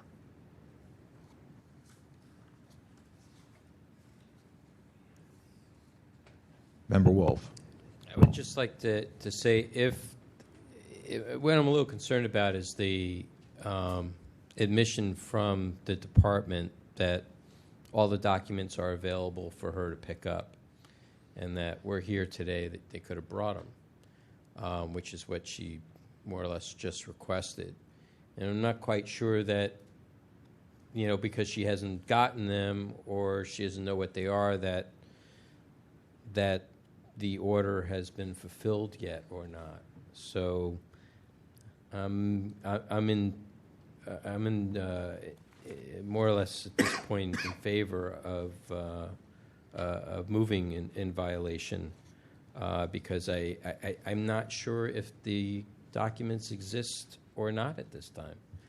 We're still asking the same questions we were asking when this was first came before us. Okay, what we have to remember here is there is an order of determination before us. Question we have to deal with is, was that order of determination met? And I'm not feeling that it has. So I would move find in violation. Is there a second?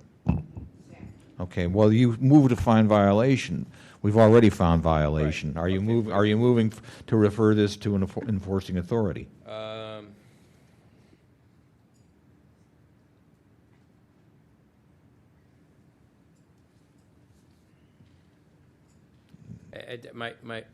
My reluctance is because the documents are, we're being told the documents are there. And so, well, okay, I'm gonna move to refer this to as willful violation and for not producing those documents to Ms. Stang and refer it to ethics. Is there a second? I'll throw that out there. Is there a second? Second. Moved and seconded. Discussion. Member Kneber and then Member Cawthon. I voted against this the first time, and I'm going to vote against it again this time because I do think that they're doing what they can, and I do think that they said that there's documents there. They told her there's documents there. If she went there and saw documents and said these are not it, maybe I'd be a little bit more persuaded to say that they're not complying. But they did what they thought they're supposed to do, and I don't think. Now, if we want to talk about the timeliness, I think they were within the time. I'm not sure. I have to look over it again, but I don't know. I'm leaning the other way. Member Cawthon? And I feel the same way. It seems to me that they say they have the documents there for her. So if she doesn't have them, I gather she just hasn't gone down to look at them. So that I would be leaning toward no violation. Member Washburn. I'm tending to lean that way too, because we're hearing that these documents are available for Ms. Sang to inspect, either at building inspection or at the planning department, and there's a complete breakdown of trust here. So I can understand Ms. Sang's reluctance to go down and look at that case file again, but it seems like the planning department responded in a timely way after they got the order of determination.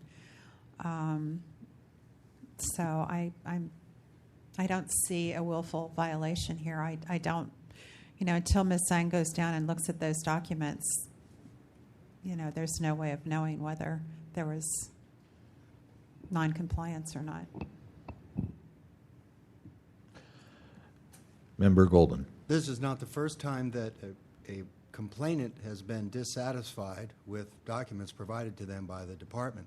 That doesn't mean that it's a willful violation. It means that they're dissatisfied with the documents that are available. So I will be voting against the motion. Public comment. Hi, members. I think you're missing something here. First of all, there is on occasion when a department doesn't want to provide records that have been requested. So typically, there's some sensitive records the department doesn't want to provide. They keep providing the wrong records, or they provide the records they do want to provide, but they don't provide the records the person wants. And it makes the person that's asking for the records look kind of crazy, when in reality, it's the department that's causing all the problems because they're not providing the particular records that are requested.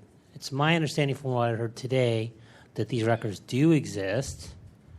And we've heard something about they could come in. Now, I want to remind you, the gentleman that spoke here, Brian Smith, he's their IT director for this department. Yet there's been ongoing battles where they refuse to scan records to PDF and email them.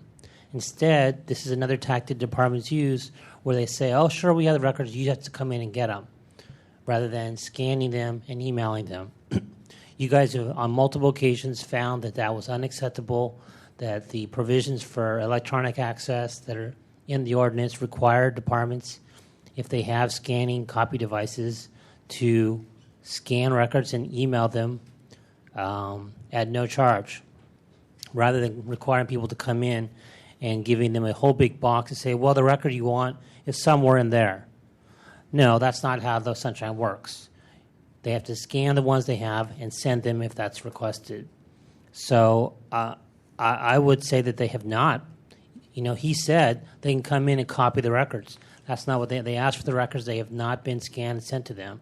So I think that's a withholding of the records that they requested. And again, this is the IT person. I think it'd be a great time for you to ask him why he can't scan records. If they have a device in their office that can do it, then you've already found in multiple occasions that that's required under the provisions of using technology under 6721L and 6721-1. Thank you. Is there further public comment? Yes, Ray Hartz. I was here during the whole hearing with Mr. Ionin. I happened to walk out into the hallway immediately following the determination. I heard Ms. Tsang ask him, "Are you going to follow the determination and provide the documents?" And he simply said to her, "No," turned around and walked away. Now, earlier in this meeting, you talked about we have to cite a particular person. This determination went to Mr. Ionin. Mr. Ionin was responsible for getting those to her. And I don't think just sitting them on a desk and saying, well, you get down here and look at them, and if you don't come and look at it, it's not our fault, is not the way to go. He had a determination. He had an obligation to provide those. I have read the emails that go back and forth between them, and they play musical chairs. They switch people. They say, come down at 4 o'clock tomorrow afternoon and ask for this person. They go down. They ask for that person. Oh, they're not here. Come back tomorrow. And it goes back and forth and back and forth and back and forth and back and forth and back and forth. And I'm doing that because that's exactly what it does. And it's kind of, you don't know who in the hell you're dealing with, who the hell you're supposed to talk to. And now it's just like, well, they're there, you just didn't come down and look at them. Well, good Lord, how many times does she have to go down there? 50, 60, 70 times? Before they finally say, well, you know, this particular time you didn't come and look. And I think that's what they do. They just drive the person crazy, and they make them look like there's something wrong with them because they're asking for documents. Just like Mr. Ionin came into this hearing with that ton of documents, and only when someone on the panel asked him, well, are the documents we're talking about in there? Well, no. Well, then what does it have to do with I've provided all of this? I don't know of any limitation on Sunshine that says once we provided you 2 documents, that's all we have to give you. Every request is a separate request, it's a separate matter. They requested the documents, they've been through the turmoil, they got the determination. Mr. Ionin was the person responsible for doing that. He failed to do it, and I think he should be found in violation. Thank you. Is there further public comment? Seeing none, public comment is closed. Further discussion among the task force. Member Williams, Member Johnson. Yes, Chair Member Nee, I just failed to see why Ms. Tang would come and keep coming in here and bringing an entourage of the Sunshine Posse with her to back her up and lie. I don't feel it. I feel like I see it in her eyes that she's getting tired, and it's something she wants, and it's a game I feel that's being played with her. And I think it's a willful violation. And knowing Mr. Hart's, how tough he is and militant he is, he wouldn't get up here and lie. And there's something going on. There's something going on. So I think it's a willful violation. Member Johnson? I also tend to support Member Wolf's motion to refer to ethics only because when Mr. Ionin came in, he did not show a good faith effort by bringing in that box. And they say they would like to resolve it, but they're again asking her, they're saying this is a problem person, a problem requester. But if you really wanted to solve the problem, you would actually say, here they are, here are the 5 documents. So I feel that it's another lack of good faith, just like bringing in a big box to say, here's everything we've given, even though it was not relevant to the case. So I would tend to support a violation, sending it to the ethics. Roll call, please. On the motion, Member Snyder? No. Snyder, no. Member Cawthon? No. Cawthon, no. Member Washburn? Aye. Washburn, aye. Member Knebber? No. Knebber, no. Member Goldman? No. Goldman, no. Member Wolf? Aye. Wolf, aye. Member Chan? Aye.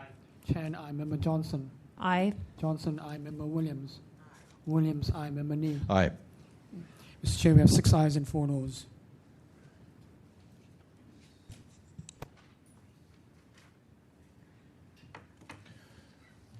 Thank you.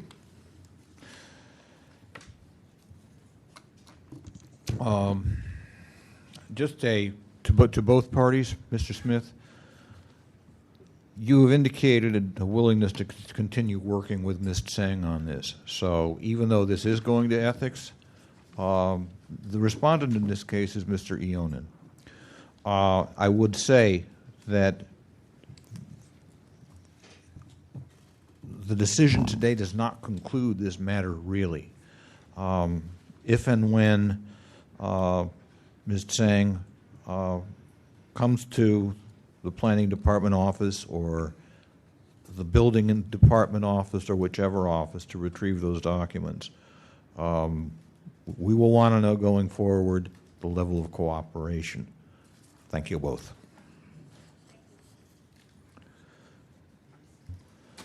Mr. Clerk, could you call the next item, please? The next item is hearing on the status of the May 25, 2010 order of determination of Ray Hartz against the Rent Board. Mr. Hartz, please approach the microphone. Thank you for coming. You have 5 minutes. I would appreciate it if the clerk could let me know when I have 1 minute left. As you remember, this was a case where I made a immediate disclosure request for information regarding a particular employee of the Rent Board. I did that in January of this year, and in May I filed the complaint.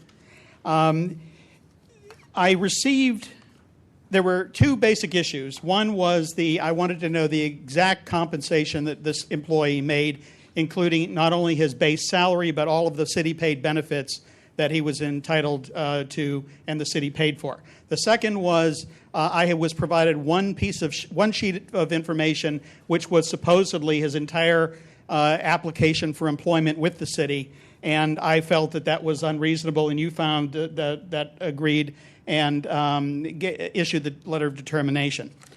On June 17th, there were 2 letters issued. One was to you and one was to me, both with the same information.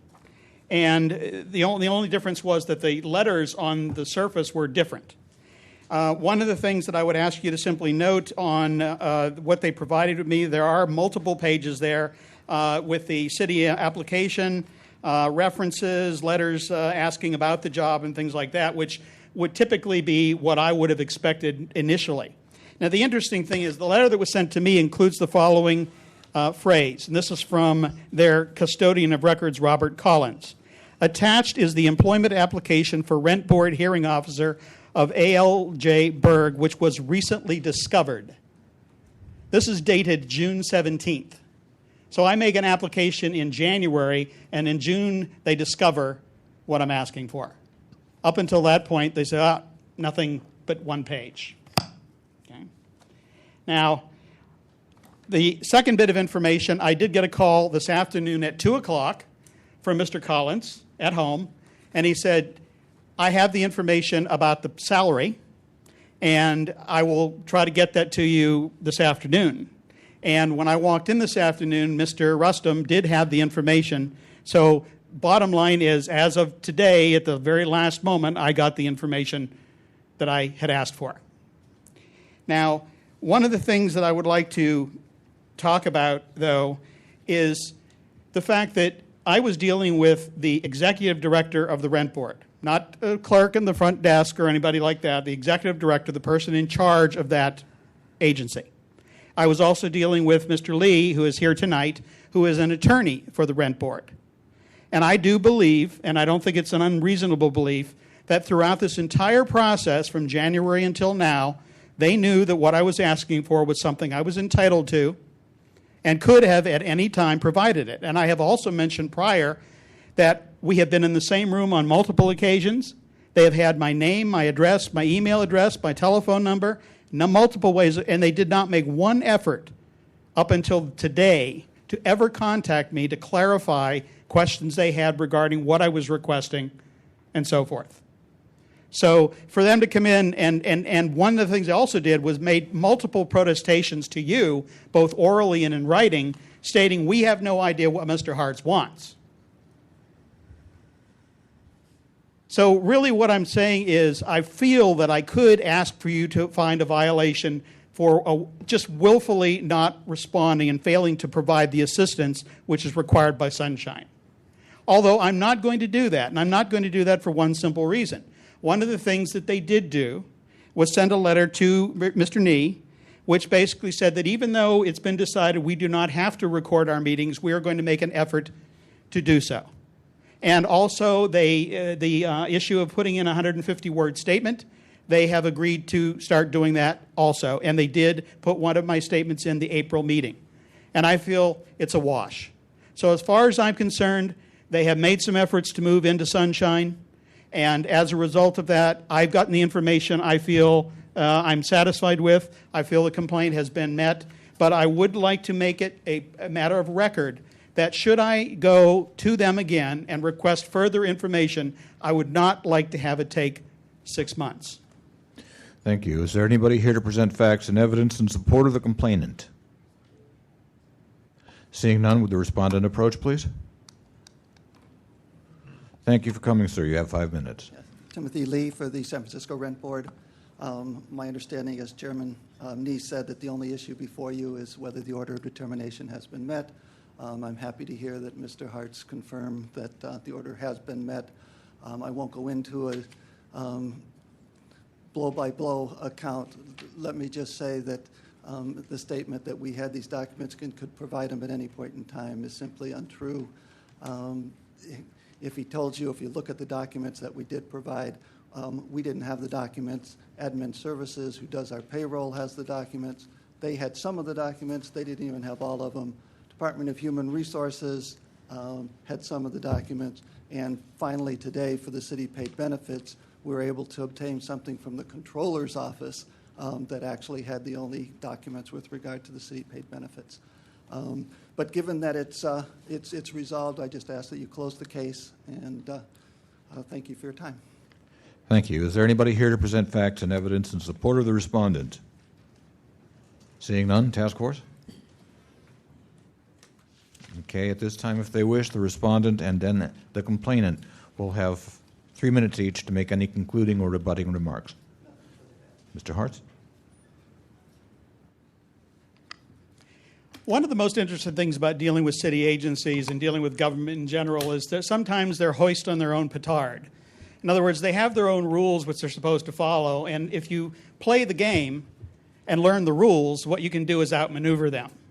And one of the things that this whole evolution has provided to me is which is a 6-month interim where I made a request which was an immediate disclosure request and did not get the information ultimately until 6 months later. That shows a track record. It says, okay, this is how it's dealt with. Now, in the future, if I come back before you and say, you know, I asked for some other information and now we're going through exactly the same thing, I think it won't be unfair for me at that point to say, you know, I think we have a little case of bad faith. Now, I've dealt with Mr. Collins, who is their custodian, custodian of records. And the unfortunate part is when I asked I went in one day and I wanted to look at their budget. And I said, I came in, I would like to look at your budget figures for this year and the upcoming year. And he simply stood there and looked at me. And I said, well, you know, under Sunshine, I'm allowed to come in during normal business hours and ask to see certain information. And I think a budget is part of that information, and you have an obligation as a city employee to comply.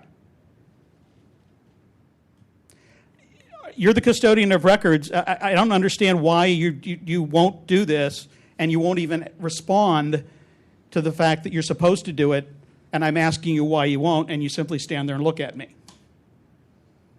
And so what I want to say is, I went through it once. I didn't do this for grins and giggles, like Ms. Sang isn't doing this to make herself famous. We're doing it because we see something that is not correct. I did it, and in the process, I'm hoping that they will record their meetings, that they will be more open to input from the citizens. And it wasn't just to get the information I wanted, but to make sure that it was understood that as city employees, there is a responsibility there to respond to Sunshine requests and to do so appropriately. Thank you. Can I make a comment? Member Cawthon? I would like to commend Mr. Hartz. I've had some experience with the rent board. I have been able to get them to send me stuff via email, but I know that you go to start with Deline Wolf and proceed down from there, and everybody else doesn't know that. But I mean, the fact that they didn't tape their meetings was a huge hardship on a lot of people who went to rent board hearings. So, you know, kudos to you, Mr. Hartz for getting that, and thank you, Mr. Lee, for letting us know that they're going to do that now. Same applies to that 150-word statement. That's really a good thing to be able to have in the minutes. So I want to thank, Mr. Hartz for pursuing this, and Mr. Lee for letting us know there's going to be compliance when you didn't have to. Thank you. Member Williams. Okay. Is there public comment on this item? I just want to follow up and say that I did have correspondence with the rent board after the last hearing, indicating to them that you can record meetings digitally for free if you have a spare laptop, or with lots of phones have an ability to record the digital audio of a discussion for free, or you can borrow a digital recorder from the clerk's office, or you can buy a $25 digital recorder from Radio Shack. Those are all options that they have. They have not committed to doing any of that yet. They've only committed to exploring it. Thank you. Is there further public comment? Chair Nee, Commissioners, anonymous tennis here. I couldn't hear the respondent very well, so I think I heard him say that he said Mr. Hart said something was completely untrue. Was that correct? I don't believe that Mr. Hart would come up here and make a false statement. I mean, he's a pretty straightforward person. I just wanted to add that. Thank you. Thank you. Further public comment? Seeing none, public comment is closed. Is there a motion? There is no motion. This matter is concluded. Thank both parties. Mr. Clerk, could you read the next item, please? The next item is determination of jurisdiction on complaint filed by Silvesliana Patashna against the Adult and Aging Services Department for allegedly refusing to furnish the results of an investigation filed against Adult Protection Service employee Ethelbert Obugi. Is there a motion to find jurisdiction? So moved. Is there moved and seconded? Discussion? Is there public comment on the question of jurisdiction? Seeing none, public comment is closed. Roll call, please. On jurisdiction, Member Snyder? Yes. Snyder, aye. Member Cawthon? Cawthon, aye. Member Washburn? Aye. Washburn, aye. Member Canepa? Aye. Canepa, aye. Member Goldman? Yes. Goldman, aye. Member Wolf? Wolf, aye. Member Chan? Chan, aye. Member Johnson? Aye. Johnson, aye. Member Williams? Williams, aye. Member Nee? Aye. Nee, aye. Mr. Chair, we have 10 ayes. Okay. Is the complainant here? Please approach the microphone. Thank you for coming. You have 5 minutes. Thank you. Thank you. My complaint to Sunshine Ordinance Task Force connected with fact that I confronted evidences of group deliberate deception, fraud that uses government employee. In my instance, social worker of Department of Aging and Adult Services, department which pertains to San Francisco Human Services Agency, social worker Mr. Ethelbert Obuyehi called me on January 22nd, 2010, first time, with purpose to clarify the situation with elderly woman that lives at apartment straight above my apartment. I explained that consider this situation as unlawful outrage. This person or someone who lives with her or who has access to this place constantly performs hooligan rampage. I sent him all documents I had regarding this matter as he asked me, and requested to make a written conclusion of what he found out. After my fourth request, Mr. Obuyehi called second time and proposed to meet in cafe. I explained that could meet him only in his office or in the building where outrage happens. He refused to meet in the office and said he will come to my apartment with purpose to define steps to resolve the problem. On February 9th, 2010, after a few minutes of discussion in my apartment, social worker Mr. Abuyehi made the statement that the owner of the building, to whom I previously sent 15 complaints regarding same matter, and whose negligence I reported already to San Francisco Department of Building Inspection at that point of time. So the owner was not pleased with me. Mr. Abuyehi's next statement started, "If you," which he was not able to finish because I said that our meeting at my apartment ended and he must leave. Surprisingly, Mr. Abuyehi didn't leave even chair, insisting to stay. I explained him that I will call the police and open apartment door. Government employee, Mr. Abuyehi, continued to stay at my apartment, saying, "If you touch me, you will go to jail," while trying to make contact with my hands by his back. Not being successful, he finally left.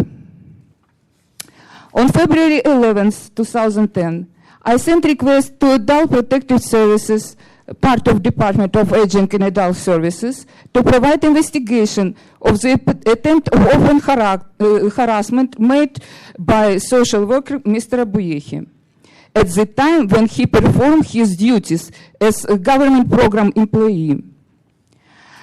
On March 5th, 2010, I received response from Mr. Abuyehi's supervisor, Ms. Rasmussen, with a refusal to divulge confidential information, including investigation results. The same refusal I received on May 9th, 2010, from Executive Director of Department of Aging and Adult Services, Ms. Hinton, after I addressed my request to Executive Director of Human Services Agency, Mr. Laurer. I believe that no level of confidentiality can prevent me from knowing whether facts I mentioned in my complaint were confirmed and whether action were taken accordingly. Please make these public records open. Thank you. Thank you. Is there anybody here to present facts and evidence in support of the complainant? Seeing none, is the respondent present? Is there anybody here to... Mr. Rustum? Mr. Chair, the department sent me a late email saying that they would not be present at this meeting. Okay. Is there anybody here to present facts and evidence in support of the respondent? Seeing none, task force?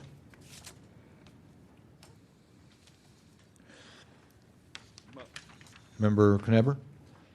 So my understanding from hearing the complaint and reading the facts is that the part of her complaint that falls under our jurisdiction is that she wants to see the results of her complaint, the paperwork on her complaint, and the office is saying that they cannot release that as confidential information. And this is, I've been thinking about this actually for a couple of weeks ever since we heard her at the meeting, and it's kind of iffy. It's an iffy area for me because it is a welfare department investigation. Now, if it's if it's about one of their clients, I definitely think it's confidential. But if it's an internal investigation into one of their employees, I don't know. I think that's a different area, and it kind of opens it up for me. Member Wolf? I just want to refer you, if you haven't read the letter from HSA regarding this, they specifically say they will not send a representative, and they would like to remind the task force that we don't have jurisdiction over this matter, which I take a little, I don't think that is appropriate. They should at least come and say that personally and defend their case appropriately. So I don't know how we want to go about handling that. I also do want to refer to the report that I believe DCA 3 had put together with some of the questions in the memorandum. Is that correct? Did you put that together for us? Or was that Mr. Ruslan? There is a memorandum from me. It has my name at the top, so I'm not sure which one you're referring to. Yes, okay. So, and I think some of those questions are very interesting. I really liked reading this particular case because of some of the questions, and as a social worker myself, knowing how some of these things do work, and I'm so I would like to ask Miss. Can you please pronounce it so I can pronounce it correctly? Svetlana Ptashnaya. Ptashnaya. Ms. Ptashnaya, are you asking for information that is specific to you, person? Exactly, sir. I underline it in my letters, and I wanted to underline for you as well. I don't ask right now for information what this social worker found out in particular case. I now request information about investigations that I have written documents was provided by these government agencies. Okay, so you're asking about an incident that happened Exactly. to you, and you want the information about that this my exact words sent in writing to this all managers by their career steps, and they all refuse to do this. It's straight pertains to me personally. Okay, great. Thank you. So I'm going to hold the rest of my questions because I think other people have questions, and I'll let you guys go at it. Member Knebber and then Member Cawthon. Yeah, I mean, that's what I was trying to get to at the beginning. It's not about the investigation that the social worker came out for. It was about the investigation about the conflict between her and the social worker about that. So that's why I'm saying that I definitely think we have jurisdiction on this, because whether we can, I mean, that when we get in, whether we can have them produce that document, that's another question. I think that's a lot more sticky legal territory for us. If it was the other information, I don't think we have any case. But here, I think we're kind of there is. I see some reason for her having a valid claim. Member Cawthon? I had a question for Mr. Threed also. I'm looking at your case law on page 109, and what I'm getting out of that is that what you're saying is any issues on abuse or what they call physical manifestation would be separate from revealing somebody's welfare status, so that there may be a wedge for us. Am I interpreting that right? Through the chair, Deputy City Attorney Jerry Threed. Member Cawthon, there is a line of cases that limit the confidentiality of the provision that's relied on by the department. I haven't done comprehensive research in this area because it's a highly specialized area of law, and I didn't want to spend an enormous amount of time going into every case. But it seems to me that the line of cases say that the confidentiality is related to information about the clients. So at least from my reading, for the amount of research I've been able to do, the confidentiality relied on does not seem to cover investigations about employees that work with these clients. So that would seem to me to come within the provisions of the Sunshine Ordinance related to employee investigations of misconduct. Yeah, that was the way I interpreted it. I just wanted to make sure I was right. Thank you. Member Wolf and then Member Johnson. And I just want to also say that, you know, when the complainant is the person who the incident is involving, we've had these cases over and over again where people are asking for retirement records or payroll records or whatever, things that pertain to them. Lots of times departments will say, oh, that's confidential information. But it's about that person. And we end up in these kinds of quandaries. We do find violation. The information is never forwarded to them, and so I think we're kind of dealing with somewhat of a similar situation, but in this particular area of law is really, really sensitive. We're dealing, you also have HIPAA issues we got to deal with also, and I want to just make sure that I want us to be clear of the information that she wants to get, and that it actually is a piece of public information that is available to her versus something that could be revealed about somebody else, or that also might cause harm to her also by being revealed. It's not our job to necessarily protect her in that kind of way, but for her to at least know that might be a possibility. And we have had complainants say, I don't care at this point. I just need the information so I can move on with whatever they're dealing with. Okay, Member Johnson. I would like to start out by saying that I do think that in light of the fact that she's made it pretty clear that she wants records related to an employee, not a case, that they are in violation of 67.27 because throughout their response to why they're withholding the records, they keep making reference to adult protective services cases, and this is clearly an employment law case. So I would offer up that. Okay. To me, also, I think a very relevant provision in the Sunshine Ordinance is 67.24C7, dealing with misconduct by city employees and the fact that that does become public information. I also think that if the respondent feels that in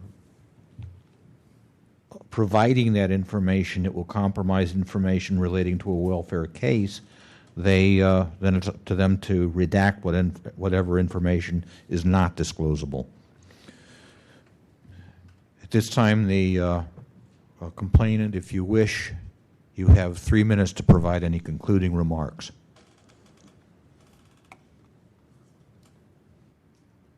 I personally believe that this government employee participates in criminal activities that performed by group that acts in coordinated and connected matter.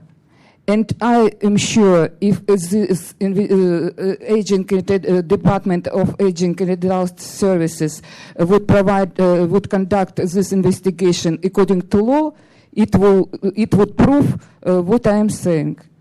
So this is why I think it understandable why I insist on everything I said before. Thank you very much. Thank you. Matter is back with the task force. Member Snyder. Maybe I'm going to be stating the obvious here, but I think so. There are questions separate from whether the records that she's seeking are disclosable. There's a question of how the agency responded or did not respond, and question of whether there are violations there independent of whether these records are disclosable or not. And it seems clear to me that they went well over the 10-day limit provided in 6721. They also did not provide a sufficient explanation under 6727, and because they're required to provide a statutory, if there is a statutory basis which they are saying prevents them from disclosing, they have to cite that statute or at least describe what the exemption is. And they didn't do that. They did much later in the process. I think there's a letter to the task force that refers to the Welfare and Institutions Code as the basis for them withholding, but they didn't do that in their response to the complainant. So I think separate from the question of whether these records can be disclosed, we have three, what appear to me, on the facts that we have on the paper in front of us, clear violations. And just to talk about the Welfare and Institutions Code issue, Mr. Threet referred to a line of cases. I unfortunately did not have time to look at those cases. I was hoping to today, and I just wasn't able to get to it. But I did want to add that I think the plain text of the California Welfare and Institutions Code supports the idea that the records that cannot be disclosed relate to the clients of the agencies or individuals who receive assistance from the agencies. The concern is the disclosure of private information about those individuals. And that's not really what the complainant is seeking here. She's seeking information about an employee of the agency. I don't feel confident saying that the line of cases Mr. Threet described in general, plus the the plain text of the statute definitively say that what she's seeking can be disclosed, but it suggests pretty strongly to me that what she's seeking is not covered by the exception, and it definitely suggests that the agency's interpretation is way too broad. They're claiming basically that they don't have to disclose anything about anything having to do with the agency, and that plainly seems wrong on the plain language of the statute to me. Thank you. Member Wolf? I would also like to add, was that a motion? I didn't have a motion with that. Okay, well, if we can turn that into a motion, I would also like to add the failure to appear. 6721E. Yeah. Got that one. Good point. Absolutely. Mm. Member Williams.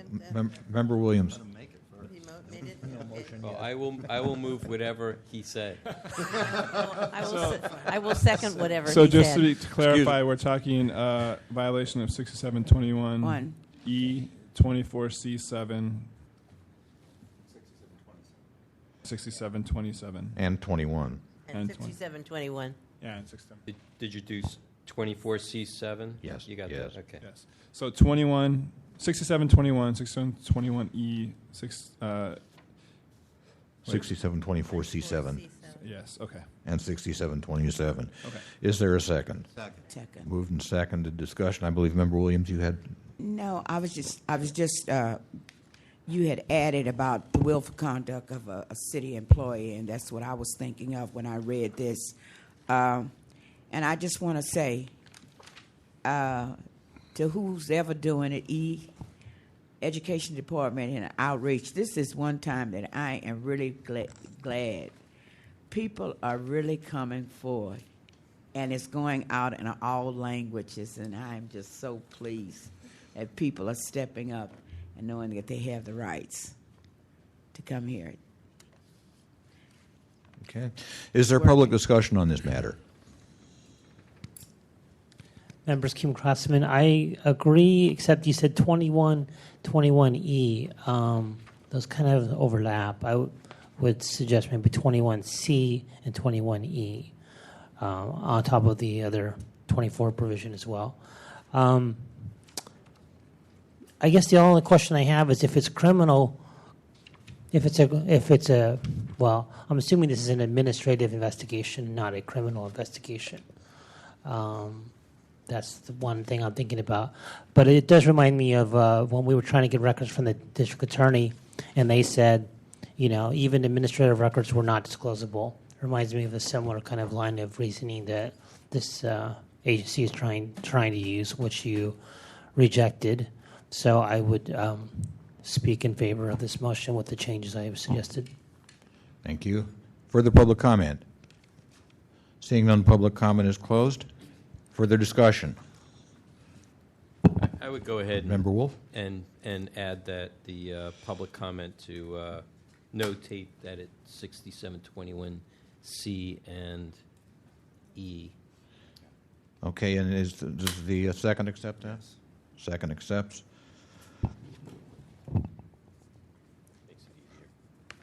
Roll call, please. On the motion, Member Snyder? I'm sorry, can we recite one more time the violation, the sections that we're saying there's a violation of in this motion? 67.21C, 67.21E, 67.24C7, and 67.27. Okay. Aye. Snyder, aye. Member Cawthon? Hold, please. Member Washburn, point of information. I don't believe that's in the motion. It's not. And do we? No one ever said Okay, nobody ever mentioned it. We are now voting. And I have a quick question. Did we get 67.21 by itself in? No, 67.21C and E. Those are what we're voting on. 60. It's okay. Keep going. We'll deal with it afterwards. How many response? We can't stop the vote. No voting. You're up for the vote. Oh, I see. Member Yes. Cawthon? Aye. Cawthon, aye. Member Washburn? Aye. Washburn, aye. Member Knepper? Aye. Knepper, aye. Member Goldman? Aye. Goldman, aye. Member Wolf? Aye. Wolf, aye. Member Chan? Aye. Chan, aye. Member Johnson? Aye. Johnson, aye. Member Williams. Williams, aye. Member Nee. Aye. Nee, aye. Mr. Chair, we have 10 ayes. Thank you. Chair will declare a 5-minute recess. One other item. What? Before we recess, Member Washburn. I'd like to move that we also find violation of Section 67.26. Moved and seconded. Discussion. Is there public comment on the motion to add 67.26? Seeing none, roll call, please. On the motion, Member Snyder. Aye. Snyder, aye. Member Cawthon. Aye. Cawthon, aye. Member Member Washburn. Aye. Washburn, aye. Member Knepper. Aye. Knepper, aye. Member Goldman. Aye.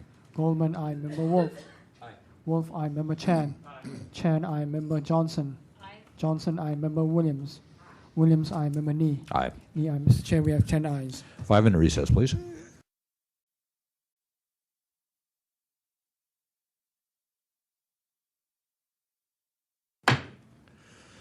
We are back. We are back in session. Mr. Clerk, could you read the next item, please?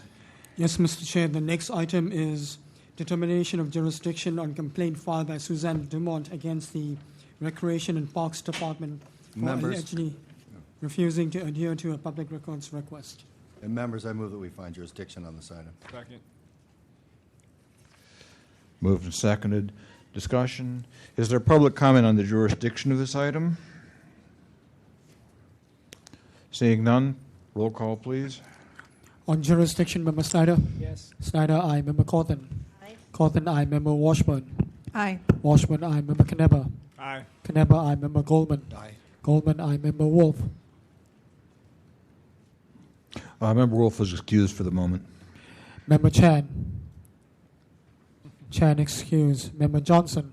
Aye. Johnson, aye. Member Williams? Aye. Williams, aye. Member Nee? Aye. Nee, aye. Mr. Chair, we have 8 ayes. Thank you. Is the complainant here? Please approach the microphone.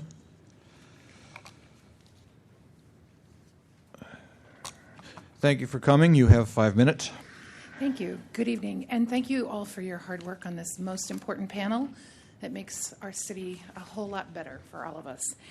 My name is Suzanne Dumont, and I began requesting the information that I'm complaining that I didn't get back in March. And when I didn't get it, I put in I had to sort of figure out the Rec and Park system, and I put in a urgent request to Olive Gong at Recreation and Parks, who is, I understand, the person at Rec and Parks who takes those kinds of emails. And her response was exactly the same as I'd gotten from another staff person saying that they could not release the panel names for the Boathouse concession RFQ because the city attorney had advised them not to. I'd like to start by just referring you, there are two kind of major points. I mean, there's a lot with this argument, but the two major points are, first of all, as I understand it, the section 6724E under contracts, bids, and proposals of the Sunshine Ordinance refers to RFPs. It does not refer to RFQs. And this appears to be one of the reasons that the department is refusing to share this information with the public and myself. The second, probably primary reason why I believe the denial is completely incorrect is that other Rec and Park Department panels have been known to the public. And I have a letter, which is attachment 10 in the packet, from the Golden Gate Preservation Alliance, Catherine Howard, who sat on a panel for the Outside Lands concerts. And she states, for the record in writing, that she was never asked at any time to conceal her participation. She was asked to not reveal the names of the promoters because that sort of makes sense, but her own participation as a member of the community, that was just never an issue before, during, or after.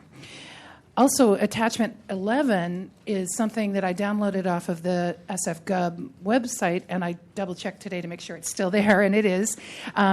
Evidently, in our Tech Connect department, the biographies are right online of all of the selection panel for their proposals. So secrecy for selection panels seems to be not necessarily the norm, and I don't know why Rec and Parks Department is, making sure that the public doesn't know what's going on with this panel.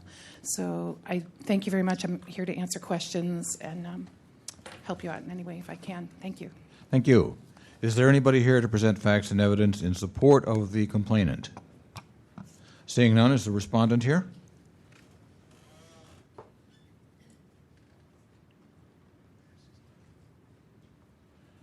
Thank you for coming, sir. You have 5 minutes. Nick Kinsey, Assistant Director of Property and Concessions Management for the Recreation and Parks Department. Ms. Dumont is correct. In March of this year, she requested the composition of the selection panel for the Stowe Lake RFQ. I consulted with our city attorney to determine if this was information that we could release at that time, and was informed that Section 67.24E1 of the Sunshine Ordinance prohibits departments from releasing this information until after the selection process has been completed. I responded to Ms. Dumont to that effect. In April of this year, she submitted a formal Sunshine complaint. Again, I consulted with our city attorney to determine whether or not we should release this information, and was informed again that Section 67.24E1 of the Administrative Code prohibits us from doing so, and this is done so to protect the integrity of the competitive process, such that members of any of the respondents or bidding teams or public do not lobby the members of the selection panel and in any way jeopardize the integrity of the process and the city's ability to undertake that process in an unbiased manner. I cannot speak for what other departments do, whether or not they disclose this information, which, according to the advice we've received, would be in violation of the Sunshine Ordinance. As for the allegation or the assertion that the Recreation and Parks Department did this on a previous project, the outside lands project that predates my employment with the department, and I'm unaware of whether or not that happened, but I would assert that if it did occur, if the selection panel was released, the composition of the selection panel was released, that in turn would be a violation of the Sunshine Ordinance. So, Thank you. Is there anybody to present facts and evidence in support of the respondent? Seeing none, matters with the task force.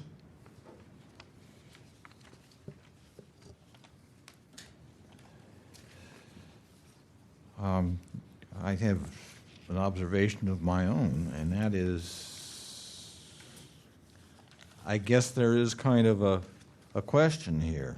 The complainant is correct that this has this refers to RFPs, not RFQs. RFP is a request for proposal. RFQ is a request for quote, I believe.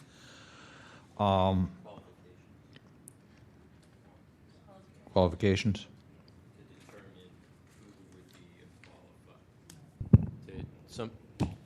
Well, I think there are two kinds of RFQs, and Okay. one is one is for qualifications, one is for quote. Quote, okay. Anyway, it says in 6724E1, contracts, contractors' bids, responses to requests for proposal, and all other records of communications between the department and personnel or firms seeking contracts shall be open to inspection immediately after a contract has been awarded. Now, does RFQ then fall under the category of all other records of communications between the department and firms and persons or firms seeking contracts? It seems kind of broad there, which may include RFQs under that umbrella.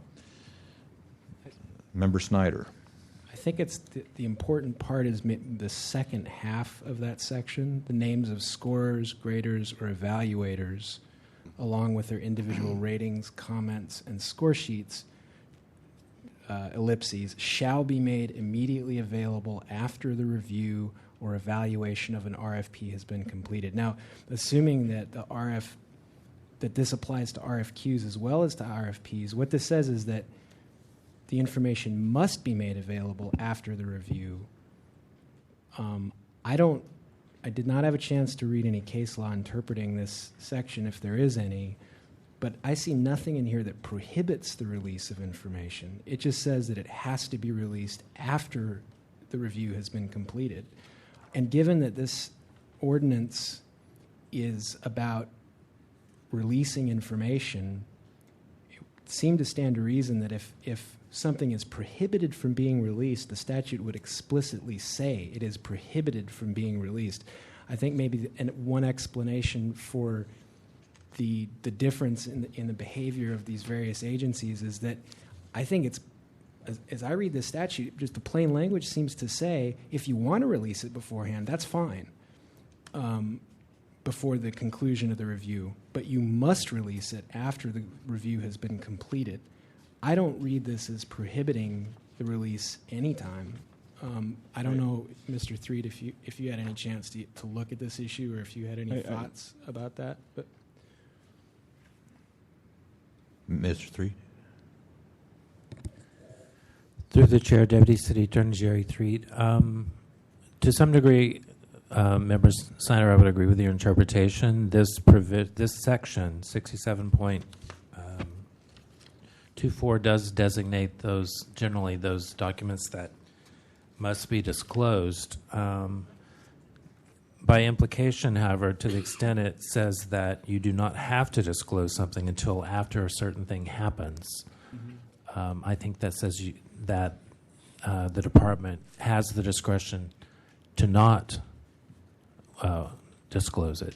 So while I don't think it prohibits them, yeah, it does not require them to. I agree. Yeah. No, I agree. In my opinion, I don't think we can find a violation here, because I don't think that they have to release anything until after the review is concluded. But there's an important misunderstanding out there, and it sort of permeates all of these documents that they are prohibited from releasing the information, and I don't think that's true at all.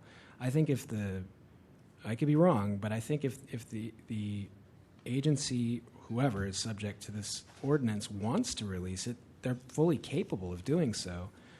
But I think we're saying the same thing, Mr. Threed. I don't think that there's a violation for not releasing it before the conclusion.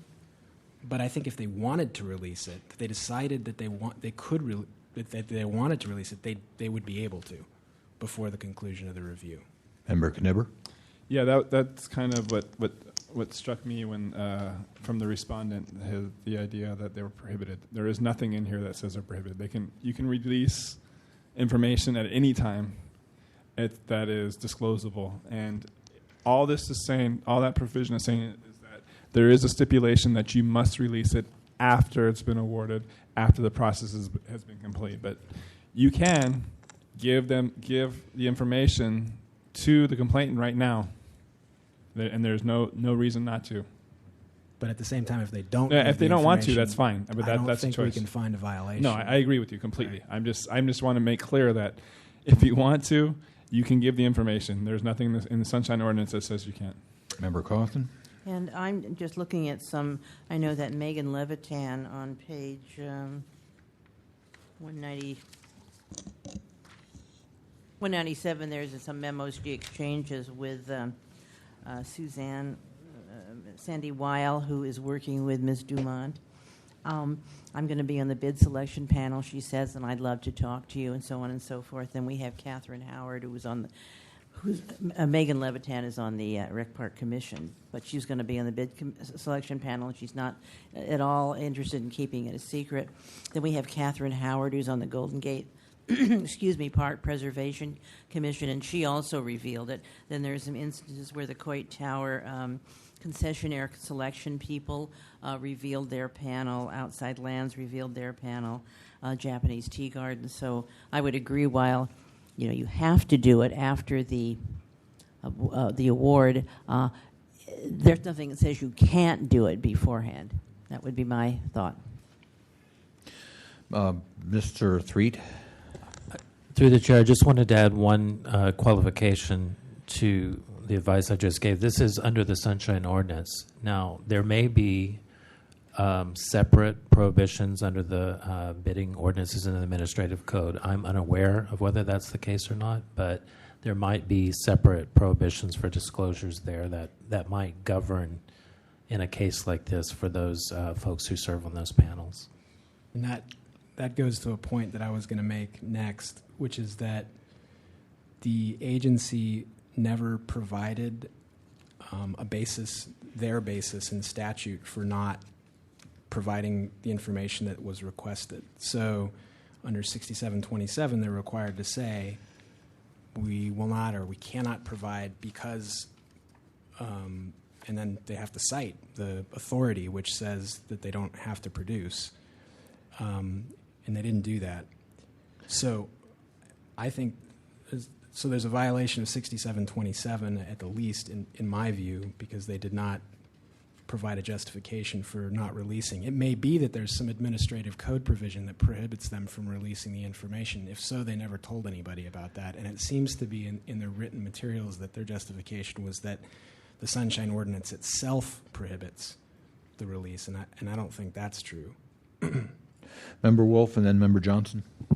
Yeah, I just want to state that during I think it was my very first year on this body, we dealt with a similar situation having to deal with the Google Earthlink RFP process where I met a member of the public, Kimo Crossman, who actually brought that whole process to bear that speaks exactly to this process of what part of the process is open, what part of the process is closed. So to me, it's kind of a watershed moment for me, and I do agree with the other folks here.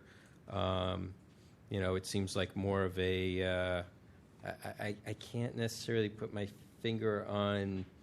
There's a responsibility to do it.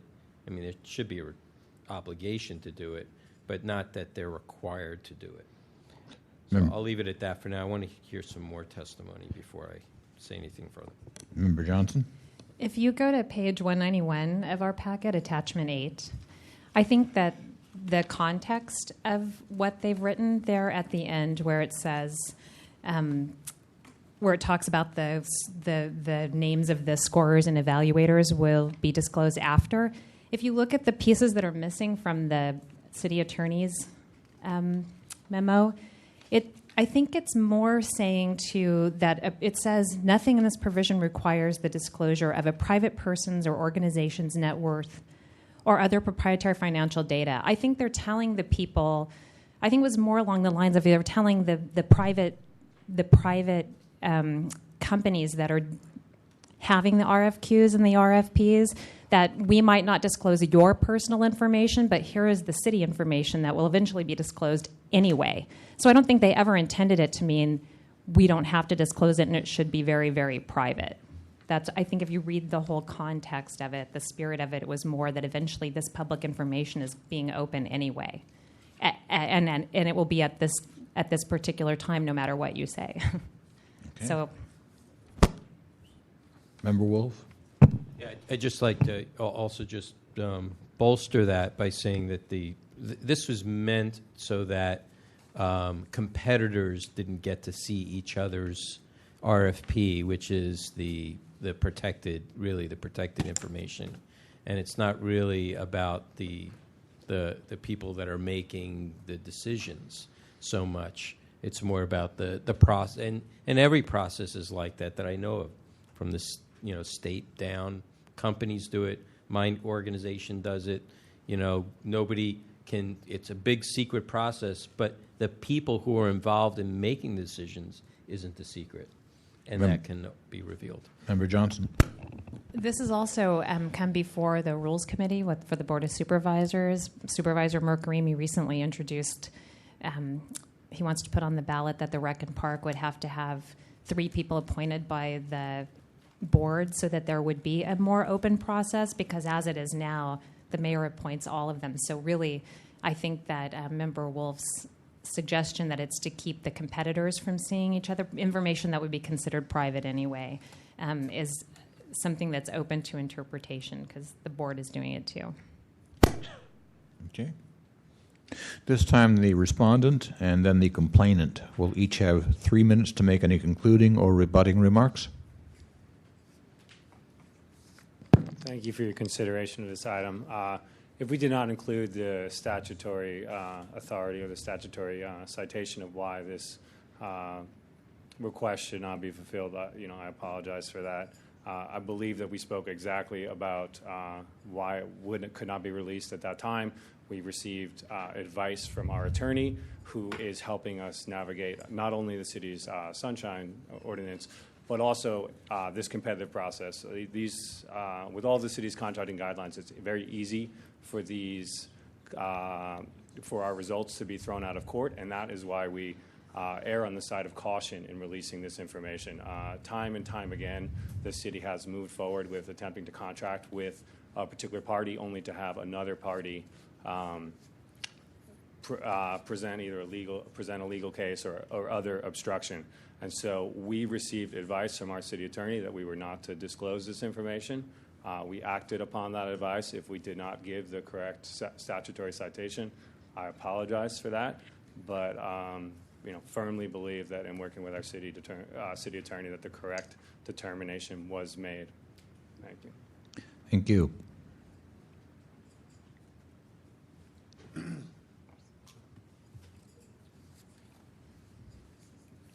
Proceed. You have 3 minutes. Thank you. I just want to point out there are no standards, and as you hear among all of you who specialize in this, it's pretty unclear how this could be interpreted.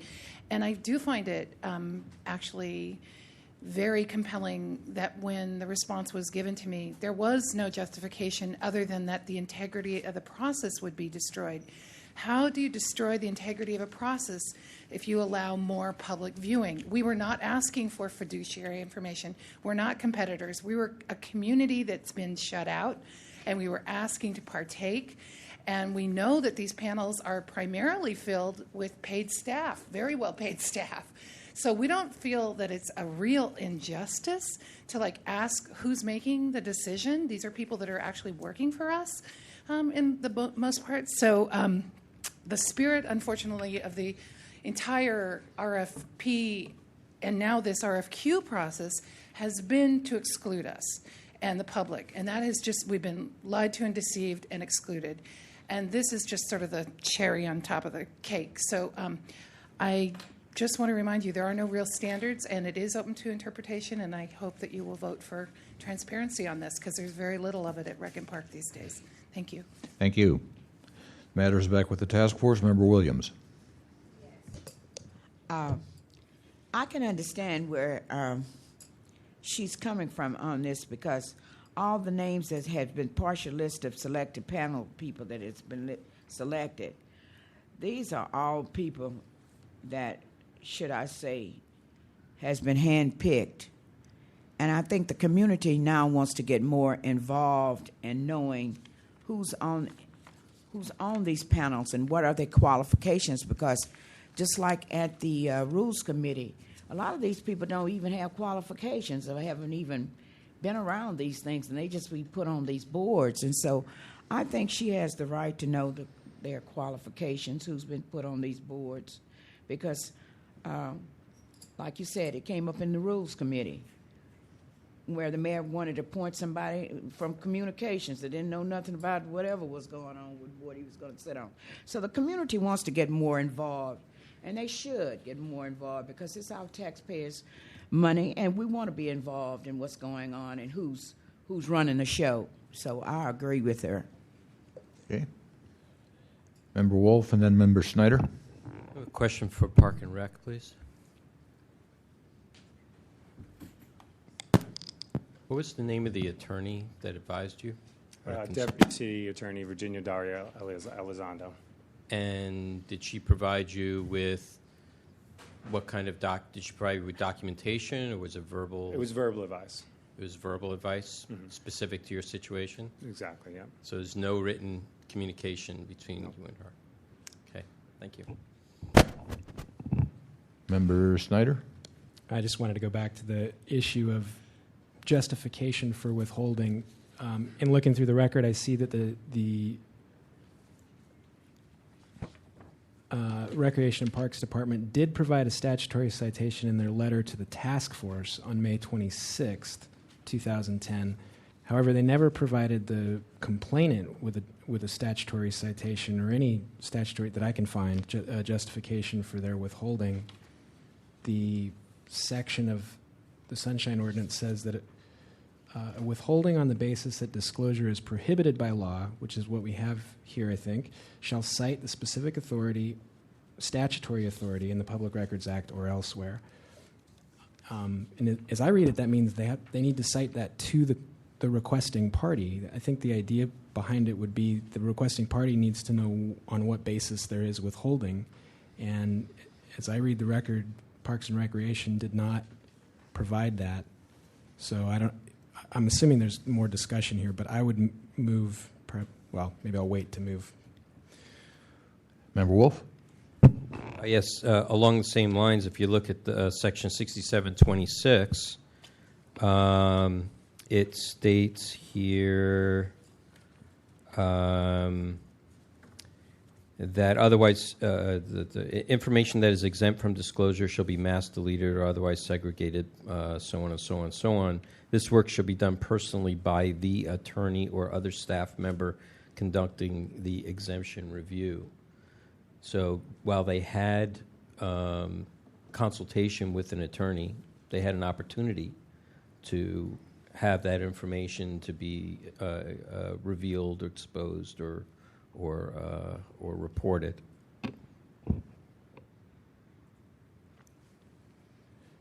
And I just want to also ask, have we not dealt with the issue of the city attorney providing specific legal counsel with regards to sunshine matters? And that is usually provided on a more general basis. We've had a couple of cases where we've had city attorney's office actually representing departments or actual staffers, and we have found that there was a violation of the ordinance with regards to that, and I'm drawing a blank as to where that is right this moment because I don't have a complete version in front of me. Well, I'm gonna. You're asking about the provision in the ordinance that, well, what it says, I believe, is the city attorney may not represent an agency or a respondent for the purpose of denying access to a public record. However, for a client, for a department or agency to seek the city attorney's advice when receiving a public records request on disclosability, I don't think that, I don't think that's a violation. Okay, because the information that from what I understand, that they're supposed to receive is supposed to be equal. It's supposed to be applicable to everyone, and not just like some specific twist or some specific argument that pertains to them, and their specific case. It's supposed to be a generally accepted opinion of the city attorney that would apply to anyone in the same situation.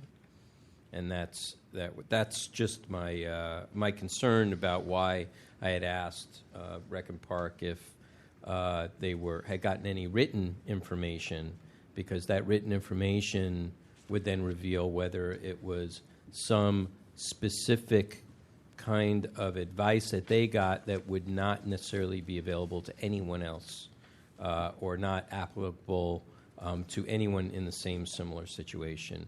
And so that's the reason for my inquiry on that. Okay.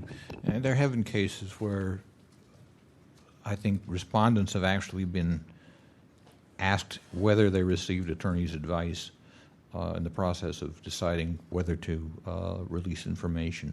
So as a matter of fact, there was one case in which a respondent had tried to have information deleted, and I asked her personally, did you seek an attorney's advice, the city attorney's advice, before trying to delete it? And she said no, but she says, I am an attorney. So some of you might remember that. But she was not a Sunshine attorney. So anyway, Member Johnson.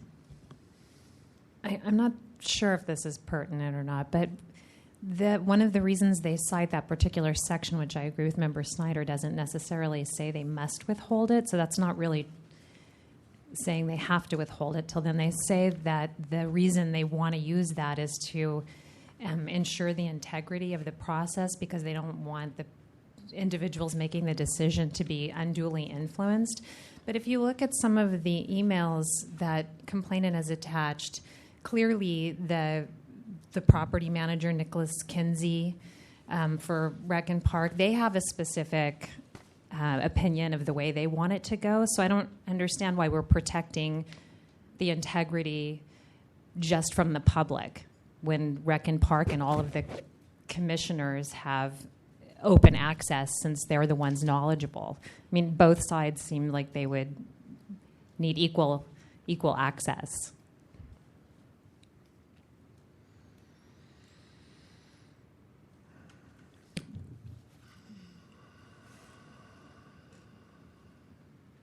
I mean, I understand why their integrity, for them to have only access, outweighs access by the community of just these names. Question I think the question falls partly on the question of discretion, and there is some discretion here given to the respondent. It's a question of the information sought is not prohibited from disclosure, but and it is at some point required for disclosure, but at the time that the request was made, that point had not been reached. There was an exemption, not stated to the complainant, but it's there. And as Member Snyder pointed out, there may be some separate areas. Well, exactly, and Member Snyder pointed that out. 67.27. But there may be, as Member Snyder pointed out, there may be some separate parts of the city administrative code that come into play here. Should have.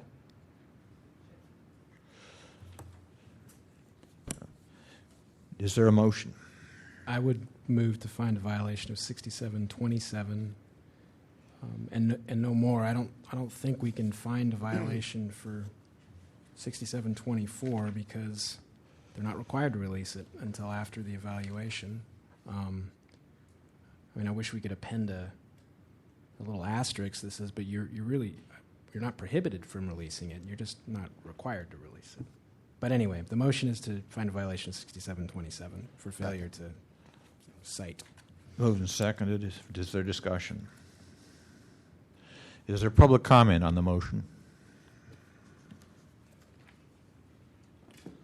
Members Kimo Crossman, I haven't seen the original request that they submitted to the department, but they asked for the identities of the people that were on these scoring committees.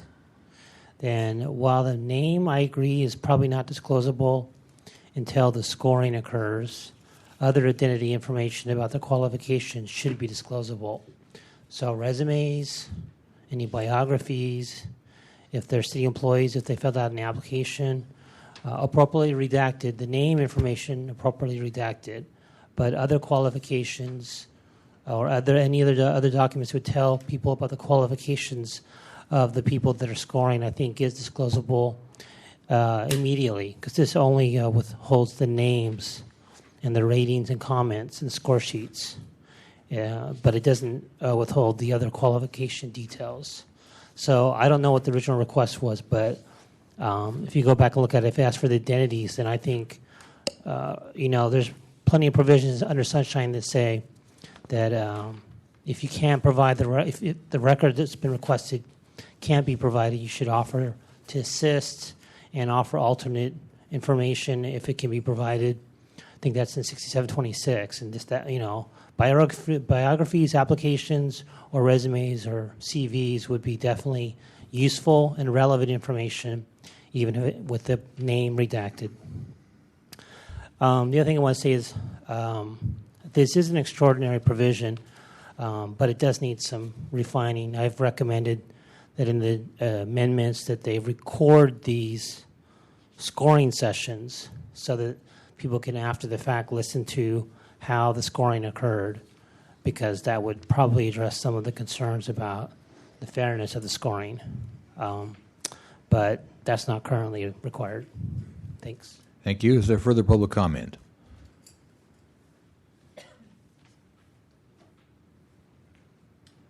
Good evening. My name is David Eldred.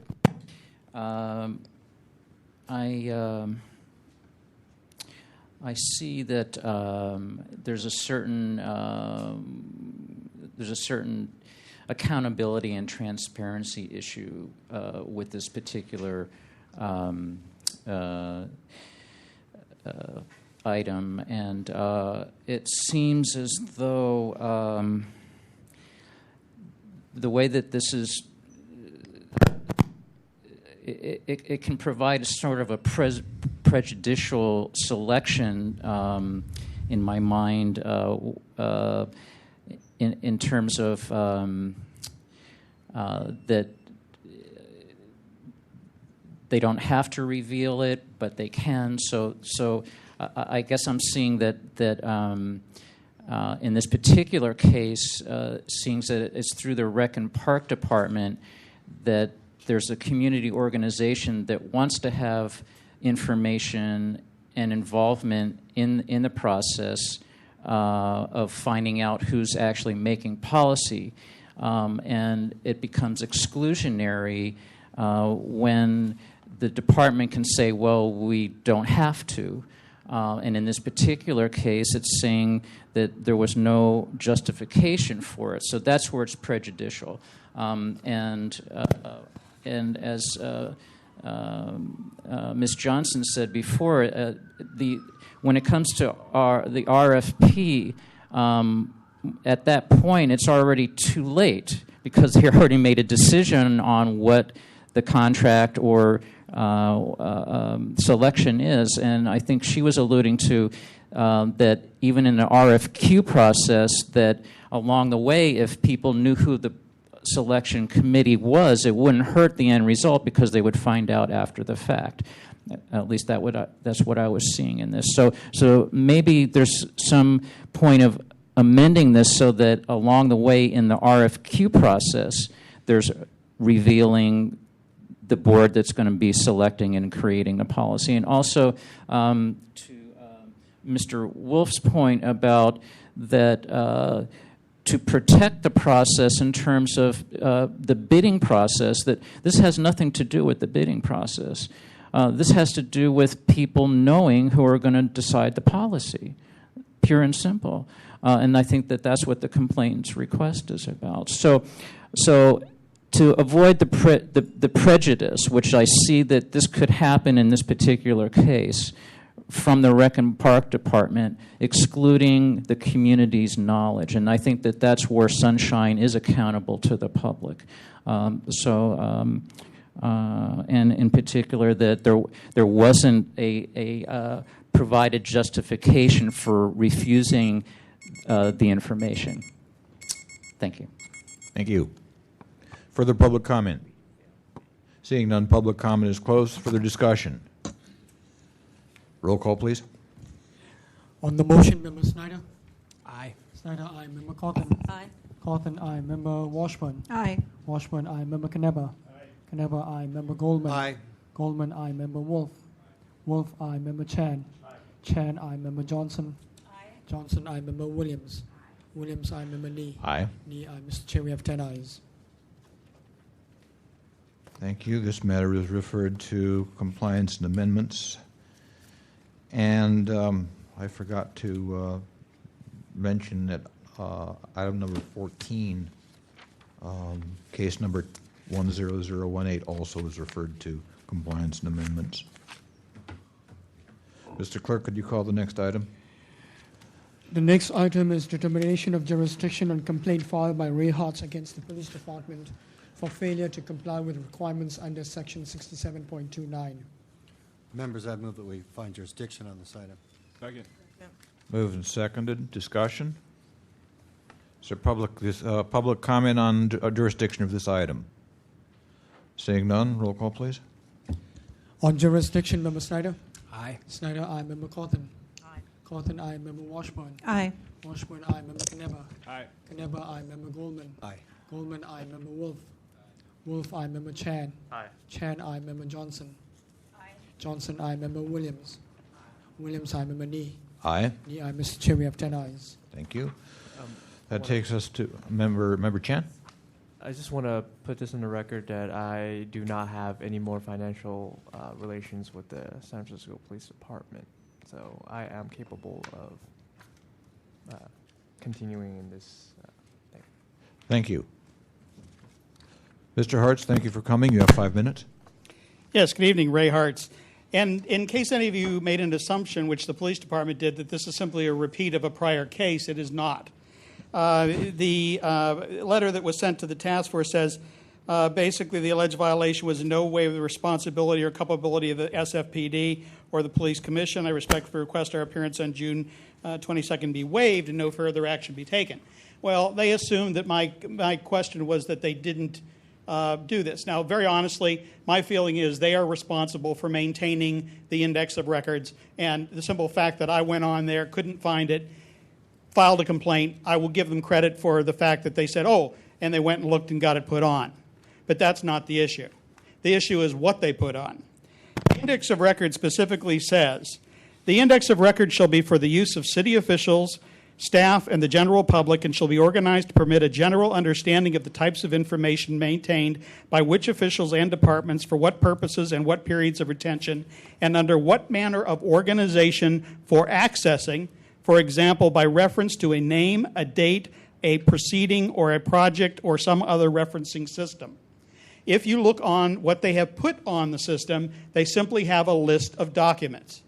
They are all links, and if you click the link, it takes you to another page which tells you the retention schedule. That's it.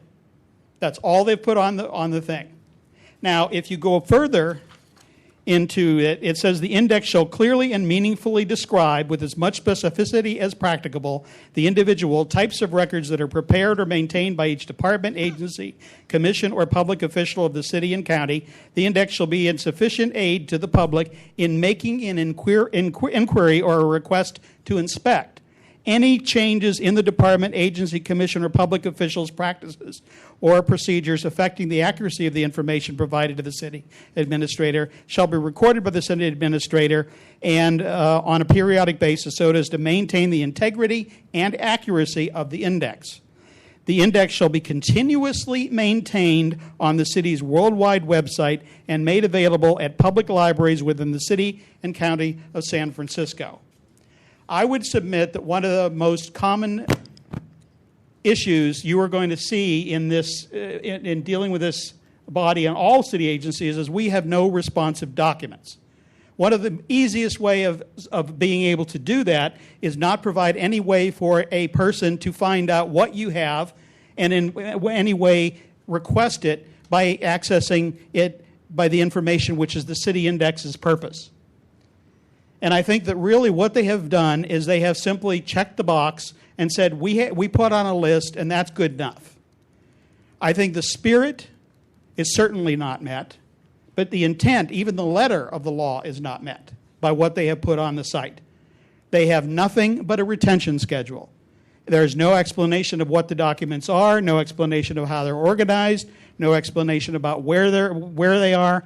And basically nobody, it would be like having the public library right over here and there's no card catalog or no index. And they said, well, there are the books. Go look. And that's what they have done here. They have simply provided a meaningless response. And I gave them, we give them credit the first time around. They waited 10 years for me to come along and file the initial complaint to get them to do this in the first place. They went ahead and did it. Then after a year and a half, it's disappeared. I bring it up, and they just assume that it was the issue of not being there, when the issue is really the fact that what they have there is garbage. It serves no purpose, and it certainly does not meet in any way, shape, manner, or form what the Sunshine Ordinance requires for the index of records. Now, the San Francisco Police Department, unfortunately, doesn't like anybody getting in its business. And it wants to know and it wants to control every damn thing that you look at. And I'll be honest with you, I have dealt with them, and I've been told by some of them, in fact, a lieutenant told me to go fuck myself. Pardon my French, but that's the words he used. They ask you, what do you want the information for? Who are you going to use it for? If you tell them the truth and they don't like what you're doing, they hang up on you. If you don't tell them, they hang up on you anyway. And I think most of the comments that were made the first time we had this go-around were disingenuous at best. They have the information. They don't want anybody to get into it unless they know who's getting into it and what they're getting into. And one of the ways of doing that is simply failing to adhere to the law, providing no way for you to actually make a specific request for a document because you have no idea what the documents are or how they are maintained. Thank you. Is there anybody here to present facts and evidence in support of the complainant? Seeing none, is the respondent present? Is there anybody here to present facts and evidence in support of the respondent? Seeing none, the matter is with the task force. Member Wolf.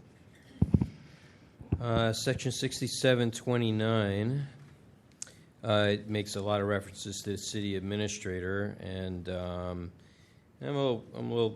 wondering why Mr. Hartz did not also include the city administrator in his complaint, because that also would help bring a lot of the information out. I don't need an answer for that. Because in 6729, it states, where is it? I just had it here. The city administrator shall report on the progress of the index to the Sunshine Ordinance Task Force on at least a semi-annual basis until the index is completed. So I will ask, I don't know, Mr. Rustam, if you have that information. I'm sure you receive a lot of information all the time. But I'm wondering, have you received any information regarding the police department's website or their index of records? Through the chair, Member Wolf, I have not received any information regarding the issue. Have you ever seen any of this any information regarding police department and its index of records? Through the chair, I've never come across any document. Okay, thank you. I'll stop there and listen to other comment.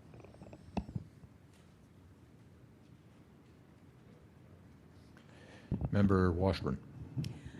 I know that it was about a year ago, the police department attended one of our regular meetings, and we found them in violation of not having the index of records.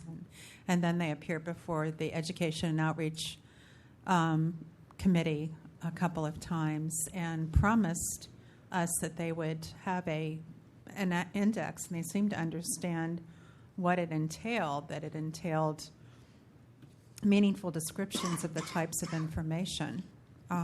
It was not simply to be their retention schedule. That's what we'd been, telling them we didn't want to see. So there was some budget problems and timing and so forth.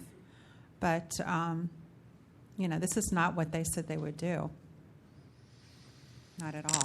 Mrs. Cherney. Member Coffin. Lieutenant Dan Mahoney did appear before the Education and Outreach Committee a couple of times and was working with, after we found the department in violation, he was working with the department to develop an index, and at some point they did in fact develop it, and he sent it to the city administrator's office, which then had the responsibility for posting, and it was indeed posted. Why it went, it became deposted, I don't know, and that's why I'm sorry that Jill Lerner from the city administrator's office isn't here, or Mr. Eisen from DDIT, from the Department of Telecommunications. They could probably tell us what happened, but it doesn't sound to me as though the police department is culpable here. However, I do wish they had come, because we could have asked them some of these questions and we could have stood up for their own position, which at the time I felt was an indication of good faith on the part of Lieutenant Mahoney. Member Knebber. That's all well and good, but according to the complainant, that's not what the case is about. It's about the quality of the index of records, the actual usability of the index of records that's on there. So, honestly, we don't have anything to see what that index of records looks like, what the information is. We don't have the police department defending themselves about what that is. So, I have to I'm kind of leaning towards the complainant on this issue. Mr. Threet. Through the chair to the task force members, without speaking to the merits of this issue, which I think you're capably engaging in, the complaint itself did not specify that that was the nature of the violation. It just said that they're in violation of this policy, so it's entirely possible the police department did not understand that this was going to be the thing that they needed to respond to. So just as a matter of general due process principles, you may want to consider whether they should have that opportunity to respond. Member Knebber and then Member Wolf. And I agree 100%. And that's kind of, maybe I didn't spell it out. I think that is true, but if they were here, we could actually ask them on that fact. That's why I'm saying we don't have any information to go into that. Member Wolf. Except you do have some information, because if you read his original complaint, it says SFPD has failed even after a prior determination, and he gives the number of that determination to comply with the requirements of this section. Yeah, So, but that could be interpreted as because it wasn't on when he went online and they rectified it. They could determine that they fixed that by doing that. And the issue before us really is, did they post their index of records? Well, indeed, the index of records was not posted when Mr. Hartz made the complaint, so obviously there's a technical violation there. The quality of the index of records is a separate issue, and I think that Mr. Hartz could possibly file another complaint on that score. But I would be inclined to continue this, the one involving both the police commission and the police department, because it's the identical complaint, and ask Sergeant Riley and Lieutenant Mahoney to come and tell us, what happened, and then perhaps Mr. Hartz would like to amend his complaint and add a cause of action for the quality of that index. But at this point, I don't think we can rule on the quality of the index, because that was not what was complained about. I think that one of the things that would be tremendously helpful to us is if we had a laptop computer hooked up to the internet that we could show on that screen right there, and they could put the cursor on any of the lines on the index and see what it brings up. See if the index, that would tell us if the index is indeed meaningful and is indeed doing what it's supposed to do. And for that reason, I also am in favor of continuing this. I regret that would delay justice, but I think it would be helpful to us, and I think it would ensure us that whatever decision we do reach would be a fully informed decision. Member Wolf. the only thing I would say to that, and even though we're not required or authorized to swear any testimony in, I would take Mr. Hartz to his word that what he went on to go see wasn't there, and that's why he's here. And so I would move to find a violation of 6729, send it to compliance and amendments, let the police department come there and show what's going on, and then we can really make a determination. But I would say let's, in the spirit of sunshine, the spirit of our process, let's exercise it in that way. Well, if we were going to have a Member Cawthon, and then find Member a Neb- violation. I would also find a violation of 67.21E, failure to appear. Okay. This is motions will come later. Member Knebber. I completely agree. From what we have and what's presented, like I said, I'm leaning towards the complainant. If the department was here to defend themselves and show us that what he's saying is not what they understood or what they thought, I think I am leaning towards moving it towards the compliance committee. Okay. At this time, the complainant, since the respondent is not here, at this time the complainant has 3 minutes to present any concluding remarks. Again, this is something that I have been looking at since the beginning of my involvement with Sunshine. The index of records is a critical factor in an individual citizen being able to do research and make a reasonable request of a body for documents they hold. If I don't know what they have, how can I request it, and how can I answer when they say we have no responsive document? If I don't know how it's organized, then we get into a whole smear of questions about what you want, what dates you want, what do you want it for, yada, yada, yada. And the purpose of this index is so that instead of going to someone who can just obfuscate and delay, I can do some research and look up and say, I specifically want this document from these dates to this date, and I want the copy. So I can make a specific request. Now, throughout the hearings over the original complaint, the police department representatives continually said, we understand the law, we understand our responsibility, we understand what's expected, we understand, and obviously if you just take a look at the index, you'll see that they didn't understand. That is not a meaningful index, and very frankly, the reason I've started with a PD is because if you look at the rest of it, it's exactly the same. I have actually called several departments and asked them for their human resource or EEO policy, only to have them go, we don't have it. Human Resources has it. I've asked them for payroll questions, which lists on their thing, payroll. We don't have it. Accounting Services has it. So basically what you find is even the list of what they say they have, they don't have in many cases. And really what they have done is they've gone through and they've simply checked the box, put something up to say that we qualified. Now, I give them, I could be, really jerky and say the police department are a bunch of idiots. I don't. I think they're very intelligent people who made a decision to put up what they put up as a minimal, hopeful expectation that it would meet the requirements. And I think that they, as well as anybody here, including myself, could read this law and know that the intention was to have an index of records and that this is not what it is. If you want to continue it, I think that, I'd be more than willing to have them come. I'd love to hear them try to dance around it.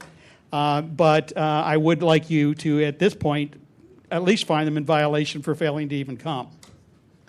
Thank you. The matter is back with the task force. Is there a motion? Member Snyder?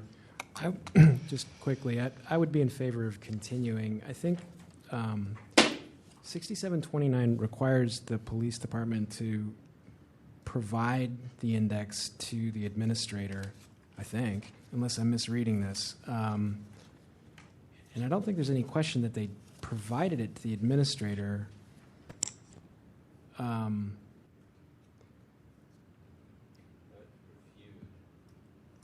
Yeah. I'm sorry, through Member the chair. Wolf? Through the Yeah. chair, the city administrator shall be responsible for the preparation of the records index. Yeah. Okay, but the sentence prior, any such master index shall be reviewed and by appropriate staff, and presented for formal adoption, so on and so forth. It should also be reported to the Sunshine Ordinance Task Force, which I would appreciate, Mr. Russell, if you could do a little research and see if maybe in the past year, 2 years maybe, if there's been any report from the city administrator. But at the same time, it's got to exist. The police department's been in business for a long time. Well, hasn't it been? Well, never mind. Okay, there's a motion to continue. Is there discussion on the motion to continue? Was there a second? There wasn't a second. Moved and seconded. Is there discussion? I'm going to oppose the continuation. I think they've had plenty of opportunity. I've heard that the police department's been before this body before on similar issues. Same issue. Okay, so it's referenced. Sorry. So, I would say find them in violation, send it to compliance and amendments. Let's wake them up a little bit and take it from there. Member Snyder and Member Kneber. I don't think it is the same issue. I think when this similar issue came up on January 6, 2009, it was clear that they hadn't even the police department had not even provided the city administrator with an index of records. Now, I think the police department is saying that it provided the index. Yeah, the police department says they gave the index to the city administrator, and it did make it up on the website. So where are you seeing? that says it's in the memorandum Mr. Threet prepared with the second page. SFPD further alleges that it had fulfilled its duty under 6729. Can you give me a page number, please? Sorry, 200. Okay. So what I'm saying is I think the earlier hearing on this, it was clear that the police department didn't even prepare an index or provide one to the city administrator. Now the issue is whether it made it up on the internet or not, or whose responsibility it is that it make it up on the internet. And I don't know. I don't think we know enough. I would prefer to continue. Member Kneber, Member Cawthon. I would like to find violation, but the complainant has stated that he wouldn't mind continuing it to get some more information and get the police department in here. So I would support continuing it now. And I just want to reiterate that there was a policy of sending violations to the compliance to the Education and Outreach Committee as a step before sending it to compliance and amendments. It was sort of the carrot and stick approach. And I think we found from working with Lieutenant Mahoney that he certainly did seem willing to comply with our requirements. I can't speak to the quality of the index, but he talked to us about how he was gathering stuff from all the departments and so on and so forth. It certainly sounded to me like it was as comprehensive as he could make it at a time. And then he did send it to the city administrator, and then the city administrator did indeed post it. Why it was off, I don't know. That's why I'd love to have them here and ask them. But I do think they complied with the original order. The fact that the index somehow disappeared, of course, is a violation, and the fact that they didn't come as a violation, but I think it would be profitable. I mean, I think that we really have to consider what is probable, what is an effective way of getting a department to comply. And sometimes it's simply by listening to them and working with them, as opposed to saying, you're terrible people, we're going to report you to the Ethics Commission. So I would very much be in favor of a continuance. Member Wolf. I just want to, if you look on page 206, let's look at some chronology here. An original, on the previous issue, the original anonymous filed a complaint on December 4th, 2008. A decision was issued January 6, 2009. It was referred to Education, Outreach, and Training Committee. Okay, and now it's back again. It's a little bit too much for me. But the issue there was that the police department didn't create the index and provide it to the city administrator. And that's different from ensuring that it goes up online. Now they're saying they have provided the index, they gave it to the city administrator, but it's not on the internet. And it's not clear to me whose responsibility. It looks to me in the statute like it's the city administrator's responsibility to put it on the internet. All right. Please give me a moment to read through that, because I don't believe so. So while I take your point that this has been kind of around and around, but it was a different issue earlier. It was the issue whether the index was created and given to the administrator, and I think they've done that now, or at least they assert that they've done that. Could I make one? Member Johnson, Member Cawthon, and Member Johnson. I just wanted to make one final suggestion. I mean, Jill Lerner is the contact at this city administrator's office. She has come before us and given us a general rundown on indexes of records. So certainly we could ask her to come and tell us what happened, if anything. Member Johnson. I don't necessarily mind continuing it, but I don't like the idea that they did not send somebody here and we're having to make the assumption that they provided the index. And I don't think that it's right that Mr. Hartz is here to make his statement in person and they're not here to follow up. So at a minimum, I would like to find them in violation of failure to appear 6721E. I think that the Sunshine Ordinance Task Force has a lot of complaints out there that we don't have enforcement, and I think that by continuing it, you're allowing people to delay the information, which is, timeliness is also a concern in documents. I think we could do both. We could separate out the continuing motion from the violation motion. That would be my suggestion. I think we're on the motion to continue. Roll call, please. On that motion, Chair Lee. Mr. Threet. Chair, if I might make a procedural suggestion, if you continue the matter now, then you won't be able to vote on the separate motion to find a violation. So you might want to reverse the order of those. I see. So. And also, is there a second? Okay. So let's. I'll second the 21E violation. And also, I think 61.29, it wasn't posted. I mean, that's why Mr. Hartz filed the complaint. So Well, that would be what we. 67.29. That would be under the continuance. Moved and seconded to find violation of 67.21E. Is there public discussion on public comment on the motion to find violation of 67.21E? Seeing none, roll call, please. On the motion, Member Snyder? Yes. Snyder, aye. Member Cawthon? Yes. Cawthon, aye. Member Washburn? Yes. Washburn, aye. Member Knebber? Aye. Knebber, aye. Member Goldman? Aye. Goldman, aye. Member Wolf? Wolf, aye. Member Chan? Chan, aye. Member Johnson? Johnson, aye. Member Williams? Williams, aye. Member Nee? Aye. Nee, aye. Mr. Chair, we have 10 ayes. Okay.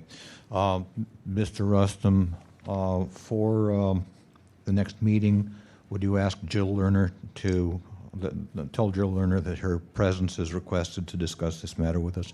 I will do that, Mr. Chair. Thank you. As well as, of course, as well as the respondent and the complainant. Mr. Chair, I'd like to make an Member Wolf. additional request on this particular reading the letter of 6729, and it's clear in the first sentence that it's the responsibility of the city and county that it prepares the public records index. It doesn't specify necessarily that it's the department's responsibility. Okay? Doesn't necessarily specify it's the city administrator's responsibility.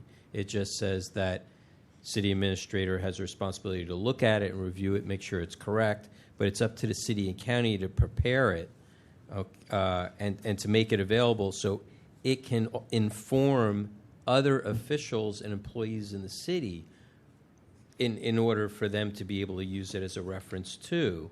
And then as Mr. Hartz had read from it at the very end, it says the index shall be continually maintained on the city's worldwide website and made available to public libraries. It doesn't say by who.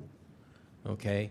So that is somewhat of a flaw that needs to be amended in 6729 when we continue on our way with amendments. And what I will do is I will draft a letter to DT, Department of Technology, to specifically address this particular issue, because they're at that point right now where they are now updating their systems to be able to do these kinds of queries, and they could probably create an index of records on the fly with a simple database query. So I'd be happy to start a draft and send it to you if it's deemed desirable by the rest of the body here. Perhaps it would go out over both of our signatures. Yes, I agree. Okay, is it without objection? Member Knebber? Are we going to vote on continuing? Oh. I thought we'd done that. No. I apologize. I thought we'd done that. On the motion to continue, roll call, please. Member Chair, do you also, Mr. Chair, do you also need Jill Lerner's presence at the next meeting? Yes, please. On the motion to continue, Member Snyder. Yes. Snyder, aye. Member Cawthon. Aye. Cawthon, aye. Member Washburn. Aye. Washburn, aye. Member Knebber. Aye. Knebber, aye. Member Goldman. Aye. Goldman, aye. Member Wolf. Wolf, aye. Member Chan. Chan, aye. Member Johnson. Johnson, aye. Member Williams. Williams, aye. Member Nee. Aye. Nee, aye. Mr. Chair, there are 10 ayes. Point of information, Mr. Chair, would it be also advisable to have somebody from Department of Technology show up too? Just to answer the question of who's responsible for getting this up on the web? Well, certainly. Well, who is responsible? I suppose they could, give us advice on, help us, inform us on how it works from the technical procedural angle. Yes, that would be very helpful. Who? I'm wondering if it would be who? Barry Fraser or Chris Vine or who? It will make it to Chris Veen, and he'll send the appropriate person. I think from the letter that we'll send, we'll get some sort of equal response as to who's responsible in that department. Okay. Mr. Rustin, could you tell Mr. Veen then that a representative of the technology department is with knowledge of the index of records system is requested to attend the next task force meeting? Yes, Mr. Chair. And could you call the next item, please? The next item is determination of jurisdiction on complaint filed by Ray Hartz against the Police Commission for failure to comply with requirements of Section 67.29. Okay. If there is no objection, the chair would like to suggest on items 21 and 22, same house, same call as with 19 and 20. Is the complainant comfortable with that? Okay, complainant has indicated he is not comfortable. Therefore, we will take the items separately. I move that we item find number jurisdiction 21. on 21. Second. Moved and seconded. Discussion. Is there public comment on the jurisdiction question? Seeing none, roll call, please. On jurisdiction, Member Snyder? Yes. Snyder, aye. Member Cawthon. Cawthon, aye. Member Washburn. Aye. Washburn, aye. Member Knebber. Knebber, aye. Member Goldman. Aye. Goldman, aye. Member Wolf. Wolf, aye. Member Chan. Chan, aye. Member Johnson. Johnson, aye. Member Williams. Williams, aye. Member Nee. Aye. Nee, aye. Mr. Chair, there are 10 ayes. Okay, that takes us to the merits. Mr. Hartz, please approach. Again, thank you for coming. You have 5 minutes. Yes, Ray Hartz again. And if Mr. Rustin, if you could let me know when I have 1 minute left, if I take that long. The reason I didn't just sort of accede to continuing this is I view it in a completely different manner. When someone is in charge of something, they have a responsibility to ensure not only that they carry out their own tasks appropriately, but when they delegate to others that they follow up and ensure that those persons do. In other words, there's an old expression, delegation is not abdication. Throughout this entire process, the Police Commission has delegated the responsibility for the index and for all the issues that have been raised and their own responsibility for carrying it out as a separate body to the police department. And the police department, from my perspective, has let them down completely. I would ask you, since you do not have the technology here to do it, any of you who have access to the World Wide Web, go to the City and County of San Francisco Index of Records, click on any of the links for any of the departments, and it will take you to one place which is a one-plate sheet which says we keep this on-site for this long, this off-site for this long. That's all the information it has. There is one additional link at the top, which you click it and it says not found. So basically what they did is they put up a list. That's all they put up. The San Francisco Police Commission is responsible for ensuring that the San Francisco Police Department follows the law. In fact, it is the civilian body which is responsible for controlling the police department and ensuring that it does what it's supposed to do in accordance not only with its own rules, but with the law in general. And it has failed miserably to do this. It has not, from what I can see, taken any interest at all in this matter. And as a result, they have simply delegated the authority, and then they've reached this point now where here we are again. And again, this is not an issue about the being on the site. Yes, what is there is there. I wasn't even going to, raise the issue of find them a technical violation. Things happen. I would be rather concerned if I went back 6 months from now and it was gone again, which I'll be honest with you, I wouldn't be surprised. But what I am concerned about is you can put anything up there, but it needs to be something meaningful. And if they read this, and again, over and over and over again, in all of the hearings that they attended, every representative that they sent said, we understand our responsibilities, we understand what the section says, we understand what we're supposed to do, and what they did doesn't meet it in any way, shape, manner, or form. And I think that the message needs to go to the police commission that they need to get on the backside of the police department if they're going to delegate this to them, to not let them down and to do what they're supposed to do, not only for the police department itself, but what they're doing on behalf of the police commission. And that was the only reason I didn't want to simply agree to continue this, because I wanted it on the record as I feel personally that the police commission is more responsible for this than the police department. The police department was allowed to do what they did. Police commission, from what I can tell, made no effort to take any responsibility for oversight of them, which is their primary function, and here we are. Thank you. Is there anybody to present facts and evidence in support of the complainant? Seeing none, the chair will again note that the respondent is not here. Task Force? Is there anybody here to present facts and evidence in support of the respondent? Seeing none, matters with the task force. Member Wolf. Page 219. Seems like there was more than one complaint, according to them, in September of 2009.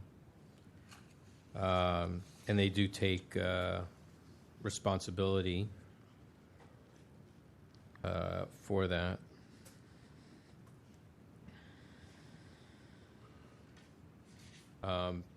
They take a certain amount of responsibility. Take responsibility for noticing it, but not responsibility for why it disappeared.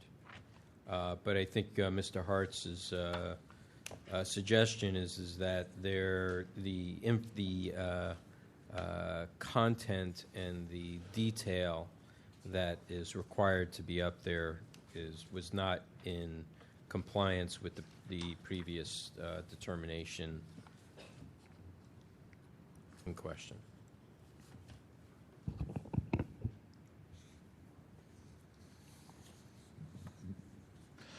Okay, at this time, the complainant has 3 minutes to make any concluding remarks. In actuality, your decision in the last case would be perfectly fine with me. Sending them a notice and saying, number one, slap your hand for not being here, just making the assumption. One of the things that I guess I've always questioned is my charge against them is they have violated this section. It didn't specifically say it was because of this or that or the other thing. It was that they just didn't do what the section says they're supposed to do. And I think if you go and look at that index, you're going to see very clearly that that is the case. And so, I don't feel that, making this complaint, 16 pages long and dotting every I and crossing every T is something that I felt it was appropriate to do. but I do find it interesting that they didn't even bother to show up. And they assumed that they knew what this was about, and instead of making any sort of effort, and again, this goes back to good faith. If somebody files a complaint against you, one of the things you want to do, if you're actually an honest person and a person who really wants to work with them, is you come up and you say, oh, look, we made a mistake. It went off. We got it back on. Sorry about that. But they don't. They just write a letter saying, well, we took care of it. We're just going to not show up. So it's like, at least give the person respect. And I'm not, again, doing this for grins and giggles. I'm not doing it to get the police department or anything else. I'm doing it because citizens need to have access to public records. Without some sort of an index where they can go to that index and look up what they want and make a specific request, they're often given statements which turn out ultimately to be untrue. Just in my case with the rent board, where they said, we have no responsive documents except this one page. And then when they're pushed to the wall, they provide 6, 7, 8, 9, 10 more pages that are responsive. So it's a little, feed you a little bit, feed you a little bit, feed you a little bit, feed you a little bit, and at some point hope you go away, rather than what I feel it should be, which is let's look at the documents we have which are responsive to what this person's asking for and provide them. And I thought it was really, really egregious when the representative from the Planning Commission said we probably spent $10,000 and 100 hours on one of the prior complaints. And my status on that has always been the reason they spend that time and that energy and those resources is not because of the complainant or the person requesting it. It's because they fight and they fight and they fight and they fight and delay and delay and delay. And then they blame the victim, the requester, for the problem and say, you're wasting our resources. Well, I'll tell you, I had a request from the city attorney's office for Matt Dorsey and for Molly Stump, who is a deputy city attorney, for the exact information I requested about the rent board member. I had it within 24 hours. All of the information was there, and you never saw a complaint. Thank you. Matter is back with the task force. Is there a motion? Member Wolf? In this case, I'm going to find violation of 6729 because they did have an index of records up on the site, and according to Mr. Hartz, it wasn't complete. And also for 6721E. Second. Moved and seconded. Discussion? Is there public comment on the motion? Seeing none. Further discussion? Roll call, please. On the motion, Member Snyder? Aye. Snyder, aye. Member Cawthon? Aye. Cawthon, aye. Member Washburn? Aye. Washburn, aye. Member Knepper? Knepper, aye. Member Goldman? Aye. Goldman, aye. Member Wolf? Aye. Wolf, aye. Member Chan? Aye. Chan, aye. Member Johnson? Aye. Johnson, aye. Member Williams? Williams, aye. Member Nee? Aye. Nee, aye. Mr. Chair, there are 10 ayes. Thank you. This matter now goes to the Compliance and Amendments Committee. Could you call the next item, please? The next item is the report from the Complaint Committee meeting of June 8, 2010. Members, we had 3 items before us at the last Complaint Committee. 2 which we heard tonight, Svetlana Patashnaya against AASD and Suzanne Dumont against Rec and Park, and one that was tabled tonight, Alvin X against Children and Families Commission. That's the extent of my report. Okay. Questions, comments? Is there public comment on the Complaint Committee report? Seeing none. Next item, please. Next item is the report from the Education, Outreach and Training Committee meeting of June 10, 2010. Proceed, please. Okay. So basically, we discussed about... let's see, what we discussed about. We know it's getting late. Yeah. This is my first time chairing it, so take your time. Yeah, we discuss outreach, right? And basically, we've gotten a couple of places that we're gonna be speaking in, and mainly we talk about the Sunshine Awards, and basically we wanted to get it in the agenda for today. Okay. When you say you are going to have outreach sessions at a couple of places, are you talking about public outreach sessions or sessions with specific city entities? Yeah, specific, like Lower Polk neighbors, and I think we discussed if So these are member community Cawthon meetings? could remember. Yes, we also talked about the Shelter Monitoring Committee, which Yeah, wants to shelter have us monitoring. as soon as they have a quorum. And usually when or I should say, we are lucky when a department's found in violation, we offer to provide them with a little training, and they eat it up. The woman who's in charge of the Shelter Monitoring Committee should be given a medal because she's dying to have us come as soon as they get a quorum. Okay. Any questions? Any public comment on the EOT committee report? Seeing none, next item, please. The next item is the task force regular meeting schedule for a possible change from Tuesdays. Okay. There's been a lot of discussion on this. Member Goldman, who has excused himself from the room temporarily, suggests we have our regular meetings on Fridays. One thing I would point out is that there has been a lot of public comment on the fact that we meet on Tuesdays. Not only the task force, but a number of the committees meet on Tuesdays. And this means that anybody who wants to attend those meetings might not be able to attend the Board of Supervisors meeting, or might have to leave a Board of Supervisors meeting earlier than they would like. So personally, I am of the opinion that we should move to a different day from Tuesday, and let's throw it open to discussion. Member Wolf. I have a personal situation, and that is Thursday. I work a regular job, but Thursday is my telecommute day, where I work in San Francisco, and it makes it a lot easier for me to get here on time than to have to travel from San Rafael. At the same time, that's also a medical treatment day for me. So I have to be in the San Francisco on Thursdays anyway for most of the day. So I'm going to throw out Thursday. Okay.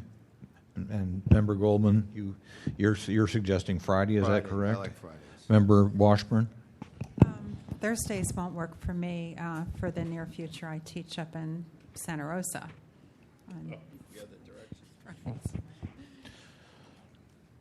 Any other Let any me- other preferences? me Member Cawthon. Let me just say something about what happened at the library CAC, which I chair.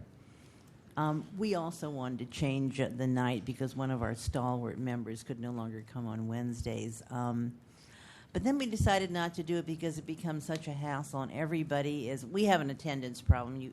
Fortunately, the Sunshine Task Force does not. But everybody's used to coming on Wednesday to the Library Citizens Advisory Committee, and they've got their schedules, going on and so forth and so on. So we decided just to leave it the way it is and have done with it. But I can understand why people want to go to the Board of Supervisors meets at 1 o'clock or 2 o'clock. 2 o'clock, I believe. On Tuesdays. On Tuesdays. So I can see why some of the members of the public wanted to be in both places. I mean, I wouldn't be sad if we continue doing it on Tuesday. I can't do it on Wednesdays, and I have a hard time on Thursdays as well. So, and Friday, I don't think Friday's a good night to have a meeting. Member Oh Chan. yeah, because Member Chan and Member Knebber. Fridays, some Fridays I gotta leave town, so that's Fridays not good for me. Member Knebber. Same thing with me. I'm frequently leaving in town to go take care of people on Fridays on the weekend. So Okay. What I hear then is lack of any real will to move it off of Tuesdays. I would prefer Wednesday, because it's not Tuesday. Because because I do think that members of the public should have that opportunity to attend both bodies.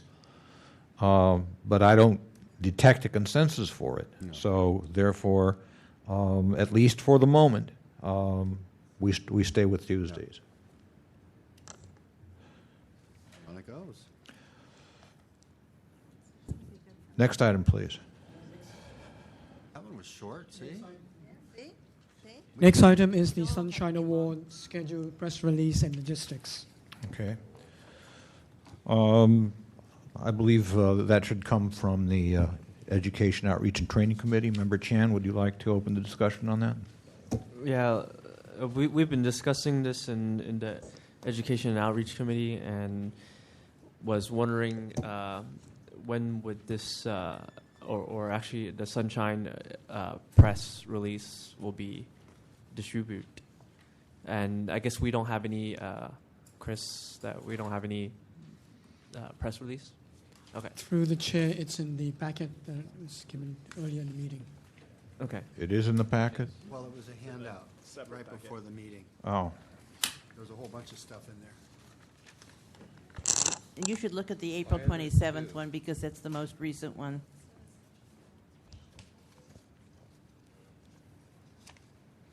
And basically, we had a discussion that we would, I guess, not have the shame award and just go through the Sunshine Awards. And yeah, the question. Well, I mean, yeah, that's my biggest. That was holding me back from this.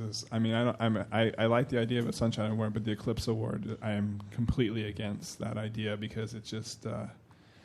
I don't think it ever helps in our relationships or trying to get Sunshine through to start pointing fingers at people and shaming them. Yeah, I believe this is a really good, outreach and a good publicity for Sunshine, and this will give Sunshine a real big noticeability. So, if we have this body to vote in favor of getting this Sunshine Award, and we could proceed. I'm sorry, Member Goldman. No, I think it's a great idea as long as it's kept positive. Yeah, of course. Yeah, I think it's a great thing, and the press, I think, would pick it up if it's a positive thing. Member Williams. And I was in on both of them and saw how they both would look, but now since he said that, it would be better to keep it positive. Microphone, just please. Have the sunshine. Just have the sunshine, the one positive award. So there would be no negativism at all. But I'm telling you, it would draw attention. It would draw attention, and that's what we're trying to do, is bring attention to the people that's going to, that have supported us. Member Wolf and then Member Cawthon. Who can make a nomination? Anybody. Could I give just a really brief Member précis? One of the functions of the Education and Outreach Committee is to make recommendations to spread sunshine, so to speak, to let the media and the public and government know more about sunshine. So we kind of had the idea that this would be a great way to do it. First, we were going to have both a Sunshine Award and a negative award. I was always kind of iffy about that, and it seems now it's probably not a good idea. But I mean, a Sunshine Award would be great. It would be fun. It would be simple. It wouldn't cost any money. We can buy some really inexpensive awards. It would enable the public and the media to find out a little bit more about sunshine. I think we nominated Leland Yee, and we also nominated Bruce Brugman. So, I mean, anybody can make nominations. Those don't, I mean, the task force has the ultimate the ultimate say on this, but I just think it would be fun. It would be different. When we first presented it here, everybody was for it, except for, unfortunately, Chair Nee was not. But everybody else was pretty enthusiastic, so we hope we can move forward with just a Sunshine Award. Yeah, Member, just noted that Member that Chan this and is Member Williams. A suggestion. Anybody here could nominate, who you think would receive the Sunshine Award. So, Member Williams. Microphone, please. I'm on Senator Leland Yu's committee, and I'm going to say I don't think he should be the first one to get it. I think we should start with the departments first, because that's who we're really dealing with. It's departments and having problems with departments. So, I mean, he could come later on, our personal people could come on, Mark Leno or whoever, Carol Migdon. But I think it should start with the city departments first, because that's really what we're dealing with. Mm-hmm. He's made his mark. He's there. So, Member Wolf. I just wanted, I can't glean from this what the actual process is, except that anybody can make a nomination. And I mean, is there going to be an official closed session where we discuss who the winners are? Is there a scoring system? What if, one of the nominees we know for a fact is not very good at Sunshine? Then what? Don't vote for him. Okay. All right. So I'm just not. I'm not seeing a process. That's all I'm saying. I just don't know what the process is, and frankly, I would prefer to look at the record of all the departments and who's had the most and the least violations, and then look at who hasn't had any violations, and looking at it from a kind of a perspective like that too. That's another alternative that I would throw out there, but sure. I would just say the process is extremely fluid. The original idea was for the Education and Outreach Committee to make the nominations, but we would be happy to have nominations from the board. It would be great if we could find a department that was worthy. I would be happy as heck to award one of the. You know what I'm saying? So we just threw out a couple of names because we thought that's sort of obvious that they would be great people, but it doesn't have to be that way, because the whole point. I mean, we were happy to honor people who are good on Sunshine, but we would like to get a little publicity for this body and sort of let people know that here we are and this is what we do, and here's some people we think do a good job at it. I remain opposed to this entire concept. Mr. Rustman, do you have a comment? Yes, Mr. Chair. I think you also need to get feedback from the clerk's office, whether the clerk will support it. Why is that? Why? For administration purposes. I'm sorry? For admin purposes. For what purposes? Administration purposes. Administration yes. purposes? Okay. Why don't you state your comment, please? Make your comment. No, it's just that I think she also needs to play a part in this. Oh, you mean the clerk of the board? Yes. Okay. She is part of the board.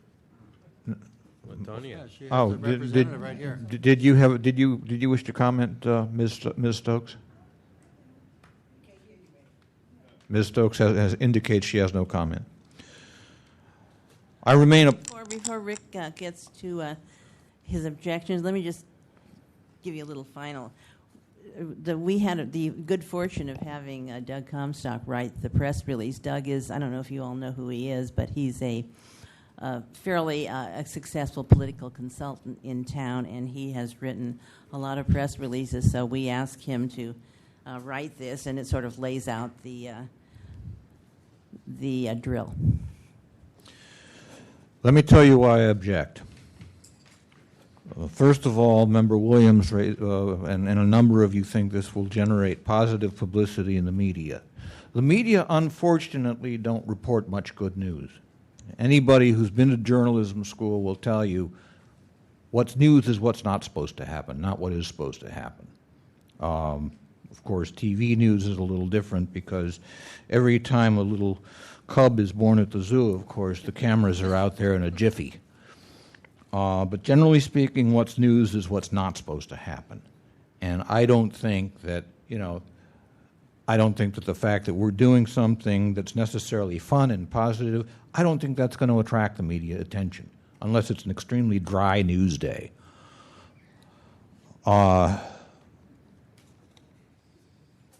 Also, this is an all-volunteer body, and we are opening ourselves up to all kinds of cans of worms here. If we get nominations from we don't know where, departments are going to promote themselves, and this is an all-volunteer body, and every one of us has outside obligations, professional, family, they're there, they're rife. And none of us is really going to have the time that we need to verify what's claimed in the nominations. We're going to, we may wind up making some, giving some awards that just are not deserved, and we'll have no way of knowing it. We've already, okay, the Moonshine or Eclipse Award has been, that's been dispensed with, that's fine. But I just think that this is just not a good idea for the task force to be pursuing. There are plenty of organizations out there that do give awards, Sunshine Awards. There's the First Amendment Coalition. There's the Society of Professional Journalists. Every year they give their James Madison Awards. And they have people who day in and day out look at these kinds of issues. And so, and they hold special meetings and so forth and they have criteria, and they have a whole process of fielding nominations, and they set deadlines and where to send them, and what documentation, what substantiation to provide,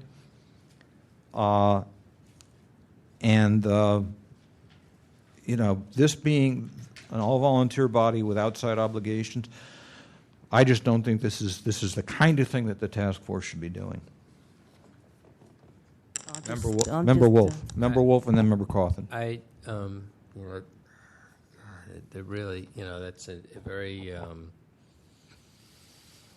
I hear you on that, and I feel you on that. Because it kind of triggers something with regards to a recent experience I had regarding working with a certain a group of volunteers on a community issue, at the same time dealing with a certain elected official, and then my job working with that same elected official, and I don't have a direct connection with that elected official during my job, but by relationship, there were some discussion that I had to have with my executive director.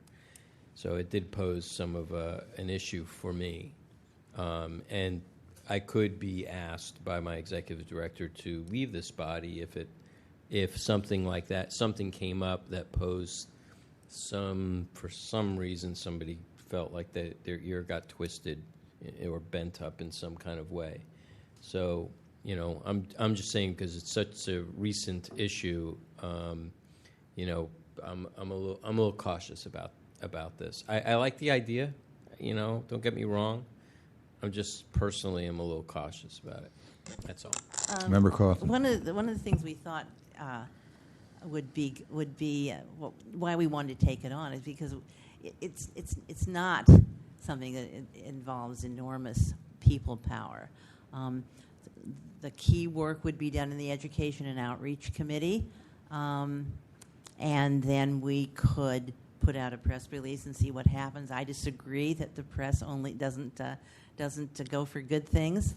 I think one of the reasons we wanted to have an Eclipse Award because we knew that we knew that would draw the press. But I kind of agree it's not a good idea to be shaking our fingers at people.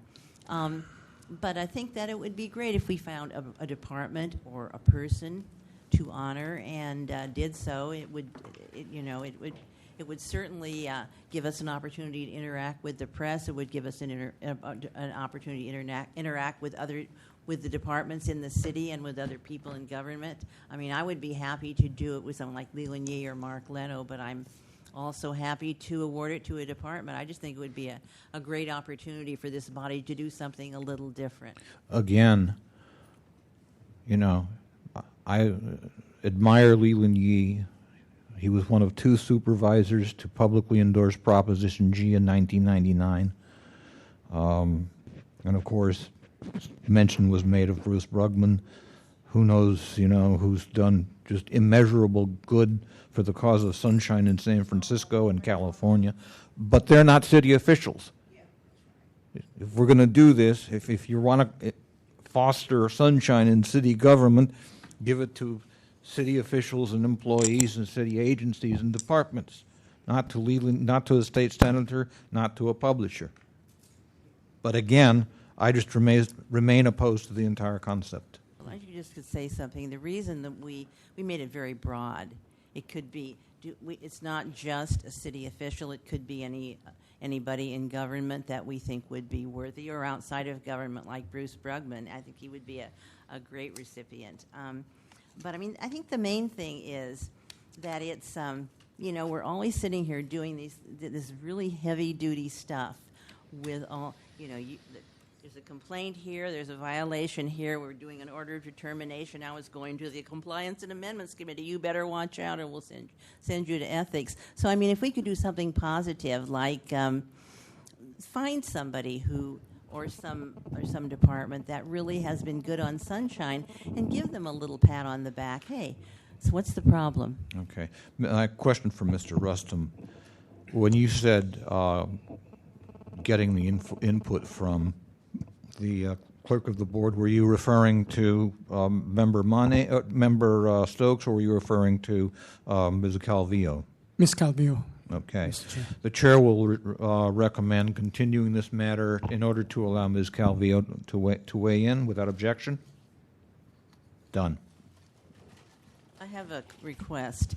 Since this matter has been going on since February, when it does come back to this body, I would ask that it be put up a little higher than it was tonight.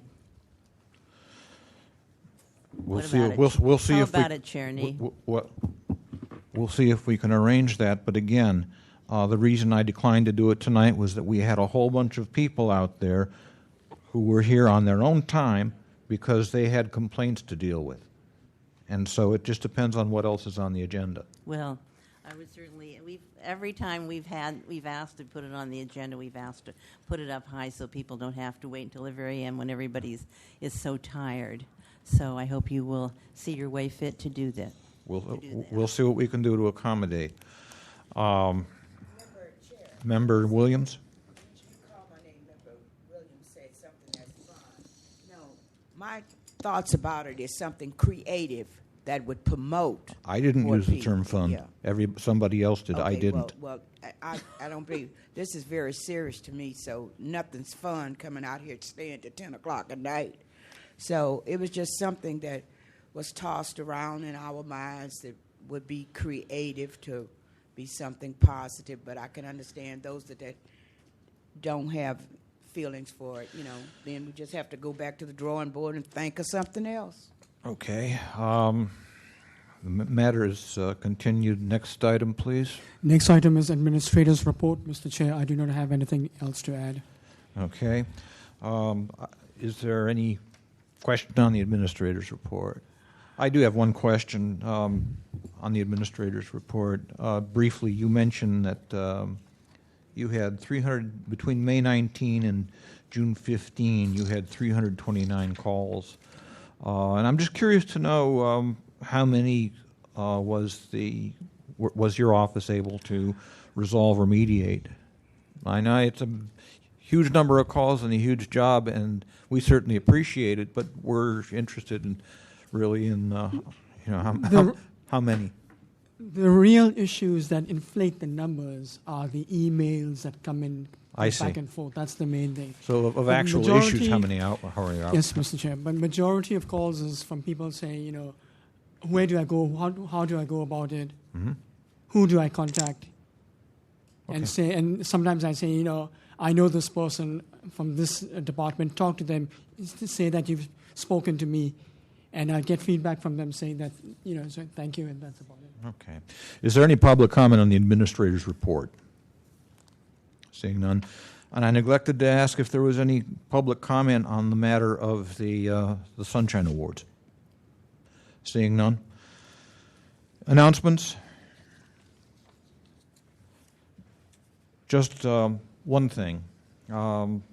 Please be thinking about committee assignments. If you have a committee that you would particularly like to serve on or that you would particularly not like to serve on, please let me know as soon as possible. Member Johnson? Are you going to put on the agenda anything relating to the regulations about enforcement by the Ethics Commission? Are we going to put that on the agenda? We should. And also, in addition to that, I'm wondering if we should have a special meeting on that. Ellsburn and would that include our budget? Because Supervisors Ellsburn and Maxwell are attacking our budget. The Sunshine Ordinance Task Force budget. Yeah. They're beginning to call that into question. So I don't know if that's something we put on here, what kind of a budget we think we need so that they're not just extracting, especially in light of our conversations about the city attorney. Okay, we should have both of those. Do you know how soon the budget's going to be adopted? Pretty soon. I don't know. Okay.